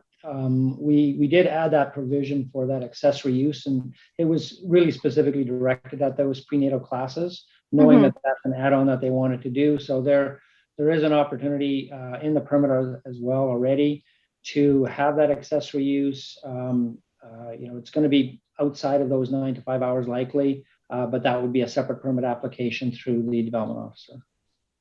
Yeah, I'm just trying to avoid, the fact that it's going to cost $260 every time you have to show up. Let's get it right now versus something you might need something later. But if that's not what you currently need right now, then I'm fine with that too, because like you just said. But what are you, the numbers, so you could have 0 to a maximum of 4 births in, is that a month or is that, it's not a day, is it? No, it would be a month. Yeah, so you're looking at a month about that. And then how many births are you anticipating, or what, based on your current location, how many are you anticipating in a year? 160 births in a year. 160? Yes. Okay, thank you. Pardon me. And then my last question, and I found this interesting. This is actually going to serve the region, correct? It's actually going to not only assist mothers in St. Albert, but it's also going to have more of a catchment area to the north. Is that the idea or the intention, or is that your current clientele? Yeah, this is correct. All right, thanks. I appreciate the answers. I'm just trying to get more clarity in relation to what you feel comfortable with your hours of operation, and likewise, that's all. Yeah, I appreciate that. Thank you. I think Councillor Jolly might have some questions along that line as well. Yeah, thank you. I'd also like to, you guys have jumped through a lot of hoops to get this done. And so I would love it if you didn't have to pay $200 to extend your hours and $200 to offer classes. So my questions are going to be along those lines. So for the first hours of operation, I was thinking that we just right out of the gate have hours from 8 a.m. to 8:30 p.m., which matches the car wash across the street. Would that accommodate both kind of the flexibility, say if you got a midwife who wanted to work Thursday evenings and your classes? Those hours? Yes, it would. Okay. So that works. And how big are your prenatal classes? Like how many people attend the prenatal classes? Our space right now, we've never ever done them because it's never been big enough. We only have 750 square foot in our current office. So it's just not something we've done, but with the space that we're going to have, they wouldn't be large. It would probably be 4 couples at most. Okay. So I guess my next question is to administration is how do we put those two things into that development permit? Mayor Heron, I can wait. Yeah. Okay. All right. Councillor Hughes. Thank you. So I know that there was information that went out on a 100-meter radius, but have you spoken with your direct neighbors and gotten feedback as to their perspective on this? I can answer that a little bit. Maybe Anna can add to it. Your Worship, Councillor Hughes. We had the open house. There were about 30 or so people attending, in attendance on that virtual open house, and very, very well received. And there was pretty much overwhelming support for the operation, but there was somebody that had some concerns. They identified a number of concerns there. There was certainly one person there. And we did also talk to a direct neighbor. And the one neighbor that was closest to it, she was very, very supportive of the whole thing. And so that's kind of for the neighborhood. That's the best we can get for the neighborhood. Is we had a lot of good positive feedback and a lot of support, but there was one individual that was not supportive. Okay, so there's neighbors on both sides. So one side is really supportive. Have you spoken to the people on the other side? Do you know what their position is, if they're neutral, or have you talked to them at all? I have not. Anna, maybe have you? As far as I know, both neighbors from both sides are very supportive. They're okay with it? Sorry, it's coming in echoey here, so I can't understand it. So that they're both okay with the changeover of designation, is that correct? They are both very supportive, and we receive supportive emails from them. Okay. I'm not sure where this person who called with concerns live, but this person is not from the closest neighborhood. They're not in the immediate area, like in the person, because I know I read through the public consultation as well. So the person who had an issue was not immediately beside it, is what you're telling me, correct? Correct. Okay. Just if you go into subdivision appeal board, that's like one of the questions, even if you want to have a shed, is what do your neighbors think of your shed, right? So if you're going to change something over the immediate neighborhood is extremely important. The other concern was the parking issues. So how many, you have 4 midwives that will be sharing this location, is that correct? Correct, but we work on separate days. So one midwife has her assigned day that she's seeing her clients, and another one is seeing her clients on the other day. So where at the office we are only one midwife on the specific day. So on any one day, there's only one midwife at the location. Is that what I'm hearing? For example, Jennifer's clinic day is Monday, and my clinic day is Wednesday. Okay. So, so you'll basically be dealing with one client at a time. Would that be fair to state? Yeah. Yes, correct. Okay. And there wouldn't be an opportunity where there's 2 midwives and 2 different sets of clients coming in at the same time? There would not be an opportunity, right? Okay. Just trying to get this, because I know it says the parking stalls for 2, but the reality is that because the site you chose, there really isn't a facility for 2. It's just technically 2, but reality there's only 1. So I'm trying to come at that. I mean, the other thing we could do, right, is stagger our appointment times with like 5-10 minutes in between each client, the start and end and start time of each appointment too, so that the other person would have left before the next person comes in. That could be done. Okay. So you're intending to separate them enough that they actually all could use the driveway, is what you're telling me? We could do that if that was needed, yes. Okay. The other thing was, so having a person live on site, is the intention to have somebody live on the site then? Or is the intention, because it says may, but I don't know what your plans are, or is it that you would want them there for a certain period of time or under certain circumstances, or would someone actually be planning to actually move into the house? Not at current time.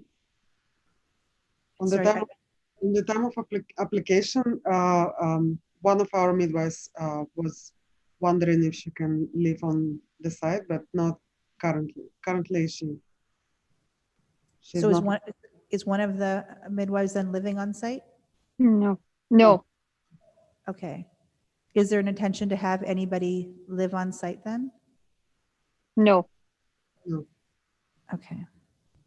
Your worship, if I could add something to that, the discussion about on-site living had come up throughout the process, and we actually brought it up with one of the neighbors as well, whether if they would be objecting to have an on-site person or not, and the comments really are the fact that they actually would prefer to have somebody on site at times. It's a residential neighborhood. It can certainly be helpful if there are people there. So I think if there's an opportunity, it definitely something that wouldn't be out of place in a residential neighborhood, having somebody live there. I don't know if the midwives are ready for that, but I certainly think that there's an opportunity that can help the overall area, just having somebody in the house. No, I agree. We had an issue several years ago with, or not an issue, but we had a, what do you call it, public hearing concerning another changing over another house in the middle of a street to commercial. And that one of the concerns was that there wasn't anybody living on site. And so then you have more of a vulnerability to having somebody break in the evening, for example, or something like that. So that's why I was trying to figure out if there was any intention to actually have somebody live on site. But at this point, the place would be empty after hours, correct? Yes, the other thing we might look to use it for, to have someone on site more often, would be if we were at long bursts at the Sturgeon or at the burst centre, especially if we're at the Sturgeon, because we do burst at the Sturgeon Community Hospital too. It might just be somewhere close by for us to sleep for a little bit, to go back, because we don't actually live nearby the Sturgeon. So that could be something that happens too. And forgive me if I've, so you have 40 clients per midwife. I believe that is what you Yes. for, right? And but obviously you don't see them every week. You know, like you see them once a month, and then every 2 weeks, and then once a week. So how many clients would you say come to the house on average a day, or how many slots are you filling up a day with clients? Varies from 10 to 15. 50 a day? No, 15. 1 5. 15? Yeah. 15 per day. You see them a lot then, actually. I guess. It's been less actually with COVID. We've had to space everything out, so it's actually less right now. Okay. And so you have 160 births because you have 44 midwives, 40 at the time. How many of those on average give birth in the facility versus at home?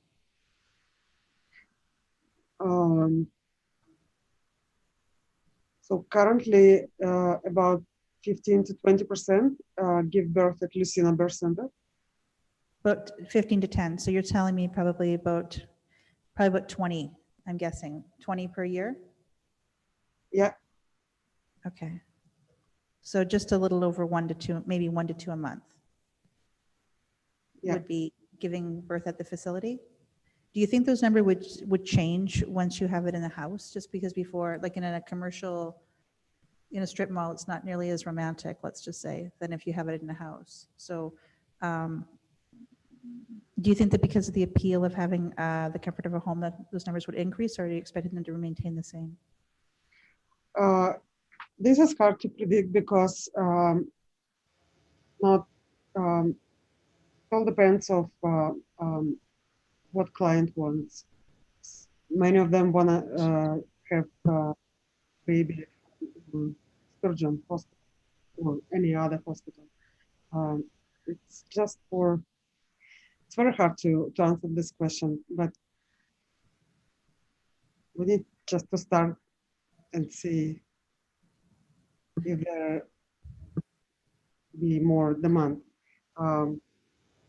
But every year the number is number of people who give birth at Lucina Birth Center is pretty much the same.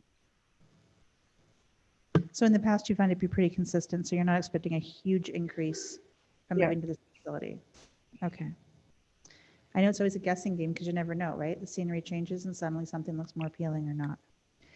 But we are only going to have one birth room in it at the moment, so we will only be able to offer so many births there anyway. So we will have to cap the number for the facility. All right. And are you guys are pretty much filled with 40 clients at a time? Like you're full. You're registered full, right? Always full. Okay. I think that's all the questions I have. Thank you. Thank you. All right, I have one registered speaker for this public hearing. It's Ainsley McIntyre. Are you with us, Ms. McIntyre?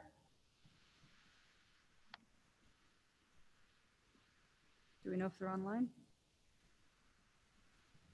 Not here? It doesn't look like they're here, Madam Mayor. Okay. So we have no member of the public here. Do we have any more questions for administration? Seeing none, I need a motion to close the public hearing. Councillor Watkins, go ahead. Go ahead. Sorry, before I get too excited, Councillor Watkins. Because this is going to direct control, in the event that they sell the home, unless it was to another midwife home, would it then be expected to go back to R1? I'm asking to administration. Would it then be expected that it would go back to being R1, or as direct control, I guess, what happens next? It would remain direct control. However, because the house has been used in the past as a residence, that would be grandfathered use, but it would remain direct control. And if a future landowner ever wanted to rezone back to R1, it would the land use bylaw amendment would have to be made at that time.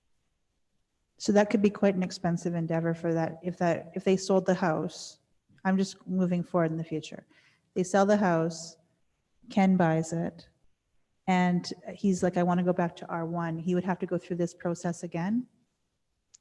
That is correct. However, as I mentioned, the residence would be a grandfathered use within the direct control. But yes, if a future owner wanted to rezone it back to R1, it would go through the process that's happening now, minus the permit application part of it.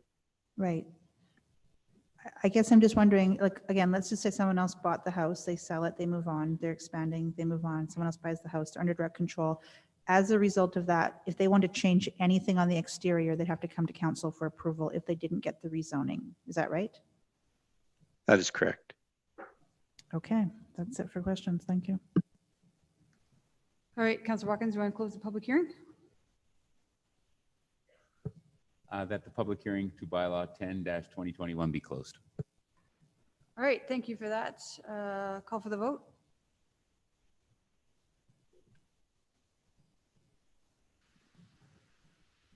The motion passes unanimously. And Councillor Watkins, you've been really eager to do this one, so go ahead. Yeah, it's near dear to my heart. That bylaw 10-2021 being amendment 188 to land use bylaw be read a second time. All right, accept that. Councillor Jolly, did you want to bring forward your amendment? No, I believe that would be to the development permit. That's the fourth motion. Mr. LaFleur can correct me, Yeah, but okay, yeah, you're right. Okay. So this is just the redistricting. So anything to comment on with this one, Councillor Watkins? Yes, I'm happy to support this. I probably have more experience with midwives than anybody on this council. Not that I've given birth, but my ex-wife gave birth to two of our sons through midwifery, and we had two children at home. So I'm very familiar with the process. And I'm also very familiar with the process of the prenatal classes for that the midwives ran. And I went to one of them. I attended one in a hospital and I attended one in a house setting.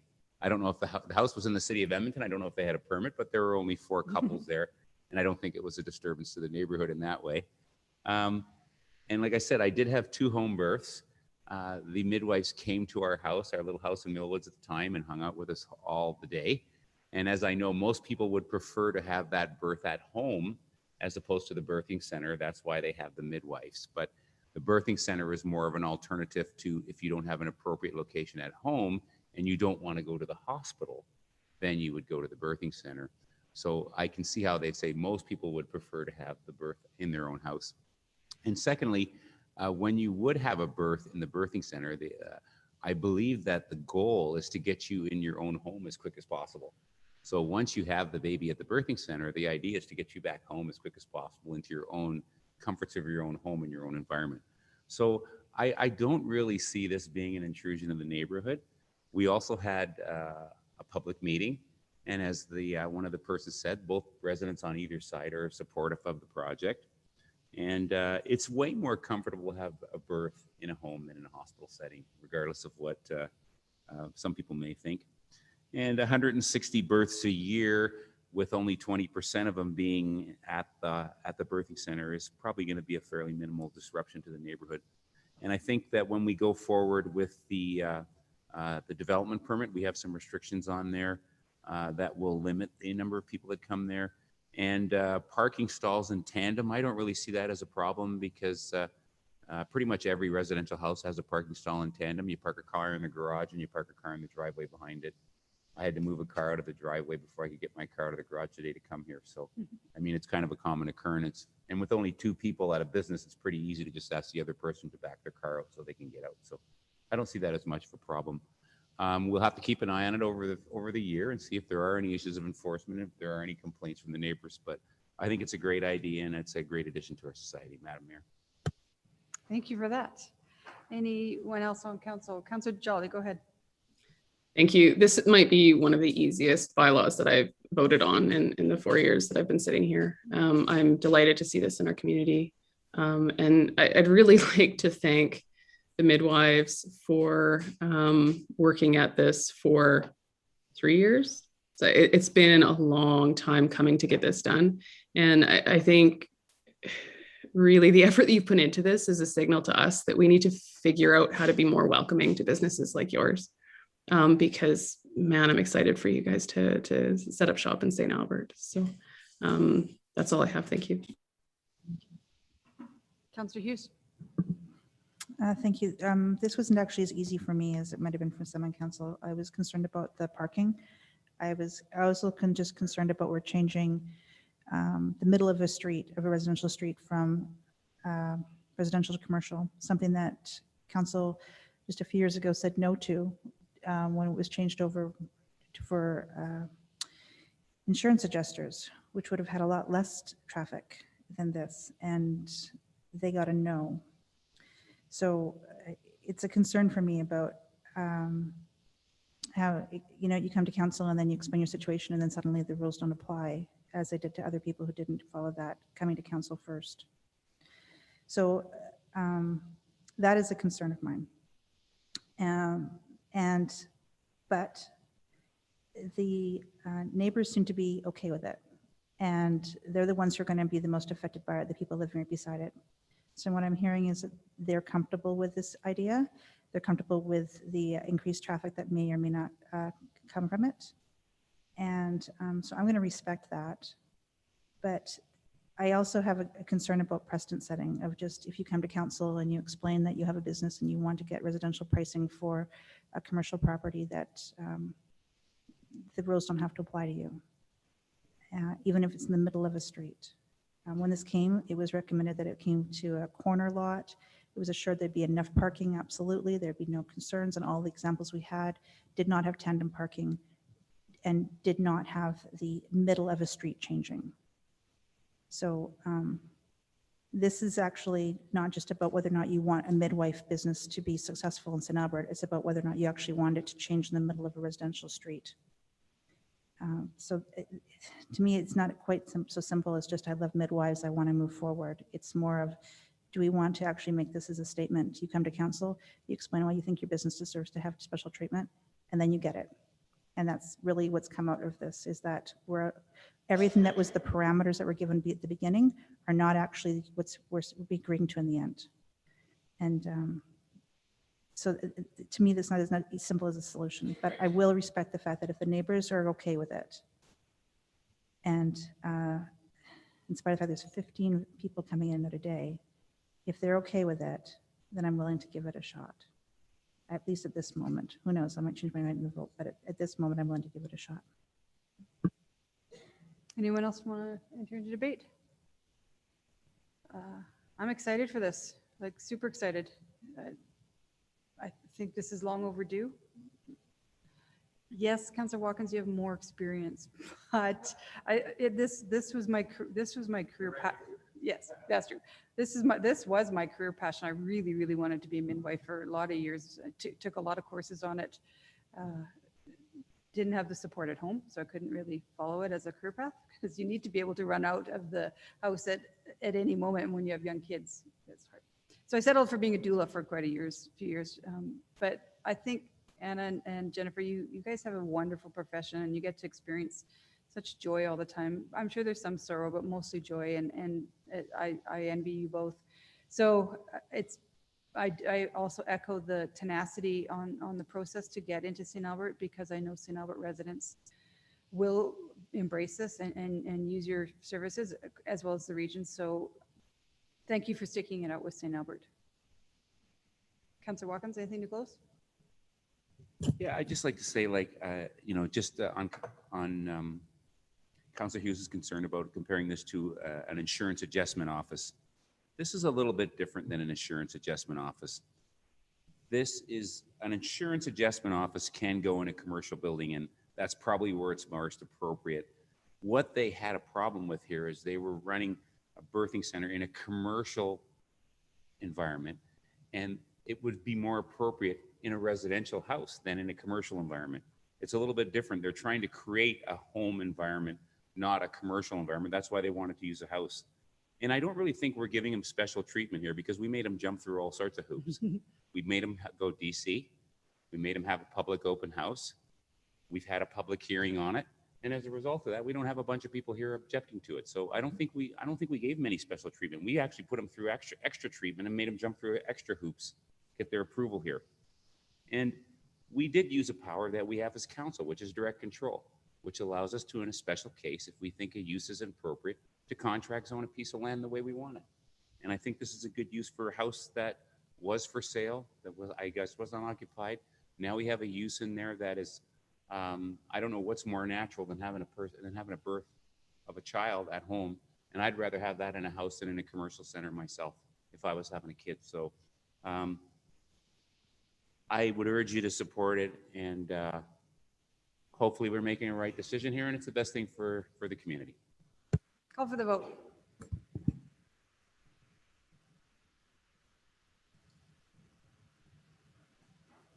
Passes unanimously. So Councillor Watkins, third reading. That bylaw, what number is it again? Sorry, I was going to throw it. That 10. bylaw 10-2021 be read a third and final time. You No mean further amendment comments. 188 to the land use bylaw. Yeah. Being amendment 188 to the land use bylaw. Okay. Anything further? Nothing further. Call for the vote. Passes unanimously.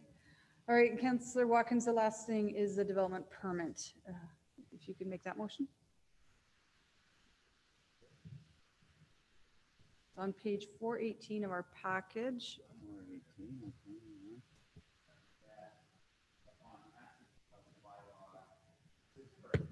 That upon passage of bylaw 10-2021, council approve DP 066845 with the recommended conditions. All right, let's take that. And now Councillor Jolly.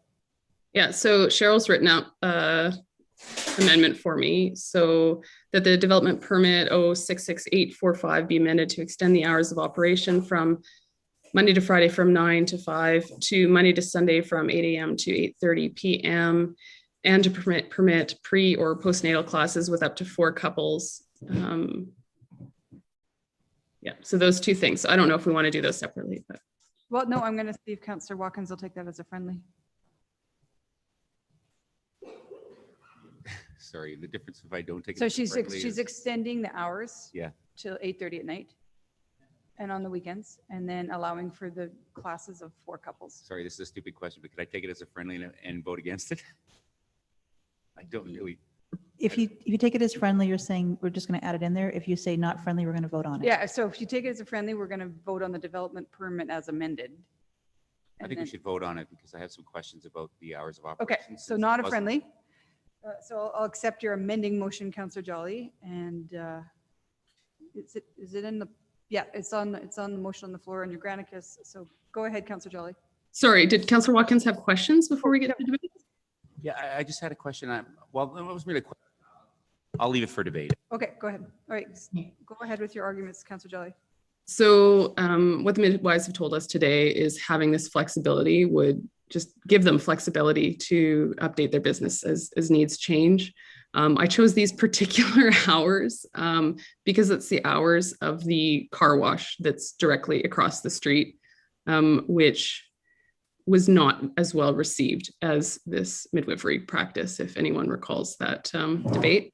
So those hours would just allow them more flexibility so they don't have to come back with that $200, the process every time they want to kind of adjust their hours. So giving them flexibility. And then the second part allowing them classes is, again, just allowing them the flexibility. If they want to offer them, they can, and they don't have to come back to the city with $200 in hand, should they want to add this at a future date, which it sounds like it is in the cards once they're able to. And COVID certainly has put a wrench in everyone's plans in terms of classes like these, but I'm excited for that to change in the upcoming months. All right. Anyone else on debate? Go ahead, Councillor Watkins. I guess my concern with doing this is that you said it complies with the car wash across the street, which people didn't like. So they probably didn't like that it was 8 to 8:30. So now if we just change these hours to 8 to 8:30, we may make some more people upset.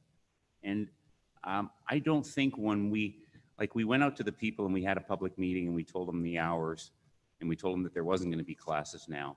And I think to advertise the zoning and the DP with the conditions and then change the conditions without giving the public the benefit that we're changing the hours to 8:30 at night and that we're adding these classes, I don't think it's fair to the residents. And I think it's a little beyond maybe what the residents agreed to.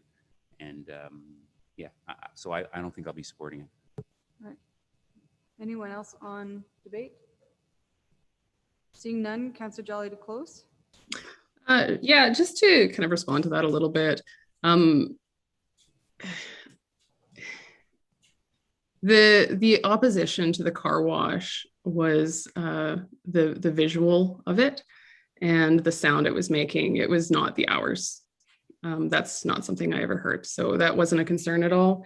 And you know, at the end of the day, I think I live on a residential street. My neighbors are coming and going well before 8 o'clock in the morning and well after 9:30 at night. So it would cause no additional concerns in a residential area to have that really minimal traffic. It really fits in with the current use.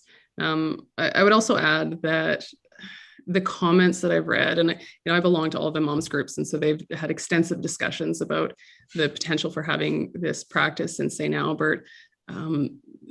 Everyone is overwhelmingly supportive, have no concerns about there being births at 2 o'clock in the morning. Just the support that this has had has been overwhelming. So this kind of change to the development permit would have little to no impact on the neighborhood, which I live in, and would just allow this business to have that flexibility to thrive. And I think more importantly, if they are able to offer these services, it gives options for moms who work. Right now, if you work a 9-to-5 job, it's really challenging to have to leave work early or arrive work late, and to give them this option is really an investment in kind of the women in our community, and saying that we support you as mothers and we will do what we can to support you as mothers. That's all I have. Thank you. Call for the vote.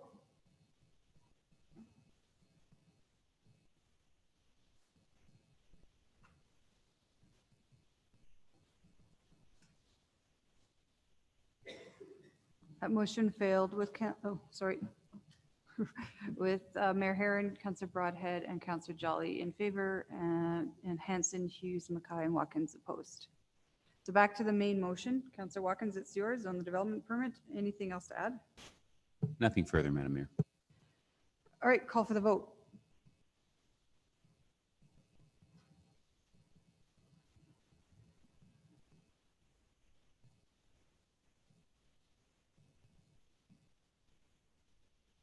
Motion passes unanimously. All right, we have one more public hearing, and give me some indulgence. I know our development officer, Michelle, has been hanging around, but I just need to have a 5-minute break, so or 10 minutes. Okay, so it's 7:08. Let's come back at 7:15.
But I hate disappointing residents when they try hard, and I agree with them, and it's really hard. All right, we're back. One more public hearing on bylaw 38. This one has no proponent. It's brought to us from our planning department. And we have no registered speakers on it, but I will quickly open the public hearing on bylaw 38, 2021. And we have Michelle Brooking, who's been hanging around with us for a while. Go ahead with your presentation, Michelle. Okay, thank you. Can you see my screen? We sure can. Okay, perfect. Thank you. Good evening, Mayor Herron and Council. My name is Michelle Brooking, Development Officer 2 with the Planning and Development Department. I'm here to present bylaw 38/2021.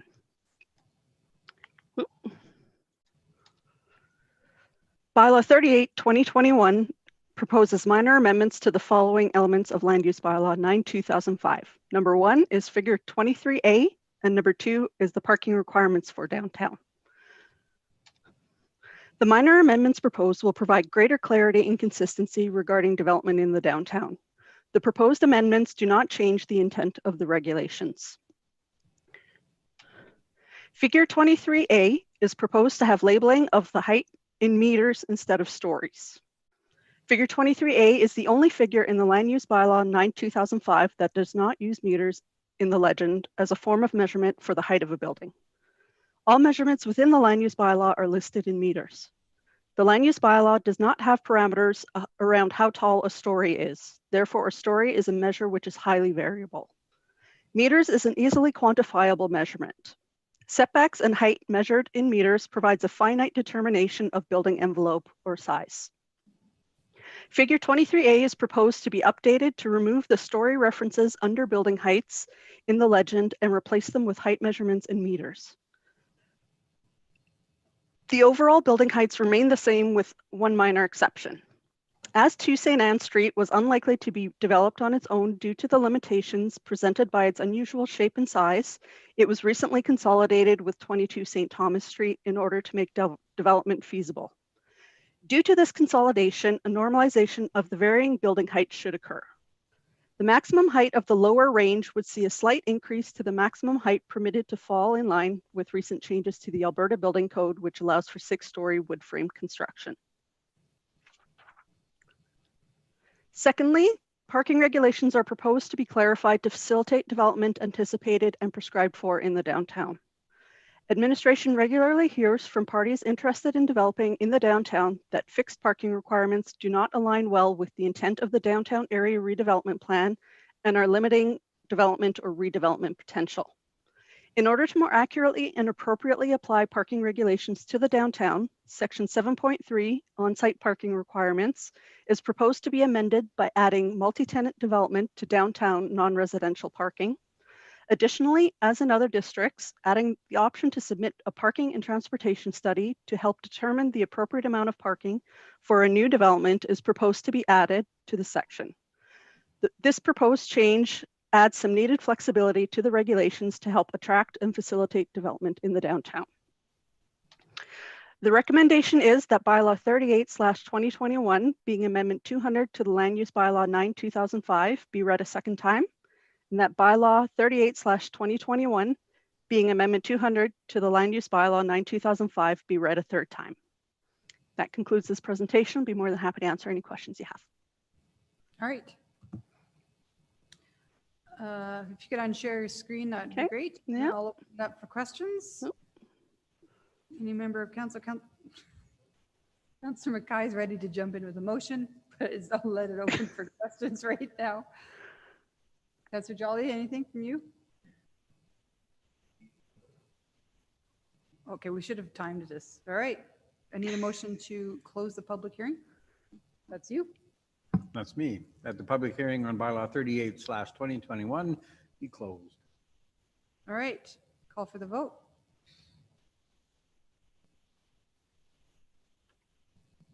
That motion passes unanimously. Councillor Mackay, you want to keep going? Yep, that seems to be the trait today. That bylaw 38/2021 being Amendment 200 to the Land Use Bylaw 9/2005 05 be read a second time. All right. Any comments? Oh, just in the purpose of the report, and as what Michelle mentioned at the start off of her presentation, it's just to provide clarity, it's housekeeping. So I think with other proposed amendments that we passed tonight in downtown, we're actually moving forward on some things that are happening in downtown. Yeah. Councillor Watkins. Yes, I'm going to support this. The change to, like you said, standardizing using meters is allows for standardization of heights, whereas stories, it varies because, you know, we used to have 8-foot walls. Now we have 10-foot walls, 12-foot walls, and there's also different heights for walls and ceilings. So this is just a step in the right direction to standardize the issue of height. And with respect to parking, you know, probably doing something like this is going to help more than rebuilding sidewalks downtown. Relaxing parking so people can get things built down there. All right. Anything to close, Councillor Mackay? No, nothing. Call for the vote.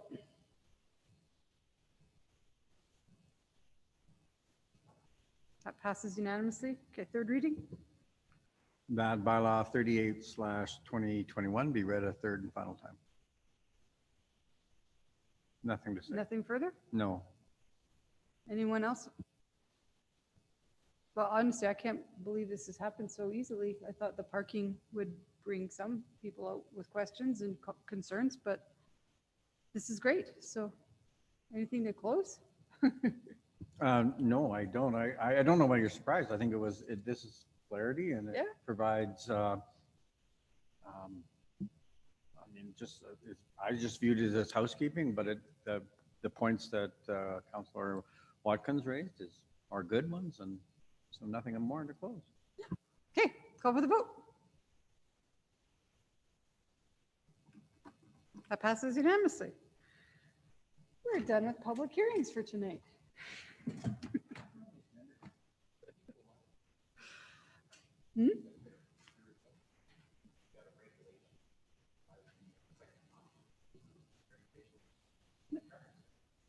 No, it's good. All right, we are now going back to 8.1. In your inbox right now, Council, is an email from Mr. Scoble with an updated chart. Kind of small to read, but it's there for you. So we don't, I'm sure, I see Kate and I see Christian. Is Atco gone for the night? Okay, all right, so you guys are answering all the questions. All right, is there any questions of administration before we go to the motions at hand? Councillor Hughes. Thank you. So the second chart you gave us, the one with the blue header, is that considered confidential, or I just want to know what I'm doing with it? Kevin, can I answer that? Sure, go ahead. Yeah, sorry. That's a pub. Pardon? I think he would prefer if you answered. Yeah, no problem. That is a public document, Councillor Hughes. The information that would go into it in terms of the assumptions and the calculations is a confidential piece, and it's from Boost proprietary model. Okay, and I understand the other document is confidential. I understand that. So these numbers are quite a bit different than what we had in the summary page. Yeah, so sorry, to provide some clarity, when we had put together the summary page, we hadn't gotten Boost detailed breakdown. We knew the net revenues. We had rough ideas on what each of the parameters were that we had put together in the summary table. And then Friday late afternoon, we had gotten the final breakdown from them. And I basically summarized some of the pieces in that small print, but it was just easier for me to do it on an annual basis because summarizing averages just was feeding the confusion. So I just did it on an annual basis. Okay, so just explain something to me, because I don't sell onto the grid right now. When you get a PPA, does it actually change from year to year? If I got a PPA for 10 years, would it be I'm selling it for $40 this year, $50 next year, $60 the year after that? Would that be locked in, Or is it one price for the full 10 years? if No, they it's do a- not it's generally, so the way they've modeled it is a proportionate value above the market rate, generally speaking. So it does fluctuate, which is part of the complexity behind Boost model. So again, they grow the rate, they manage the rate, but it does grow, and it does fluctuate with the amount of output that the solar farm can yield. So as you saw that one bar graph that they provided, that you get a little bit less of the efficiency, it does sort of impact by that, it impacts by the rate, et cetera. So there's just different pieces that feed into what you actually achieve on an output level. Okay, because what we're looking at here is I'm just going to get the PPA for now. We're starting in at 1.2 million, which is more consistent with the upper end of the estimates. And then it's finishing at almost 1.8 million at 2038 when it finishes there. So the amount that degradation goes down is it's not significant. It's just noticeable each year. It's just a little bit each year. It's a tiny bit each year. Yes, you're correct. Right. But we're looking at almost a 50% increased rate of expected rate of return on a PPA between year 1 and year 15. So can you just help me put these two together here? So it does go up. So there is a rate increase, and it does consider kind of the value of the electricity as the market fluctuates. So again, providing a commodity to the market as the market grows and the value of green energy increases during that peak period of the day. So we're expecting the value of electricity to go up by 50%. They are expecting those numbers. How they have modeled those numbers or what they have traditionally experienced in their projects throughout Alberta. And then the merchant account you have before was listed at, gosh, I'd have to go back and look for a second here. Before it was listed at 700 to a million, and now the numbers are coming in at 1.4 million, pretty much consistently, 1.4 million. Yeah, and again, that is, you see more of a fluctuation with the merchant rate in any kind of seasonal and daily period. So again, we do see a lot more ups and downs, but then they've averaged it from that annual basis over that kind of calendar year that you see. So again, those numbers are based on the detailed modeling that we got from Boost on Friday evening. And again, it's just a better delineation of what we were able to provide. Okay, I'm trying to figure out why we didn't get this chart earlier, because I tried to prepare for this meeting quite thoroughly, and then I'm just being thrown different numbers than what was being given. And all I can, my apologies, Councillor Hughes. That's all I can say is, we tried to put together the best numbers at the time, and then when we did get updated values, I threw that together for Council's consideration. And the environmental, the carbon credits. Before Yes. it was 300,000 to 700,000. Now we're starting at 600,000 and moving up substantially. Yeah, so again, we saw the more detailed breakdown of what we are achieving based on their output, and that's what they have achieved based on the market, the value today of carbon credits. Now it does project it based on how they delineated it, so going up to $120 a ton. That is in there, as they are anticipating that those are going to come to fruition. Again, but still, if you kind of projected it straight, you could still see that a consistent revenue, or the city could choose to divert those revenues and incorporate it into kind of their operating parameters. So what is the assumption on the carbon price in 2023? Is that allowed to be said? It's so much higher than what I believe it's in your confidential slot memo, Councillor Hughes. Okay, so but if you go into the environmental attributes section, you will see it there. Okay, difficult to do two things at once here. For sure. Is there a reason why the carbon credits go down after 2030? Let me just pull up the spreadsheet.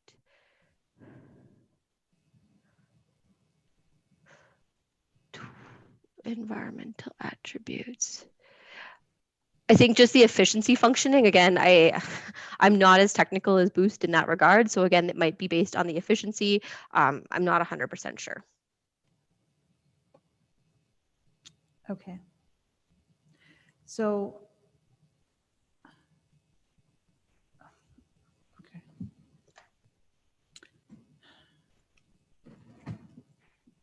I'm trying to come to grapples with this because I'm looking at the 591 and I'm assuming it's not actually based on the current $40 because Trudeau's threatening to increase it. So on the headline. So we're at 40. I don't know when the next increase is supposed to go up next year. Is that correct? I believe it's supposed to go up to 50 next year, Councillor Hughes. And then again, a higher, and I'm assuming 2023 is a higher one again, because that's his claim, is he's going to increase it. So the number for 2023 is not based on today's value of carbon credit. It's based on the projected value of carbon credit. It looks like all the way across is the projected value of carbon credits. And I don't know what it would be on today's carbon credit, I guess. Okay. Okay, thank you. Councillor Hanson. Thank you. I just have a general question, probably for Kate or for Christian. You mentioned some of the other projects that were going on within Alberta. I think there are like 35 of them or 38 or something. Is there any, do all of them, I guess, include these components that you've written up, like the PPA, the merchant revenue? Is ours different in any way? And I guess the follow-up would be, have there been any disasters, or have they been good investments? Thanks, Councillor Hanson. I'll take a shot at that. So what you're seeing within the province, and the listed projects I'd mentioned are all in that district scale of energy production. So 5 megawatts plus all the way up to 420 megawatts.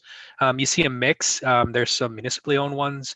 There's some sort of P3 models where municipalities are working with private vendors, and there's foreign investment happening quite a bit in Alberta as well. So they are using the very similar financial models for those investments, and why you're seeing so many coming to fruition is the economics are solid, and the fact that we are seeing a lot of foreign investment in Alberta for solar.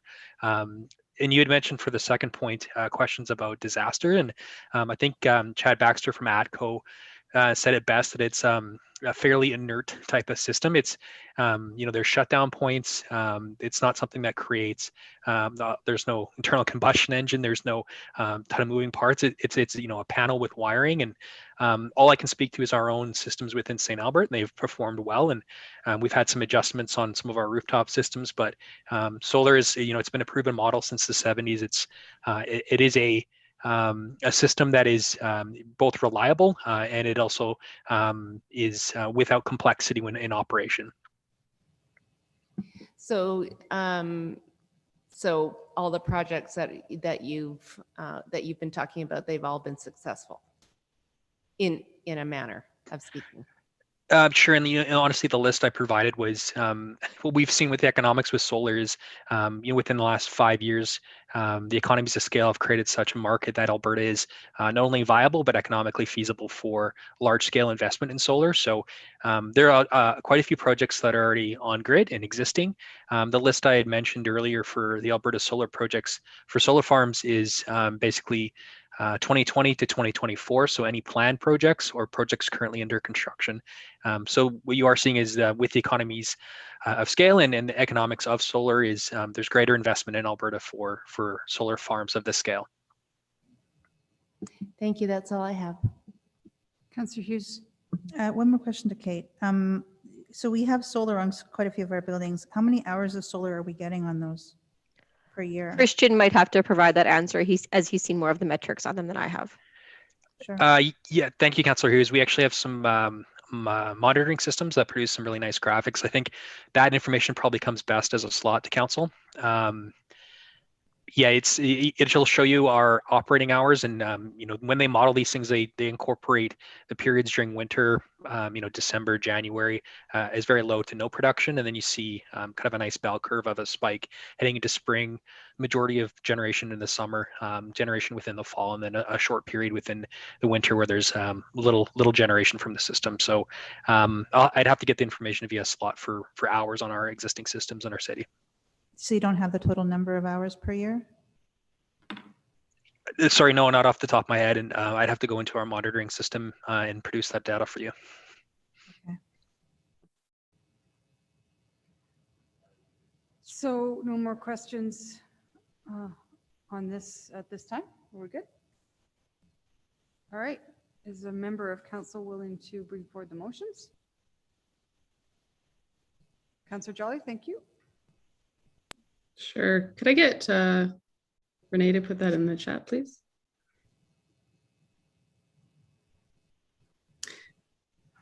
So that council received the solar farm update report dated June 21, 2021 is information. Thank you for that. Any opening comments? Excellent report and preparation and presentation.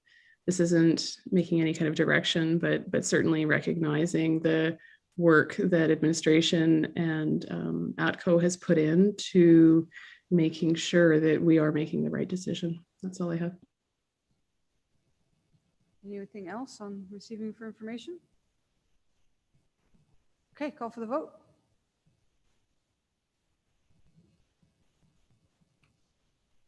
Motion passes. Thank you unanimously. Councillor Jolly, the second motion.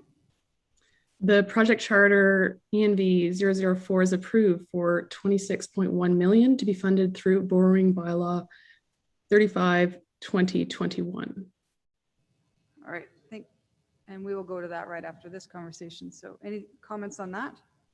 Oh, go ahead, Councillor McKay.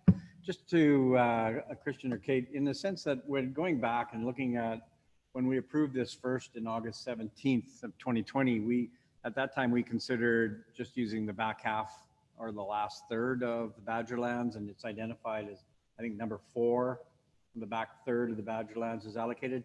Now we're obviously potentially moving from 5 to 15, moving full. Do we have to change any of that, or is that just assumed?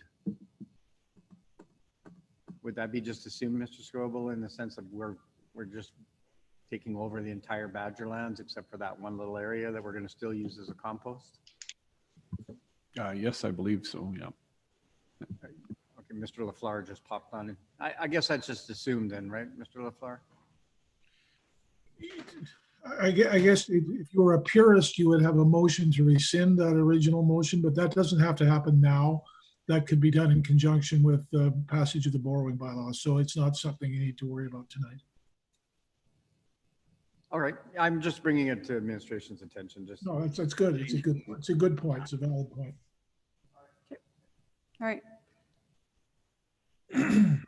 Councillor Jolly, did you read the motion into the record yet? I did. I don't know if you've accepted it. Okay, I will now accept it just to make sure we did. Any opening comments? Just really briefly, we've been talking about this for a few years, so I don't think anything, I don't have a lot to add, but certainly I would say that the time to plan for a sustainable future that our kids and our grandkids can be proud of is now, and this is part of that plan. Thanks again to administration for your work on this project. You're really helping us create a financially and environmentally sustainable plan for St. Albert. And I'm excited to see us move forward on this opportunity. So thank you. That's all I have. Thank you. Councillor Hughes. I don't think you're going to be surprised by what I'm going to say. I go into all investments or business considerations with a skeptical eye to make sure that it can hold the test of scrutiny. So, and if it can hold it, awesome. That's what I'm looking for. But I've seen the numbers change too many times now. And now I've just got most recently a different set of numbers using other assumptions, which are now being kept confidential, so the public isn't even aware of how things are being decided or how these numbers came to be. And they haven't even seen them, and we've only seen them for about 6 minutes. Which I'm very disappointed that we had the whole weekend to get these numbers given correctly. But now these are the right numbers, apparently. So I'm very skeptical. But on top of this, I'm not going to assume that Trudeau's going to raise the carbon tax to $170 per ton as a business model. And I'm not going to assume that electricity rates are going to go up by 50% as a business model. Because as a business model, you want to be conservative in your estimates and then you exceed them, not hope that everything is at optimal levels and then find out that you made a mistake. So even the carbon credit at 2023 is higher than what it is today. The odds are that I'm guessing that it's probably at 60. I'm just guessing. And if it's at 60, we're at 40. That actually means that it's not 600,000, it's 400,000, which brings that down from 2 million to 1.8 million. Again, the operating costs are right now being estimated at 1.75 million. So what I can say right now is that it's expected to make between, again, and also the cost for the electricity is coming in at 70 and or even at 60, and in the past it has not been that high. It's recently been higher, but that's not to say that it won't go back down. So even the cost of the PPA is optimistic. The merchant revenue would just doubled in 15 years from now, from what it was given to us on the sheets. So I don't know where to go with any of that. So all I'll tell you is that we have a $2 million is the average revenue in 2023. And everything else past that is really optimistic, expecting things to happen that we have no control over. So what we're looking at is borrowing $33 million for a $26 million project. So $33 million is what will be on the liability for potentially. And the net difference here on the projection, that's even assuming that the carbon tax does go up in 2023, is a $250,000, which is about a 0.25% off your taxes. So I look at the risk reward ratio and the, just risk reward. You're willing to put over $30 million into debt to get a one-time savings of 0.25%. And the rest of this is not guaranteed. All the rest of this is just guessing. And so that's where the problem comes in. And even if the carbon tax doesn't go up, we're looking probably at just a break even. So that to me is the only consolation right now, is that I'm fully expecting this to go forward in a 6-1. But maybe I'll be surprised, I don't know. But I personally don't think that putting $33 million of our debt into debt to get between 50,000 and 250,000 net is, and then that's a one-time tax savings. If everything else doesn't go up, it's a one-time tax savings. That's just something that I don't think is actually a reliable or realistic revenue source. And so I know we're looking for revenue, but revenue has to go up every single year consistently and not based on projecting electricity to climb dramatically, projecting carbon taxes to climb dramatically.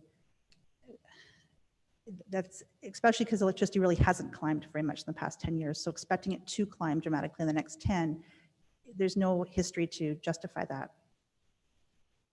So what we have is, I know what is done to date. I know where we're at right now. And the reality is that if we use the carbon credit, carbon tax of today, the total revenue will be 1.8 million and our costs will be 1.755. And that to me is not an economic revenue model that I think that I want to support. But I do appreciate the fact that we went through this.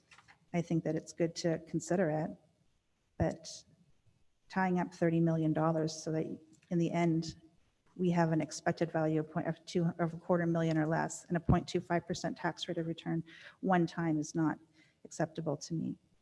And everything else, the increases on the PPA revenue, the increases on all of that, that is just projection. That is not fact. So you can't base what's going to happen and say we're going to make 1.7 million in 2035. You don't know that. And so we can't base that model on that. You can base it when worst case scenario, which would be year one, moving the same for the next 35 years. That's what you should make your decisions on. Is do you think $30 million should be tied up so that you can make $250,000 one time?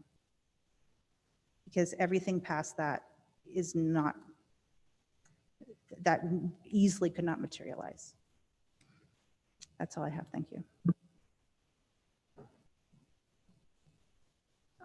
Anyone else want to chime in? I'll just go ahead, Councilor Broadhead. Yeah.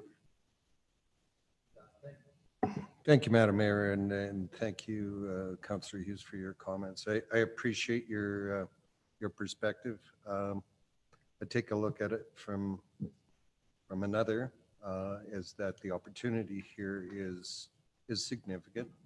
Yeah, there's a bit of risk, to be sure, but the reality of it is that we need to find new mechanisms of bringing revenue into the city without twisting up the tax rate on our taxpayers. And so we have to take a look at projects like this. I think what gives me some confidence around the cases that are presented here is that we're not the only one flying in this field. There are a number of other municipalities that are going after this revenue stream.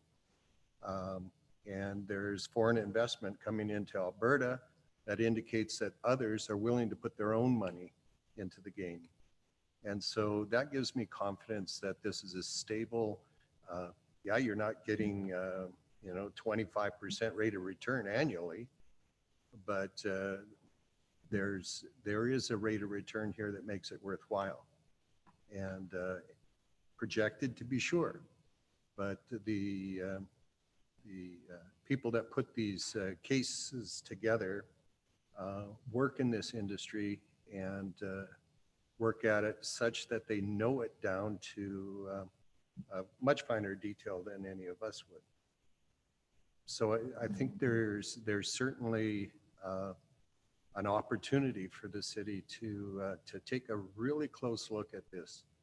I guess the real debate will come when push comes to shove and we have the borrowing bylaw and we have the public hearing at looks like the end of August. But in any case, I think at this point in time, I think it would be prudent for us to move forward and to take a close look at what this will do for us. And so that's my perspective, Madam Mayor. I see no more councillors wanting to chime in, so I'll add my 2 cents. For me, this is kind of twofold.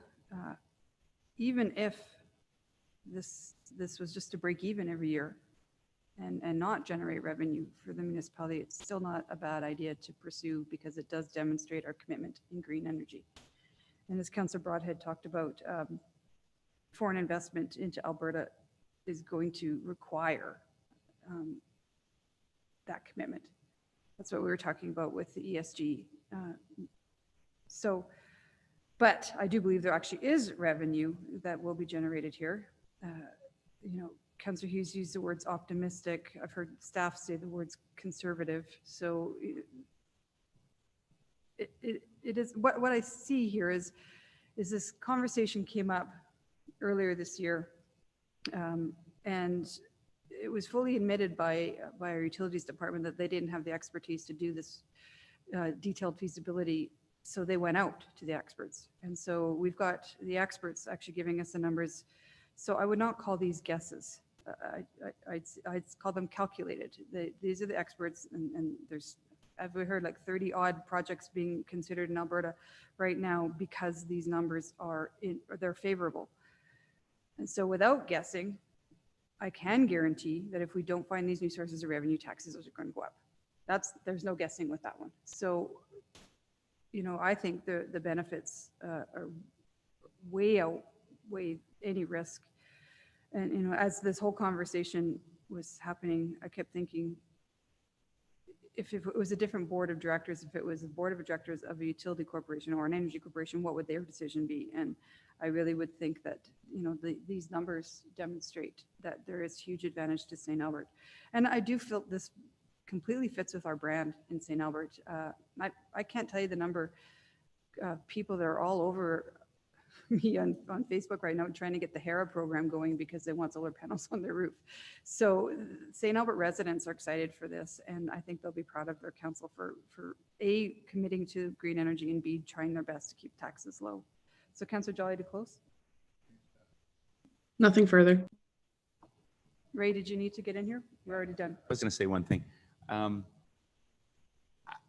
I'm probably going to support this, but I do hear Councillor Hughes' concerns. I'm very concerned that we have had the numbers change here about 6 times just in this meeting.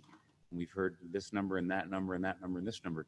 So it does kind of cause me some concerns, but I kind of almost have to listen to Councillor Broadhead's opinion that we did hire the experts, and the experts are saying that they've done 28 of these projects and these are the reliable numbers.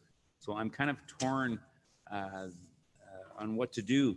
And I also think that what Madam Mayor says is a valid point, that we have to show something, but I don't agree that if we spend a bunch of money and we don't make any money, that it's still a success. I think that would be a failure if we kind of spent a bunch of money and kind of just treaded water on this. So I'm a little concerned, but I think I'm going to support it and hopefully put my trust in the experts, and hopefully Councillor Hughes is wrong. And it does make some substantial amount of money for the city. Councillor Jolly to close? Nothing further, thank you. Nothing further? Okay, call for the vote.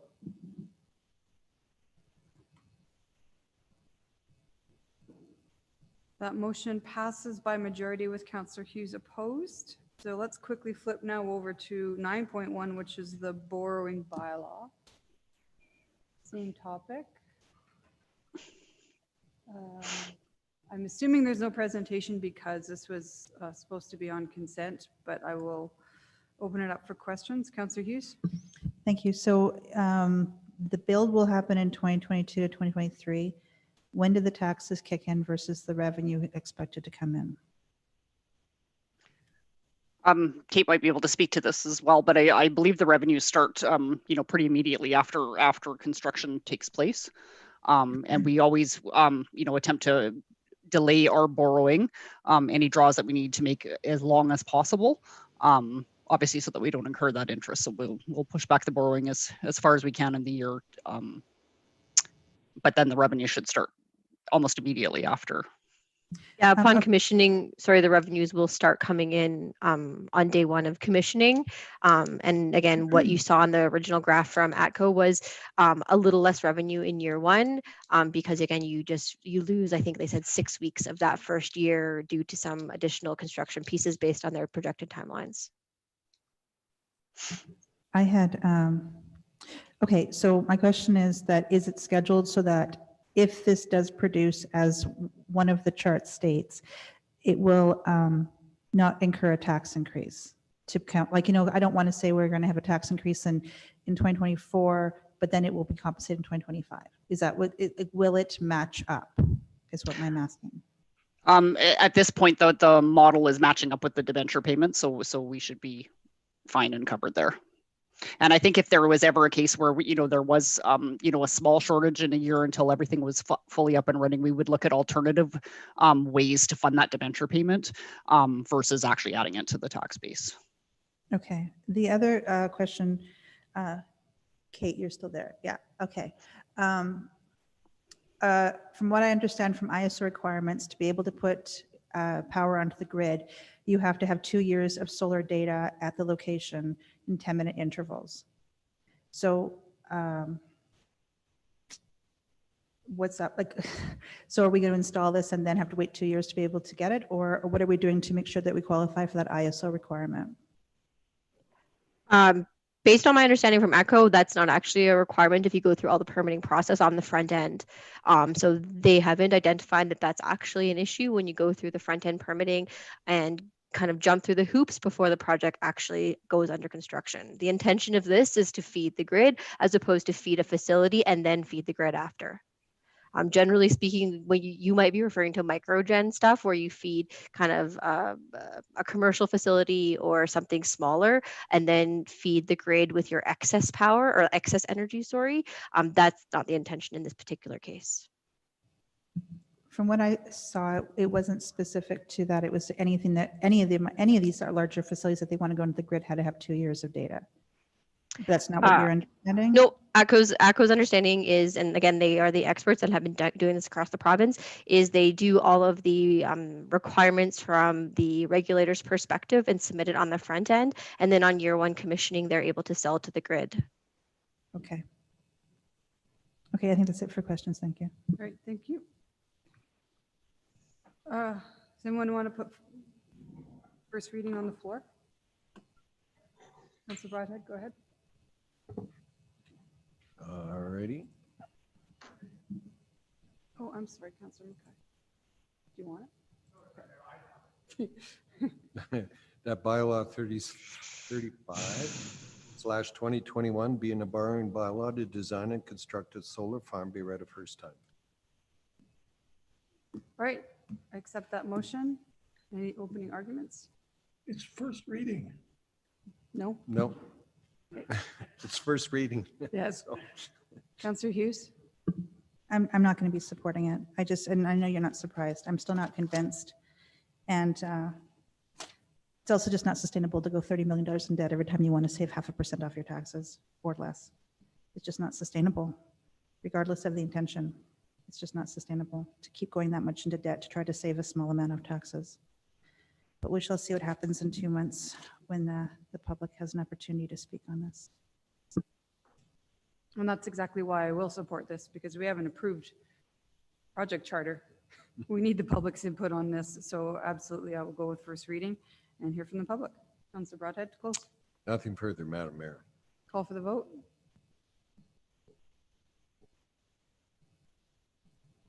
Motion passes by majority with Councilor Hughes opposed.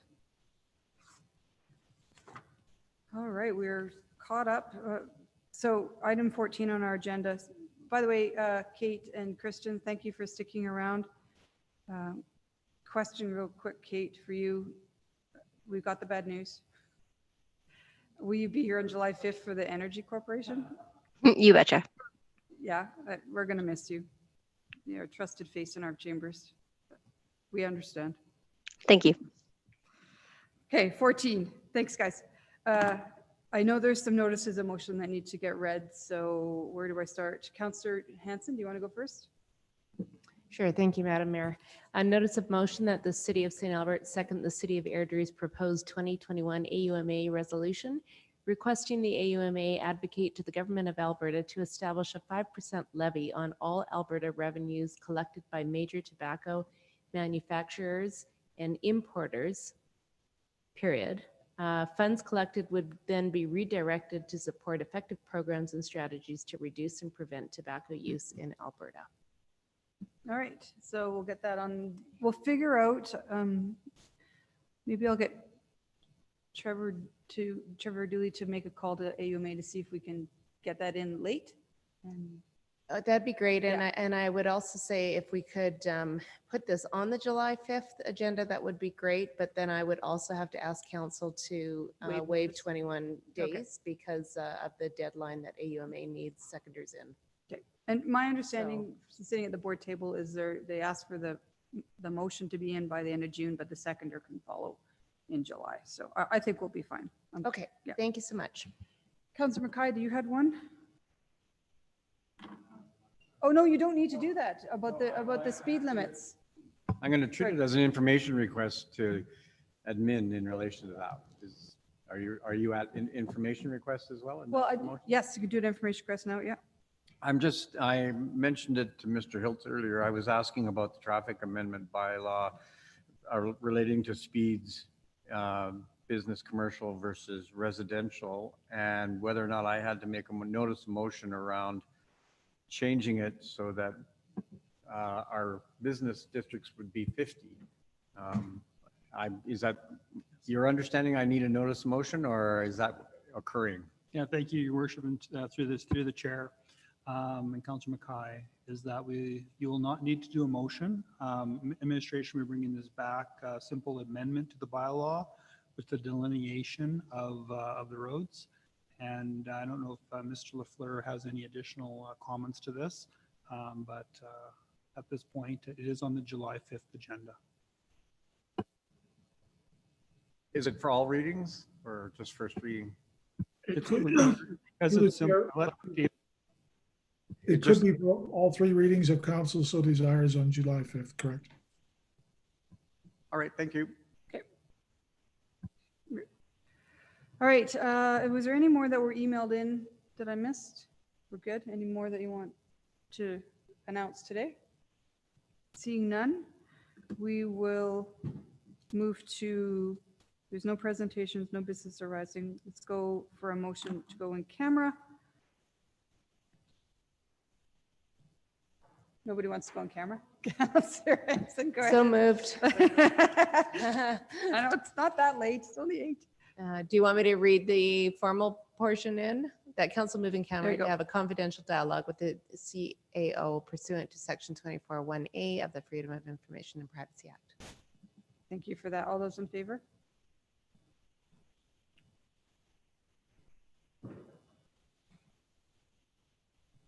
That passes unanimously. Right, so am I doing the breakout rooms? Okay, give me the power.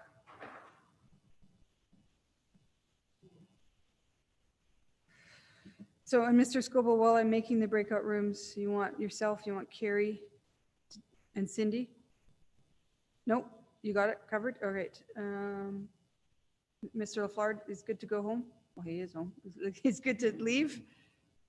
We're good, all right. Thank you for everyone for joining us. All right, breakout rooms. Create rooms.